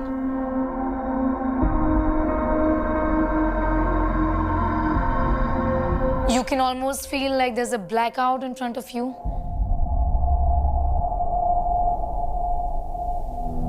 Imagine having cramps every day, sometimes for like days together, any time of the day, many times in a day. That is endometriosis for you. Periods or no periods, you have cramps every single day. 1 in every 10 women suffer from endometriosis. Most of them don't even know they do. So just like me, I was completely unaware about what is really happening to me. You know, tolerating pain and taking it as normal just became a part of life. I thought it is okay. This is just this is just natural. Putting up with so much pain should come naturally to me because this is the way of nature. I didn't know that it was not normal. A health reporter is supposed to have a lot more privilege in terms of, access to information around your health, have more knowledge about endometriosis than the layman. But in spite of that, I did not. I also thought that staining the bed sheet is normal. Maybe it's not just me. Maybe there are others also who are having to undergo this experience of getting up every morning and the first thing that you do, actually sometimes towards the middle of the night as well, towards the morning, in the middle of the night, you get up and check if your bed sheet is stained or not. Imagine being in a position where you bleed so heavily that you're bleeding for 10 days in a row. There were instances of my staining even the sofa, for example, and I did so in somebody else's house as well. Like that is how heavy I bleed. Excessive bleeding and prolonged bleeding, in fact, is one of the first signs of endometriosis. Doctors now say neither prolonged bleeding nor painful periods is normal. They have, they lose a lot of blood during a period, then it can make them anemic, they feel weak, they have all the symptoms of anemia, that they can't concentrate on work and all this. So prolonged and heavy bleeding is not considered normal. To begin with, difficult or painful periods or very heavy blood flow was never really a problem for me. In fact, this really came out of the blue for me. This was the year 2012 that I saw an increase in weight. Suddenly I felt that I'm just feeling very bloated. And there was this time when I was in my previous organization when I was actually alone and I was just about to call it a day. And the minute I got up from my chair, I felt there was a blackout and I passed out. And several scans and MRIs later, which also, by the way, did not give an accurate picture of the situation. The doctor did say that this appears to be a very, very bad case of endometriosis, and this has probably progressed to the last stage of endometriosis, which is stage 4, which means that I will need a surgery. So endometriosis is a gynecological condition in which the lining of the uterus develops inside. Instead of staying inside the cavity, it can develop outside the uterus or in the wall of the uterus. It can also develop in remote places. You can't even imagine that lining can go as far as the lungs and the abdominal surface, and anywhere in the body it can develop. Currently, it is not known what causes endometriosis. It is largely seen as a genetic or immunological disorder. It causes extreme pain while the woman is in a sexual activity. It causes life-changing problems like pain that interferes with any day-to-day activity. And worse, it causes infertility. Imagine having to do everything, every little thing, just keeping your pain threshold in mind, keeping in mind whether the periods will be manageable or not. Imagine choosing not to go for a reporting assignment because you know that it may be difficult. Skipping an outing with friends. All of that became regular for me, very regular. Everything had to be done keeping pain in mind. As is known, sexual intercourse is very, very painful. Defecation is painful. Going to the toilet is painful. Every damn thing is painful. This is a leading cause of infertility because it can affect right from, if it has involved the ovary, then it can affect the ovulation and it can disturb the tubal function. Endometriosis is lifelong. It can't be cured. It can be managed with medicines and with lifestyle changes. But awareness is the key. To know that bleeding for 10 days at a go is not normal. To know that debilitating pain should not be suppressed using over-the-counter muscle relaxants. So after the surgery, there were some 36 to 40 cysts, and it was found in different organs of the body like the uterus, like the ovaries, fallopian tubes, right below the lungs as well, actually, is what I remember very distinctly, that it had even reached up to the lungs. There is no cure. The cure is when you remove both the ovaries and you suppress endometriosis, the existing endometriosis, then you hope that it would not come back because the stimulus to the endometriosis has gone, and that is the ovaries. For the longest time, I was on progesterone, which is of course the medicine that is taken to control your periods, and that was the medication for years together. Until the time I decided to try having a child, which I was told will never happen naturally. But then I got off the medication, and miraculously, with endometriosis grade 4 and with after the surgery, I did conceive naturally and I did have a child. So almost about 5 years after having the baby, I saw the symptoms of endometriosis come back again. I was told that there is a chance that it may come back, but many times after a baby, usually when you're breastfeeding, and usually you don't get your periods when you're breastfeeding, nature has its way of curing this. I clearly wasn't that lucky.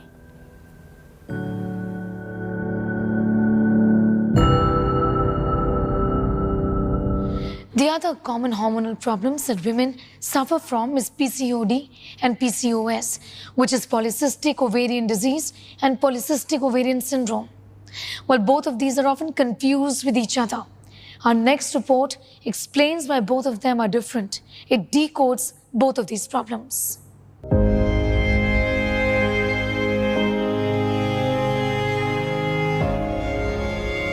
The bane of many women struggling to have a child.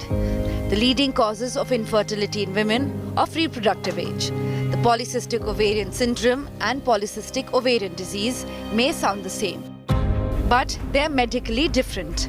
While PCOD is a milder form of delayed ovulation and hormonal imbalance, PCOS is a more severe form of hormonal and metabolic trouble, often linked to obesity and diabetes.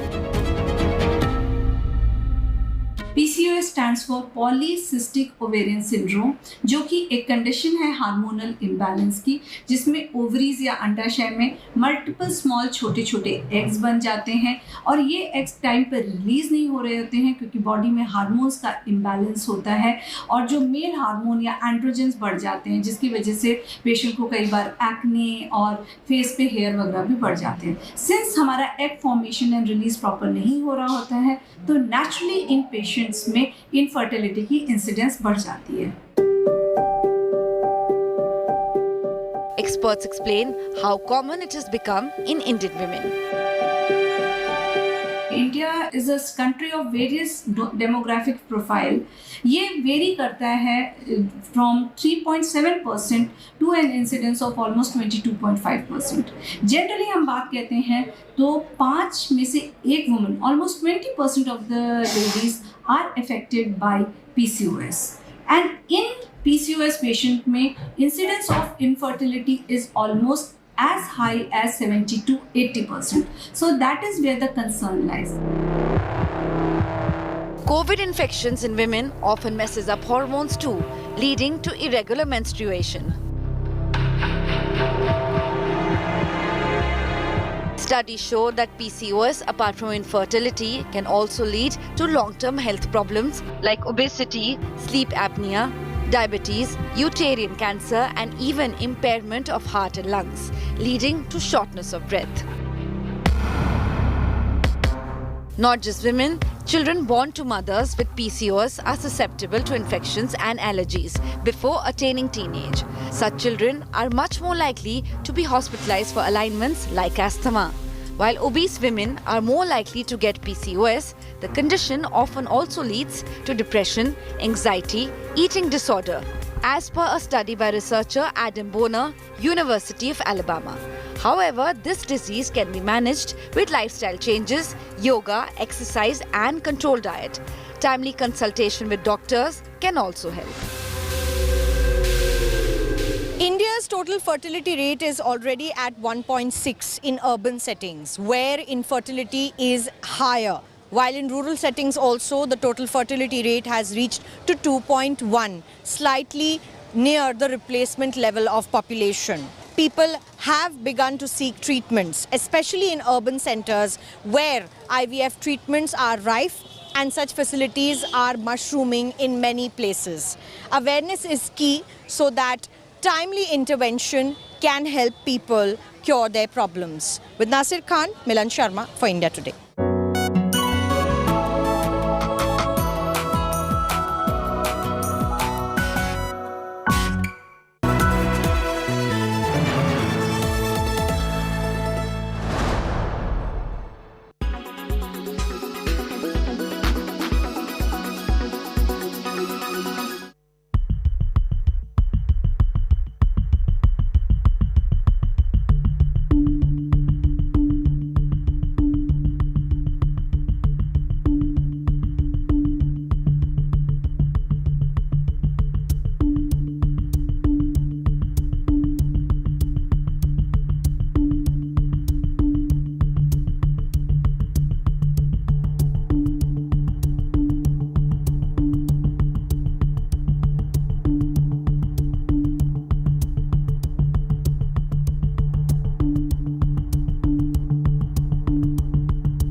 Endometriosis, PCOS, PCOD.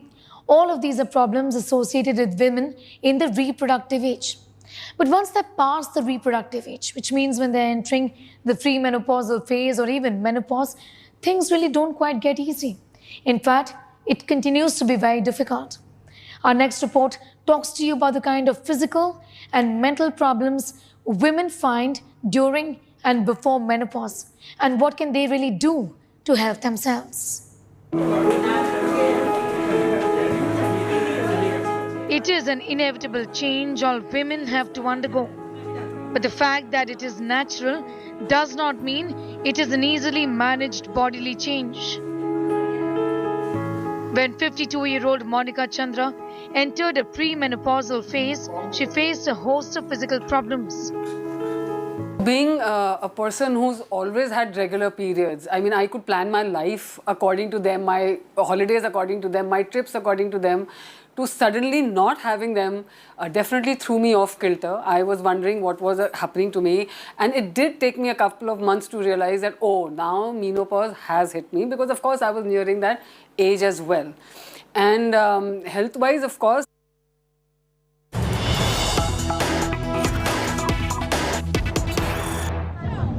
the greetings of the people of Himachal Pradesh who have travelled far and wide to witness this historic occasion, because Today, it is not only Kullu Dashera, but also the visit of the Prime Minister, the man they have always loved.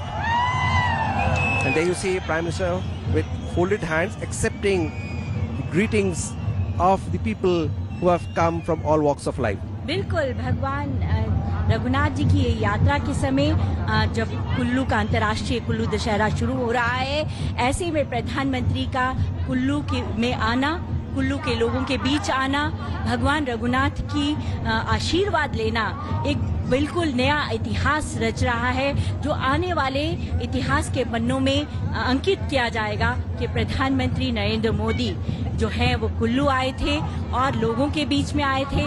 भगवान रघुनाथ से उन्होंने आशीर्वाद लिया था, लोगों का अभिवादन किया था और ये पूरा का पूरा देवी देवताओं का जो मिलन हो रहा है उसको देखा। कितना बड़ा समय वो यहाँ पर बिता रहे हैं, आप देखिए कितनी बार वो लोगों का अभिवादन कर रहे हैं, कभी उनका मन नहीं भरा इस नज़ारे को देखते हुए।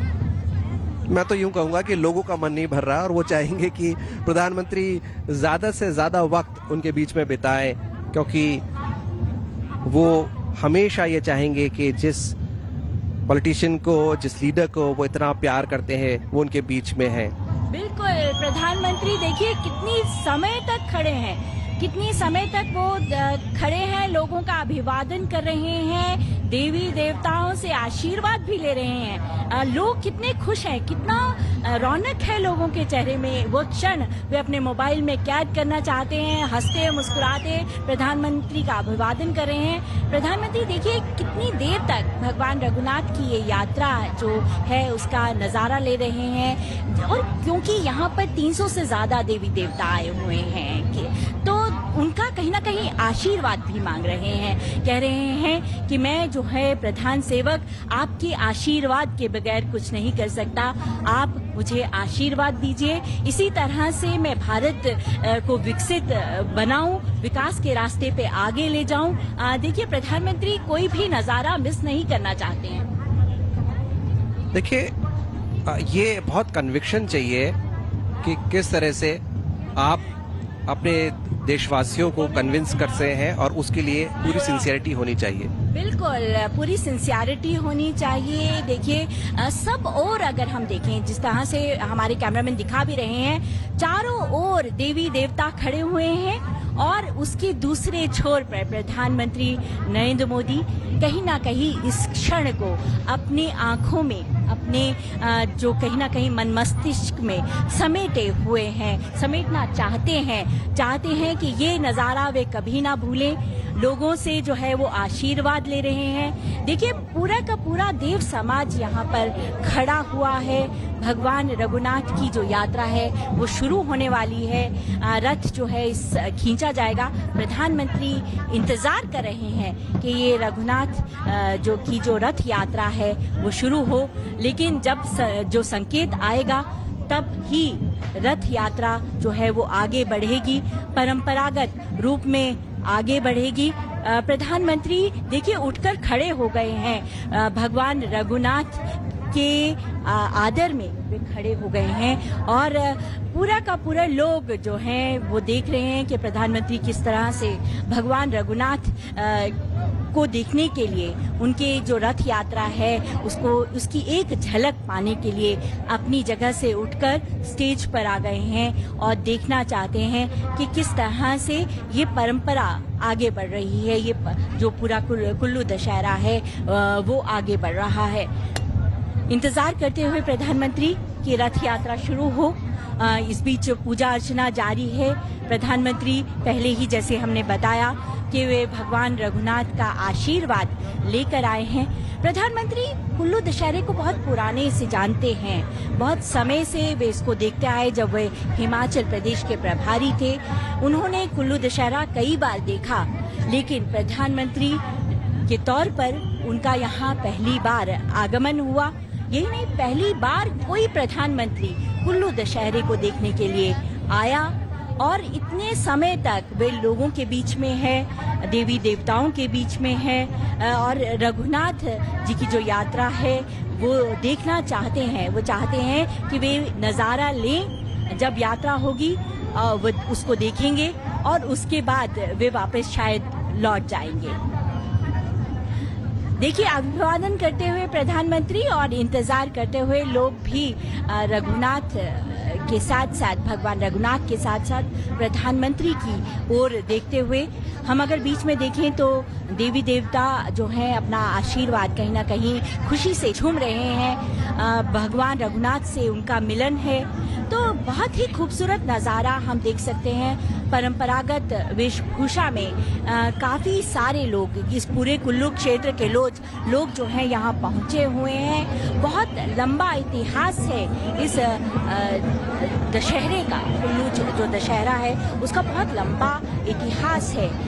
16वीं शताब्दी में जो अंतर्राष्ट्रीय कुल्लू दशहरा है वो शुरू हुआ और तब से ये परंपरा चली आ रही है।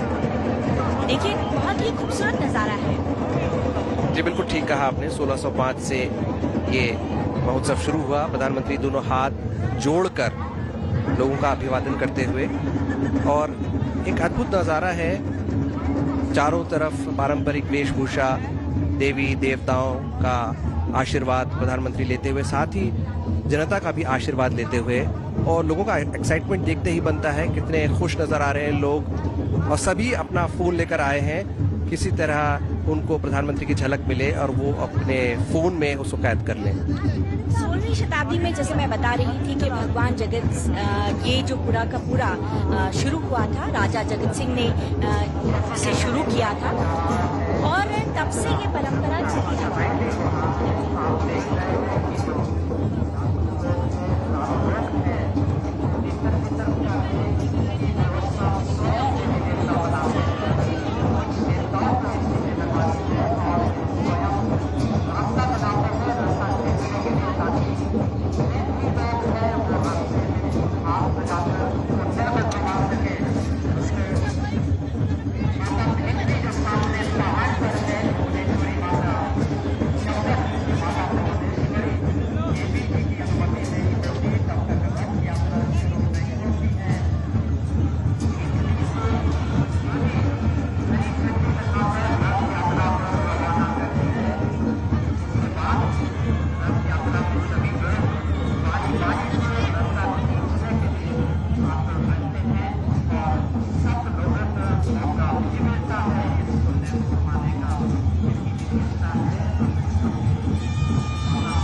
दर्शनों के इस भव्य रथ यात्रा के और उसी के साथ साथ हमारे देश के माननीय प्रधानमंत्री महोदय जी की उपस्थिति भी ऐतिहासिक है। आप दर्शन करें। कहते हैं कि जो इस रथ यात्रा के दर्शन करता है पूरा वर्ष उसके लिए शुभ होता है। और ऐसा माना जाता है कि आज स्वर्गलोक से 1000 से ज़्यादा देवी देवता यहाँ भगवान रघुनाथ जी के दर्शनों के लिए मौजूद रहते हैं। और ये रथ यात्रा भगवान रघुनाथ जी के अस्थाई शिविर तक जाएगी, जहाँ पर भगवान रघुनाथ जी विराजमान हो जाएंगे। और अगले 7 दिनों तक लाखों लोगों के दर्शन के लिए, सभी देवी देवताओं के दर्शन के लिए वहाँ पर उपलब्ध रहेंगे। ये है भव्य यात्रा, रथ यात्रा। इस समय रथ में जहाँ भगवान श्री रघुनाथ जी आरूढ़ है, उसी के साथ साथ कुल्लू के असंख्य देवी देवता भगवान रघुनाथ जी की अगुवाई में धीरे धीरे इस यात्रा में आगे बढ़ रहे हैं। और ये देवमय नज़ारा, ये वातावरण और ये ठहरी हुई भीड़, ये रुका हुआ जन सैलाब, ये देखिए कुल्लू की संस्कृति। ये है भव्य संस्कृति के भव्य दर्शन। और खुशनसीब है वो निगाहें जो ऐसे दर्शन कर रही हैं। ऐसे पल आज हमारे जीवन में आकर सम्मिलित हुए हैं। हम भगवान श्री रघुनाथ जी से, सभी देवी देवताओं से, परम पिता परमात्मा से ऐसी अरदास प्रार्थना करते हैं कि ये पल सभी के लिए सुख लेकर आए, सभी के लिए जीवन मंगलमय हो, हमारे देश की एकता और अखंडता बनी रहे, भारतवर्ष दिन दोगुनी रात चौगुनी तरक्की करे और हमारी ये मान्यताएं, ये देव परंपराएं, हमारी संस्कृति जो है वो इसी तरह से अक्षुण्ण बनी रहे। इस पावन वेला में यही मनोकामना है, यही अरदास है, यही प्रार्थना है। और ऐसी ही प्रार्थनाओं को लिए हमारे देश के माननीय प्रधानमंत्री महोदय जी इस समय यहाँ उपस्थित है। माननीय महोदय, आप बार बार ऐसे ऐतिहासिक पलों के साक्षी बने और हम आपका आभार व्यक्त करते चले जाएं। अनंत आभार आपका माननीय प्रधानमंत्री जी।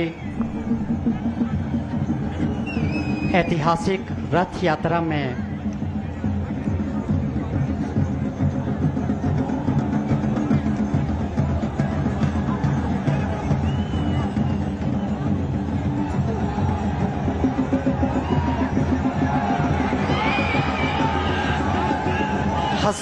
हजारों लोगों का यह जन सैलाब, लेकिन इसके बावजूद भी रथ यात्रा बहुत शांतिपूर्ण संपन्न होगी।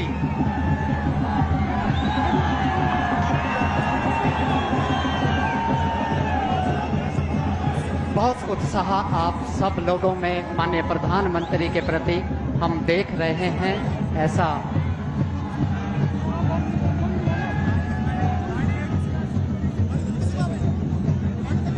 ऐतिहासिक रथ यात्रा के इतिहास में एक नया अध्याय आज जुड़ गया है, जब देश के प्रधानमंत्री श्री नरेंद्र मोदी इस रथ यात्रा के साक्षी बने, पूजा अर्चना करके आशीर्वाद प्राप्त किया।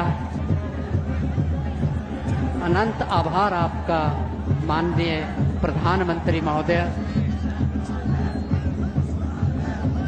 ये ऐतिहासिक क्षण हमारे जीवन में बार बार आए।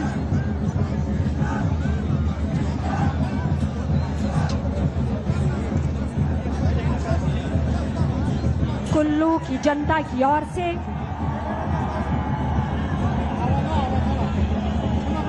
माननीय प्रधानमंत्री महोदय जी का उनकी उपस्थिति के लिए, उनके स्नेह के लिए और कुल्लू के लिए उनकी प्रेम और करुणा के लिए सभी जिला accepting greetings of the people who have. All right, that's Prime Minister Narendra Modi in Kulu. Huge Dussehra celebrations organized in Kulu, a day-long festivities there with Prime Minister himself in attendance. The pole-bound state of Himachal, Prime Minister Narendra Modi has descended early this day. He's been spending the entire day interacting with people there, launching developmental projects, and now participating in the huge Kulu Dussehra festivities. These are the live visuals that we bring to you right here on India Today. Kullu आए थे और लोगों के बीच में आए थे। भगवान रघुनाथ से उन्होंने आशीर्वाद लिया था, लोगों का अभिवादन किया था और ये पूरा का पूरा देवी देवताओं का जो मिलन हो रहा है उसको देखा। कितना बड़ा समय वो यहाँ पर बिता रहे हैं। आप देखिए कितनी बार वो लोग right here. Clashes between Shinde and Uddhav Sena ahead of the Dussehra rally. This is the big news that we're currently tracking. We're seeing Eknath Shinde, the Chief Minister of Maharashtra, for the first time holding a Dussehra rally right after he broke away from the Uddhav Sena and has now become the Chief Minister. He's at the helm of affairs, going to be holding a massive Dussehra rally as the Eknath Shinde camp of the, or rather as referred as the Eknath Sena, will be holding a huge Dussehra rally on the same day that Uddhav Thackeray will be holding his Dussehra rally that they do annually. Pankaj joining us live for a little more. Pankaj, what are these clashes? We see some clashes between the Shinde Sena and the Uddhav Sena right ahead of the Dussehra rally.